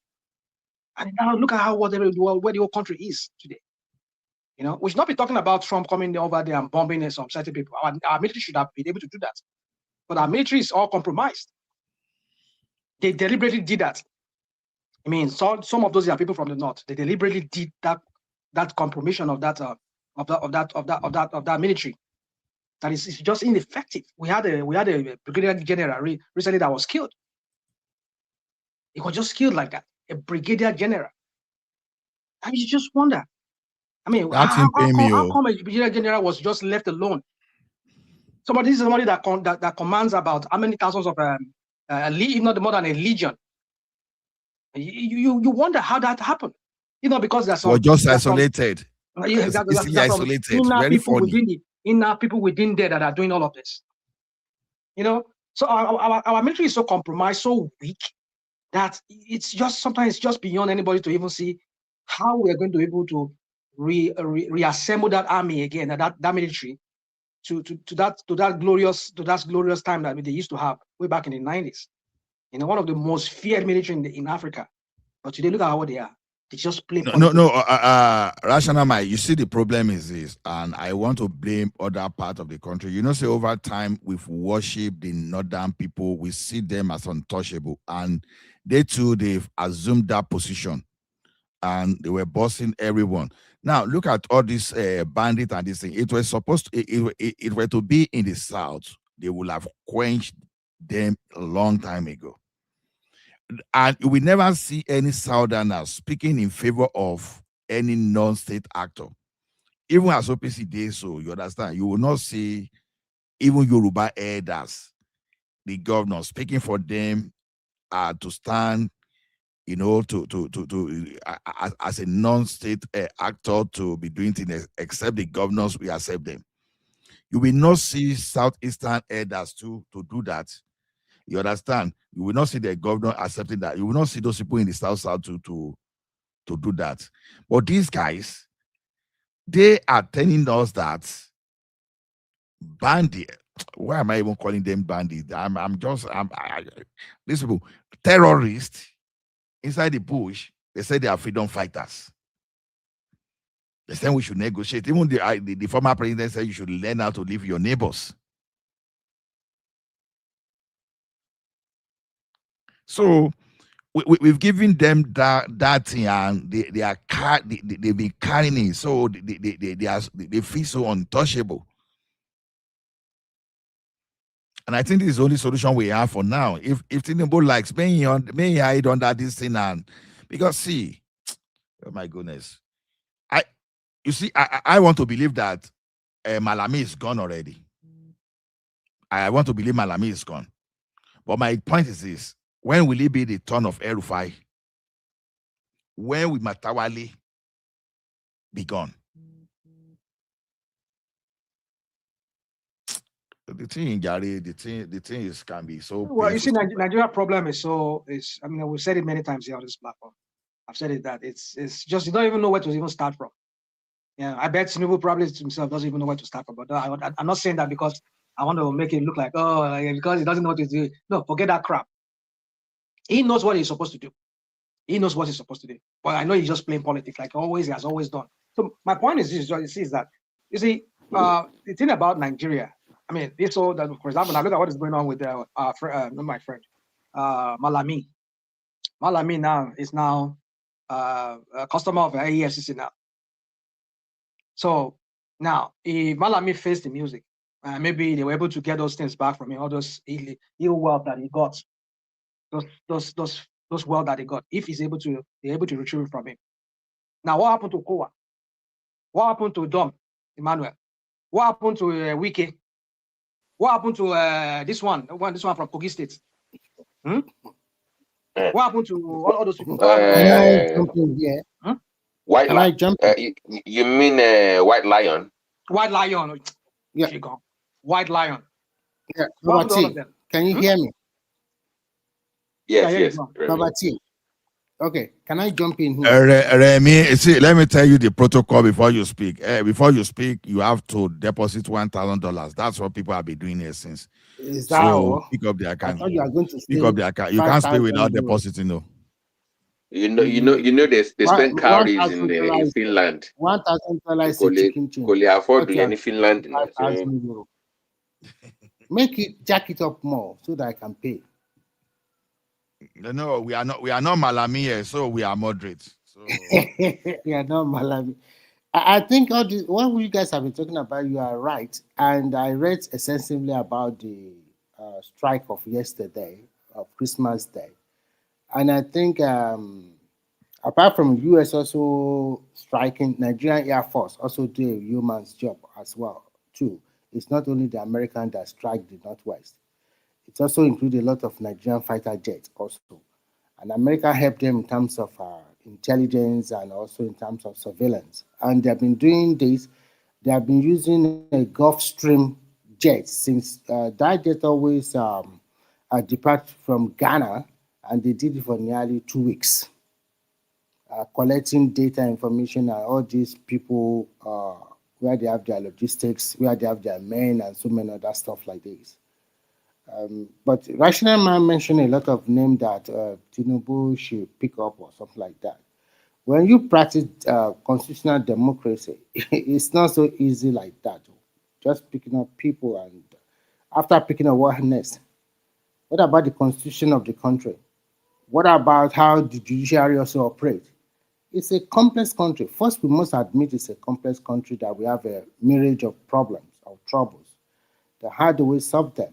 In your mind, you can be thinking this man is as dirty as anything. But you have to have a concrete proof that truly, look at what they did to Malamina. There's a lot of evidence against him. You are just a minister for 8 years. How come? What kind of work are you doing before the minister? Before you became a minister? I think that money is just a cover, because this Kefi man, what's his name? This Kefi man just he said he's not accusing me, just like Dangote said. I'm not you say he's not accusing Farouk of that they should arrest Farouk. You understand? That's what that Mark Kefi man did. After he blew that lead of that how they accused terrorist financiers, how they how they manage to release them. And you guys also, you mentioned about Ribado, but one thing you forgot is that Ribado is one that brokered that agreement with Nigeria and US government. That what you are saying now is the handiwork of that guy. No matter what you have against him, he's the one that knows everything about how they are going to strike them or everything like that. He knows about it. So you have to give him. That's not the issue. That's not the issue, Remy. What he did? What's so extraordinary about That's it? not the issue. Let me tell you what happened. I'm not saying no. Listen, Remy. I'm not. No. He didn't break it. No, I don't want you to give him that credit, and I will tell you why I don't think. As at that point, Trump already bullied Nigeria, and let me tell you one thing. I am online there that even my kind of people are even already for Tinubu not acting, that he has to be taken to this International Court of Criminal Justice for crime against humanity or all those stuff. Is that's a, we think that is a subtle threat, right? It's a real threat. So at that point, even Tinubu had no alternative than just to play along, because you are between the Nigeria elite of the north that loves terrorists, that protect terrorists very well, and Donald Trump that can come to your room and pick you. Because whenever that man threatens you, he doesn't want to show to you that it's not going to execute whatever he threatens. So you don't want to play with that one. So you have to choose between the two. Even if Remy was the one sent to United States of America, Remy will have brokered that deal. So I can't give no credit Okay. to the bad there. Okay. Whatever is said about that one, but the end justified the mean. The result is what matters. And like we normally said here, is an opportunity for Tinubu to also use the opportunity to wipe away these people or decimate their power, which I think they are doing right now. So, and I like at the end of the day, they also play safe, because when you are dealing with a man that is so erratic, like the current man in America, you also have to be very careful. Okay. So I think they play their diplomacy very well. And the most important thing is that for us to see result. And for me, I still believe that the day that Nigerians go away with this Abuja central government, every state control your resources. You don't need to go to fucking Abuja anymore. Sorry to use that word.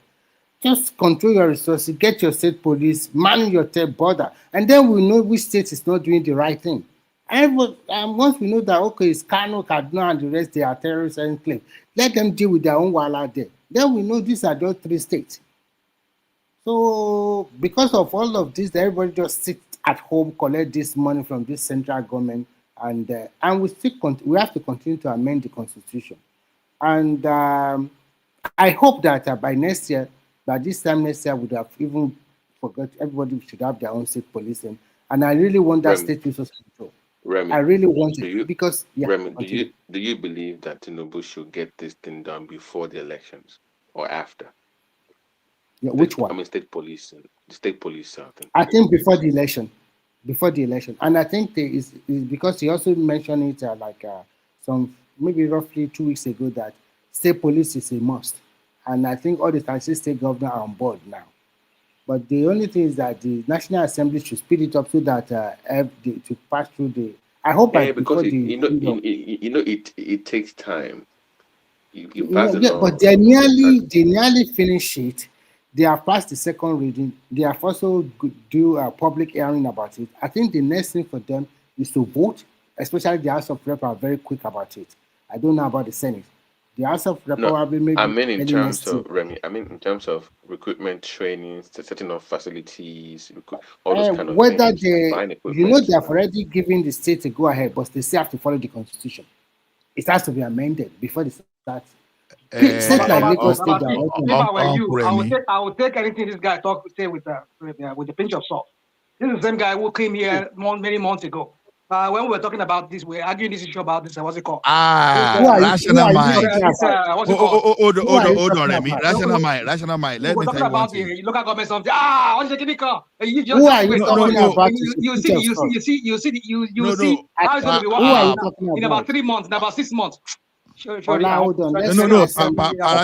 Parational mind. You see that state police? I don't think it's just can escape it. Ola, sorry. Who is it taking? No, Remy.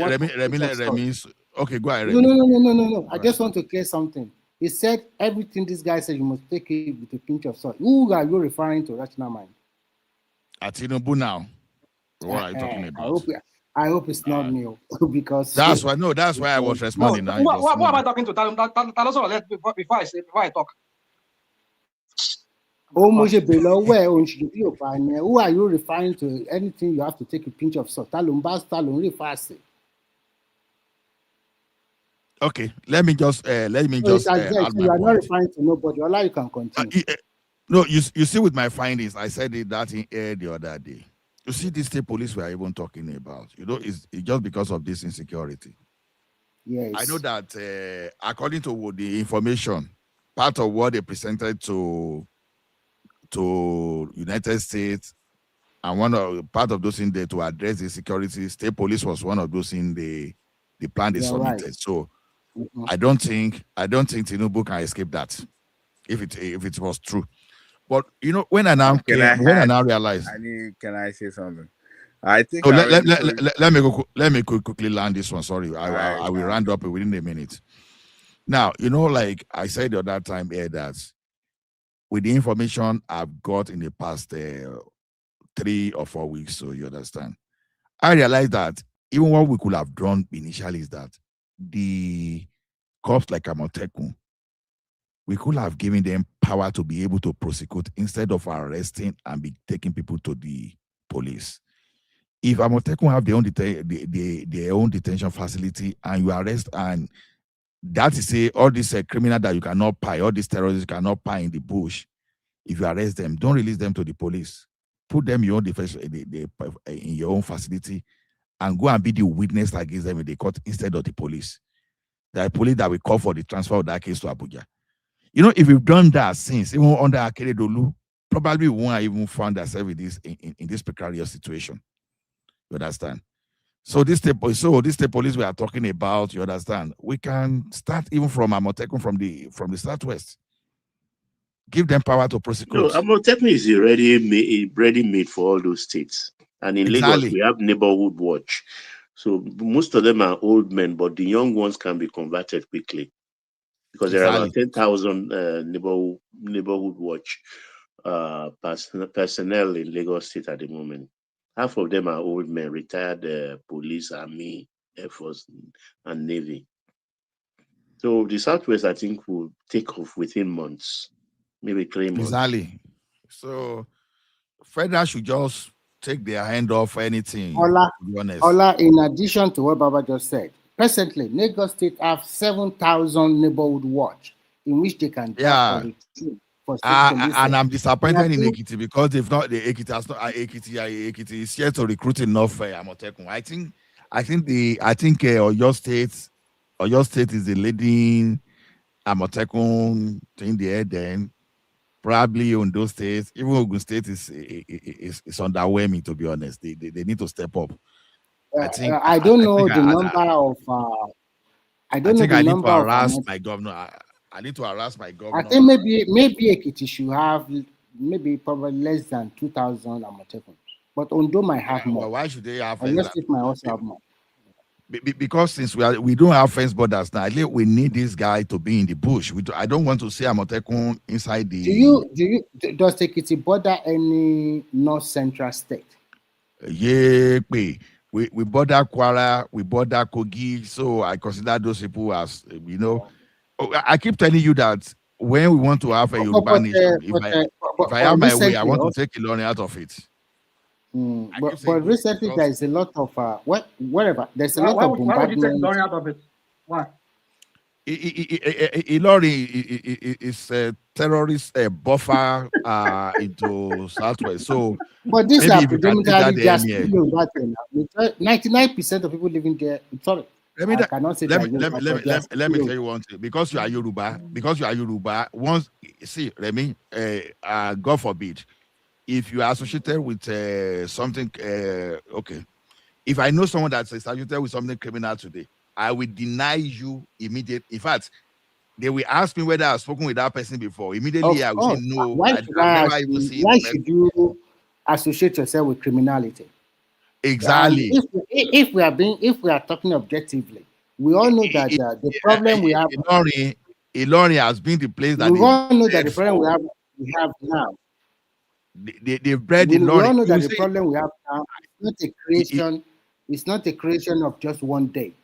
We have been having this problem for a long time, and I think everybody has been talking about.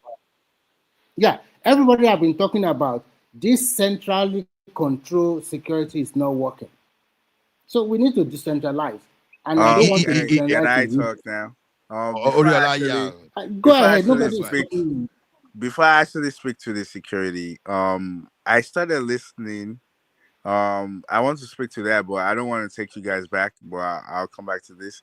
I think it's better sometimes that we listen to, even if we don't agree with some other people, we still listen to them, because some of the things they might say might make sense. Because a lot of what I see, like both of them left. Um, the Northern Light guy, I forget his name. I think Yusuf or Hassan, whatever his name is. I think it's better, even if we have different faiths or we have different ethnicity, at least still listen to other person, whatever they're saying. Because sometimes it seems like they're making some point, but you're not listening to your point. It's because what you have in your own head that you think is the Yeah, right thank thing, you. and Thank you you. just bring Exactly. that out, and you just disregard whatever the other person is saying. Um, I just thought I'd say that because you mentioned a lot of things that make sense to me. A lot of young people, especially people that um I don't even think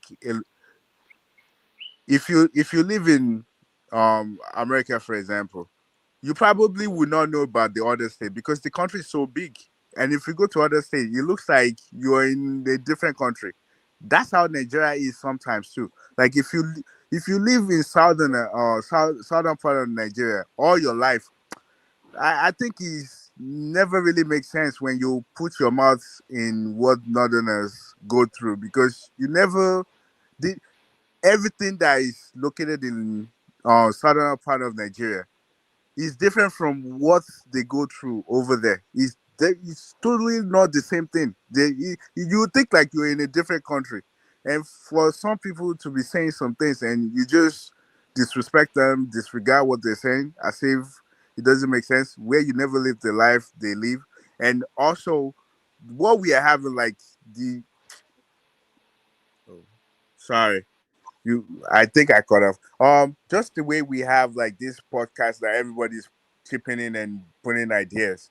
I can bet it that I don't think 90% of everybody that contribute to this have actually know that the northern too, they have something like this as well.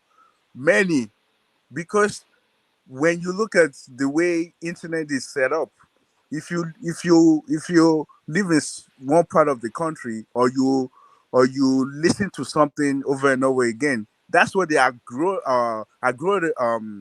algorithm adjusted to, and that's what it would always associate with you. And every single time you would think that all the things that you're saying is just everybody is saying it. No, it's just for yourself. So I think like sometimes when they put in some ideas, I think it's better we just listen, even if we don't agree, but we should not just disregard it. Because I listened and it seemed like the guy, I even felt like he was trying at some point, because he felt like he has no backup. And the other guy that was backing him up was also explaining, and everybody was just disregarding him. So that's what I want to say about that. I don't want to go back to that. But what's your the discussion? Oriola, you know why people here we always get themselves concerned about what is happening in the another part of the country, because the mess their leaders created spilled down to the south. You understand? During the Christmas period, before you will travel and you will celebrate, no religious crisis, nobody's afraid of kidnapping, all those stuff. And immediately that thing happened, the things somehow diffused down to the southwestern part of the country. You understand? So then, not only that, the thing is drawing more resources from people. And when people that are, where are they making so much of those resources? Just imagine yourself paying serious tax in the southern west of the country, the south and the southern east of the country. And some people, because of the way they've messed themselves up, and you are now using significant part of your resources, and you are even borrowing. And this debt, all of you are going to pay for this debt. You But understand? Okay, Ola, can I say this? Hold on, Remy. When they are banning in people from visa now, you understand? Did they say they are banning people from the from the northern part of the country? They are banning Nigerians generally. All right, so here's what it is. Here's what it is. When you live in western part of Nigeria, we have what we call there's a leadership system that everybody follow. The leadership system in the Yoruba part of that country today, you respect whoever the leader is. You can chip in your own opinion, but the leadership carry the day. And most of the time, the leadership is not the religious group. We have to be honest with ourselves. They're not the religious group. They're the traditional rulers and the political No, whatever. Oriola, what No. you are not talking about. I want to Hold differentiate on. something with you. Hold on, you will differentiate. Hold on, you will Don't differentiate. compare it with the Northerners. Their Hold own on. leadership skills. You will differentiate. You will differentiate. Hold on like this. Ola in addition. Hold on, Before you hold on. Since when Gumi has been talking positively in favor of bandits, terrorists rather, in the bush, right? And that's what I was about to tell you. Hold on, these people over there, when it comes to hold on. These people, they carry people's wife. They do as they like to the wife, even their children. The pregnant woman, they call they will open the womb and feed the child inside to their dog. They were committing different crime, different level of crime. See that Sunday of a guy that overpower Fulani herdsmen. They sentenced that guy. You understand? To them by hanging. Look at all those things. So look at everything, every criminality in that part of that country. They were not speaking. We were not even seeing the common people to even rise up and protest against all those stuff. And this thing gradually. So you also have to, out of the country. I need to talk. Ola, sorry.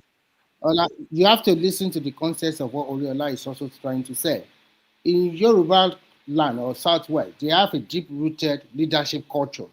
Oh, and they are not using religion as the basis of their leadership. But when you go to other parts of Nigeria, especially the northern part of Nigeria, especially the northwest and north, they are using religion. And when you use religion, which is used to control the mind of people, so what do you expect? And then they have been infiltrated by so many groups and so many set or clan. I don't know how to put it. So that is the result. You are right. Yeah, that the thing is, we are judging people based on our own way of life. We can't do that. Our own is different. The Easterner, they don't even listen to anybody. Do you know how they pipe people over there every other day? When you talk about going back to the Christmas, even in the last 12 or 15 years, they too, they have not been going home like before because of insecurity in their land. There are so many of their brother and sister that have been part, even going home for Christmas. So when we look at it, that's why we say that let's look at it objectively. And when some people come here, they are the alpha and omega. They are the one that know all the trade and all the skills of this world. They thought they know everything, but they don't know any jack. They don't know nothing. So sometimes we are just giving our opinion here, and I can see some people. What opinion are we even talking about now? What do you want me to understand? You want me to understand that? Hold on. You want me to? Remy, hold on now. Hold on. So you want me to understand that bandits that are carrying AK-47, that are buying people up and down, they are freedom fighter? I don't know. Tell me, what exactly do you want? See, what we are trying to say. Let me warn you. Or let me just give you a disclaimer. United States of America may be monitoring your statement now, and whatever you are saying that's I'm a for ní Helsinki lọ́hùn àmọ́ ọkọ máa fún ní visa ni. You understand? Tó bá dé ẹ̀kọ́ tó bí wọ́n máa ju padà ní. Visa. That's not what we are saying. What we are saying is very simple.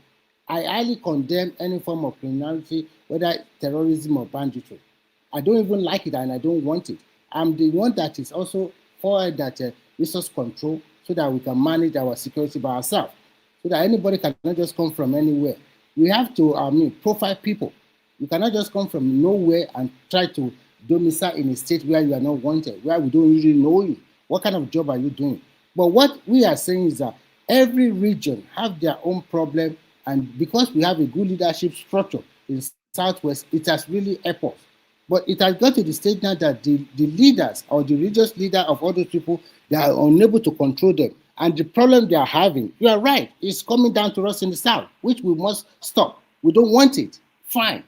But you should not just come here and be talking that, because sometimes you also have to understand the way they also think, what they are also going through. You cannot tell me all the people in that place, they're all terrible human beings. Right, and that is where we have to find it. That's not what we said now. Wait, let me say this real quick. That's no, why you are the one bringing this opinion. That's not what we said. I beg. Wait, Where well, did you get all let this, me say this. This is where we have to. We from the West need to stop trying to feel like we can fight every battle and we can solve every problem. We cannot. We are just one entity. You cannot solve all the problem of that country. Stop trying to put everybody else issues on your head. It's none of your business. We have to work. This is a problem that you need a real tangible solution, and we have to bring different ideas to the table instead of trying to act like the Superman that can solve everybody else's solution. Because the way you live your life is not the way everybody else live their life, and you trying to be this Superman. What exactly are you talking about? If you go with your understand, where are you going with this? All this, I don't even well, understand you. if you listen carefully, you understand what I'm saying. Okay. You guys have been talking. Excuse me for the word I'm about to use. You've been running your mouth as if you have solution. Every single thing that everybody else is saying does not enter your head. All you're saying is this is what you see. The religion fanatics, they don't respect this, they don't do that. Just because your place, you respect your own leadership, you do this, you have your own style of government or way of understanding this is how we have to run our own society, does not mean your own solution is better for everybody else. You're acting like you're the Superman. And that's why all the past leaders that are Yoruba, that's why they cry. Because they always act like they have solution for every single thing without minding their business. They act like they're this superior. And if you see, we have to talk sense. You've not said anything regarding this matter. I have not, but we have to talk senses to ourselves. We have to listen to everybody else. Listen to everybody else. Bring your own solution to the table and allow other people to also bring their own solution instead of acting like this almighty. Oyala, ọ̀rọ̀ tó ń sọ ọ̀rọ̀ ilé ni kì í ṣe ọ̀rọ̀ gbogbogbò now. So I don't know. This is the maybe this is the wrong forum. I mean, but can you explain to us what is he saying? I don't know. Let me give you Stop pretending. Stop pretending. No. Let me explain to us about Tijo. Let me give an example of what he's saying. Hold on, Reminiscuru. An example, you know how you guys will say, oh, we want government of regions or whatever. Yeah, that works perfectly in your own region because of your own popularity, right? But if you go to the south, you can't. It's harder to preach that same message over there. So we always look at things from our own perspective without considering other people's peculiar makeup. So that's what he's saying. So you must always consider the way they see things and that from down in their own region. Stop protecting your own beliefs on other people. It's a country, not a regional government or regional society. I think that's the point. So, Babati, this is what we're saying. Hold on, Uncle Remy, you will speak. Just 1 minute, you'll be back. 1 minute. I said you will speak. Hold on. Let me respond to Babati. Okay, go ahead. Babati, they say if your neighbor, not even your neighbor, the person they sleep on the same bed, they shop cockroach. If you caution that guy when they shop cockroach, by the time the thing begin they worry in belly in the night. Now the two of you no go sleep. Whatever they are doing there is affecting us. And people are saying we should not put our mouth there. No. That's not what he's saying. That's my understanding now. If Northeast and Northwest are not part of the country today. What he is trying to say is very simple. We have a deeply rooted culture, and we follow it, and it has helped us over the years, even more than 100 years. They also have their own way of doing things. At least the North was not like this before, if you tell 50 years ago. They also live peacefully among themselves. But because of what happened before and after the 2011, that everybody knows that terrorism all over the world. And they are also trying to foment their own religion. They break their rank there. So they, unfortunately for them, they have some so-called stupid leaders that they thought that this is the way they should use it for political leverage, for power, and also to Remy, control their you own go people. explain tire. Now the same thing we see, you see they talk. Ilorin is a Yoruba land. The lack of identifying the danger around them, when the people there they do not talk, at least you want to talk that Ilorin is a Yoruba. You But understand? Ilorin Because you you are say, talking about Edisuru. Now, Ilorin is a Yoruba land. We don't normally have the culture they have in the north. Just because their pansa ofunra, pansa wonjana, their aja kofunra, aja wonjin. Their onile kofunra, ole oko ile won lo. Now, no, I understand. Ilorin behave like the northern part of that country. And today, as a Yoruba person, I don't want a Yoruba town called Ilorin to be part of Yoruba nation because they've invited someone to put some kind of terrorism ideology in them. And if I want a Yoruba nation, I don't even want, you understand, someone that has even mingled with terrorists. Wait, you don't listen. I just told you, stop putting your own perspective on everybody else. Just because you feel that way does not mean that that's the way your own personal opinion now. Stop doing that. It's not good. Well, you kept saying they're of terrorist people. Why? Why are you putting your own? You are saying something is not good, and we are the same country, and I'm afraid to travel to the north, and you are saying it's not good. What are you talking about? I don't understand what you're talking about. Oh my gosh. So No. You should look at it this way. I don't look at anything as a Nigerian. If whatever they are doing in the north, like before, you're I not used to looking at travel it across as the in country. Nigeria. You are looking at it from the Yoruba nation context. That's not the point. That's how you look at it. Now it's different. You are talking about Yoruba nation, and you don't want this Ilorin because they are speaking Yoruba, but you thought they are more aligned to the northern part of the country. You don't want them in the Yoruba nation. So what about? I don't really understand. Maybe. No. That's your opinion. That is your opinion, and we respect your opinion. Everybody should respect each other's opinion. I didn't say I'm going to give them order now, but you are saying we should not put mouth. Putting mouth. No, where you are saying we should not put mouth. That's where you offended me. Ola, I don't want you to mix it up. Try to understand. Why would I not mix it up? What he's just trying to tell you is that there are some things beyond our control. The way you want it as a Yoruba man or as Ola does not mean that is the way they will go about it. Right, but here's what I'm saying. We are mounting pressure. Wait, let me explain myself. We are mounting pressure. Let me You understand when you are mounting pressure? Wait, let me explain myself a little bit. When you're making your opinion, let us know this is what I think. Not like you are saying it like as if it's on what I'm saying is 100%, like, or it's 100% fact. Like, oh, those people, this is how they are. But don't just be a little bit nicer. This is how I see it, and this is why I don't want.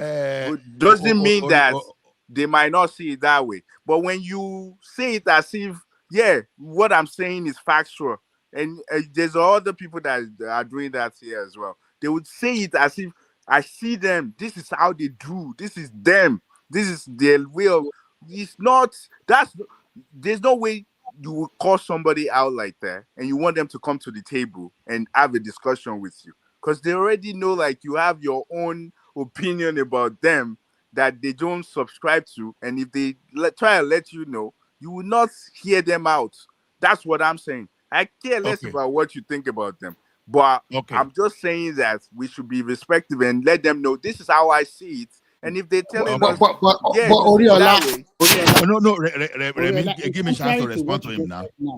Now, Oriola, one thing I want you to understand is this. One thing I want you to understand is this. You see, all those ones you are saying, as you start playing with words, semantic, okay, in my opinion, you have to know that I'm not in the position of authority to give this. So whatever I say is by default my opinion. So I don't have to start adding word in my opinion in all those forget about all those semantics. I think you need to listen to the beginning of these things. When you guys were talking, you're hold talking on. in the point of authority that this is what I see. Hold on, sir.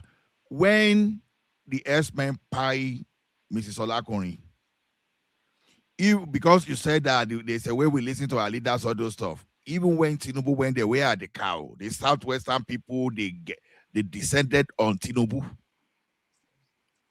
You understand? The only reason that that everybody supported Tinubu in 2023 was that, okay, among these people, will you rather go for Atiku or this Omowalama? We go for Omowa. If there was alternative to Tinubu that time, believe me, people will go for alternative. But they didn't get alternative among those people. So what we are saying is this: when the leaders are doing all those stuff, you understand? You say because they respect their leaders. So if they were not challenging their leaders, and there's a big problem, and the problem is approaching my region, and you are saying I should not talk, I will. If the problem is saying they not, I won't. Why are we talking? I never said you should not talk, but I hear you. That's why I said I didn't get. Nobody said you should not talk. I'm just saying that. And a good example would be this: at the beginning, when Hassan is saying, "Oh, this is how we see it from our side," and if you look other podcasters that the Northerners, you guys don't get a chance to hear them talk, but we also have the same type of podcast where we share our own opinion. And I remember, like, maybe some months ago, there was this lady, they had to jail her in Sokoto because she was calling some of the leaders out. A lot of Southerners would not see that. And that's where I'm coming from there. If you call me, if you're saying I'm not treating my kids very very well, and I'm telling you that you only see what you see, but that's not what I'm doing. At least respect what I'm saying. Even you don't have to agree with me. You can say, okay, I hear you, but at least hear me out. And okay, and now we can now talk. How do we find solution to it instead of just disregard that person? Like, oh, you guys is always like that. And a lot of people here, the panelists, they were saying in the point of authority, like, this is how it is, this is how they do things. And that's where I'm coming from. Like, I don't think this is necessary. Just because our own place is good, thankfully, does not mean that they don't want their place to be good as well. But their own political leadership system is way different. I can't just go to somewhere now and say, oh, all of a sudden I want to do this or that. Or even if you want to run for politics, it doesn't even work like we respect the leadership system that we have. But over there or the other side, it's not like that. That's what I'm saying. Like, just for us to see and hear other people out. I don't care how we think, because everybody have different opinion. That's great. But just to say in the point of authority that this is what I see, and that's how it is, and that's how they act. They pie their people, they don't listen, whatever, they praise this and that. And the guy also gave an example. It was like there was some Islamic scholars that they pied them just because they spoke against this type of thing. But a lot of people on the panelists was like, no, you're lying. It's not like that. That's not what we see. And that's what I'm saying. Like, you don't live, if you're in Nigeria, like, you don't hear anything about what's going. I've never heard a radio that's talking about Hausa things when you're down south. It's not like that. That's what I'm speaking to that. At least let's hear other people out. It's not a big deal. Just hear other people out. That's what I'm saying. Okay. So, Uncle Remy, go ahead. Remy? Well, what I really want to speak to is the police that you guys were talking about. I think we spoke about it before, and I was trying to hear what other people think, because I think I said it before. I don't think the state police thing will work. I think we need at least the local government police as well. And if is good enough, we can have the university also have their own police system. And like you guys were already saying, that like if we get the state police, it looks like they're gonna upgrade, they're gonna move in the Amotekun into the state police, or the whatever. What does Lagos have? Those neighborhood watch. They're gonna Neighborhood watch. move them into state police. I think that would be that won't be good for us. I believe that we should still have the local and now have the states, instead of they will overstretch. That's what I'm thinking. And that's what I think that maybe we can speak to. That do we actually think having just the states will work? I mean, we might come back in 10 years now and say now we need the local. But I think we should think about this properly before they enforce it. No, the state police does not stop the federal police recruitment too. They will continue to be like, I don't know We what know. you have in America. Yeah, so But it you doesn't still stop need the local. and I think the problem, to me, I've not laid my hand totally on what is going to be on the State Police Act, the one they are trying to amend for state police creation, so that they can demarcate what kind of criminality fall under state jurisdiction, and what other one that if federal police come into him, then it become the case for federal police. Yeah, but So don't you you have think we still need a local to help yeah, them? well, I would have loved us to have a local, but at the same time, I don't want us to jump everything together like that, because you know Nigeria now. So let's Well, first I have think we should restraint. do everything all at once instead of coming back in No, 10, 20 no, years. no, that would be too much. Let's start with I state policing first. I don't Maybe think after it's. 5 years, Don't we already have vigilantes? we do. Yeah, why don't you We have just make them the local police? the local government police. Yes. Well, I don't know. In fact, some of what you just said now is what some of them are canvassing for. They are saying that instead of state police, they should just have local police, and the federal police continue to do their work. Which to me, I don't subscribe to that. I really want that state police. Let the I, state police man their borders. Let them police their state by themselves. So if now we are ready for community policing, but I think it should be a gradual step for community policing. The reason I why I said think so is that the literacy level of Nigeria is not up high there. So, and there will be duplication of duty. I don't want that. So let's put state police first and let's see how they work in the next 5 years. Then we can start thinking about community policing. Well, I don't think that's how you solve problems.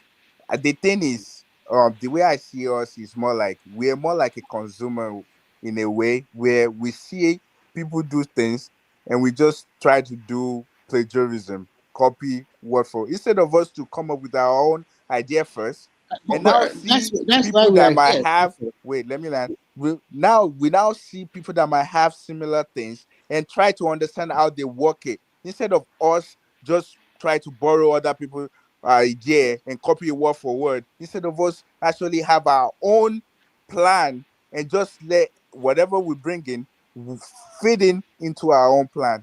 That's why I'm saying like there's no way they would if there's a federal mean that any federal road that's where the police would is for federal police, any state road is for the state's police, any local government road is for the local police.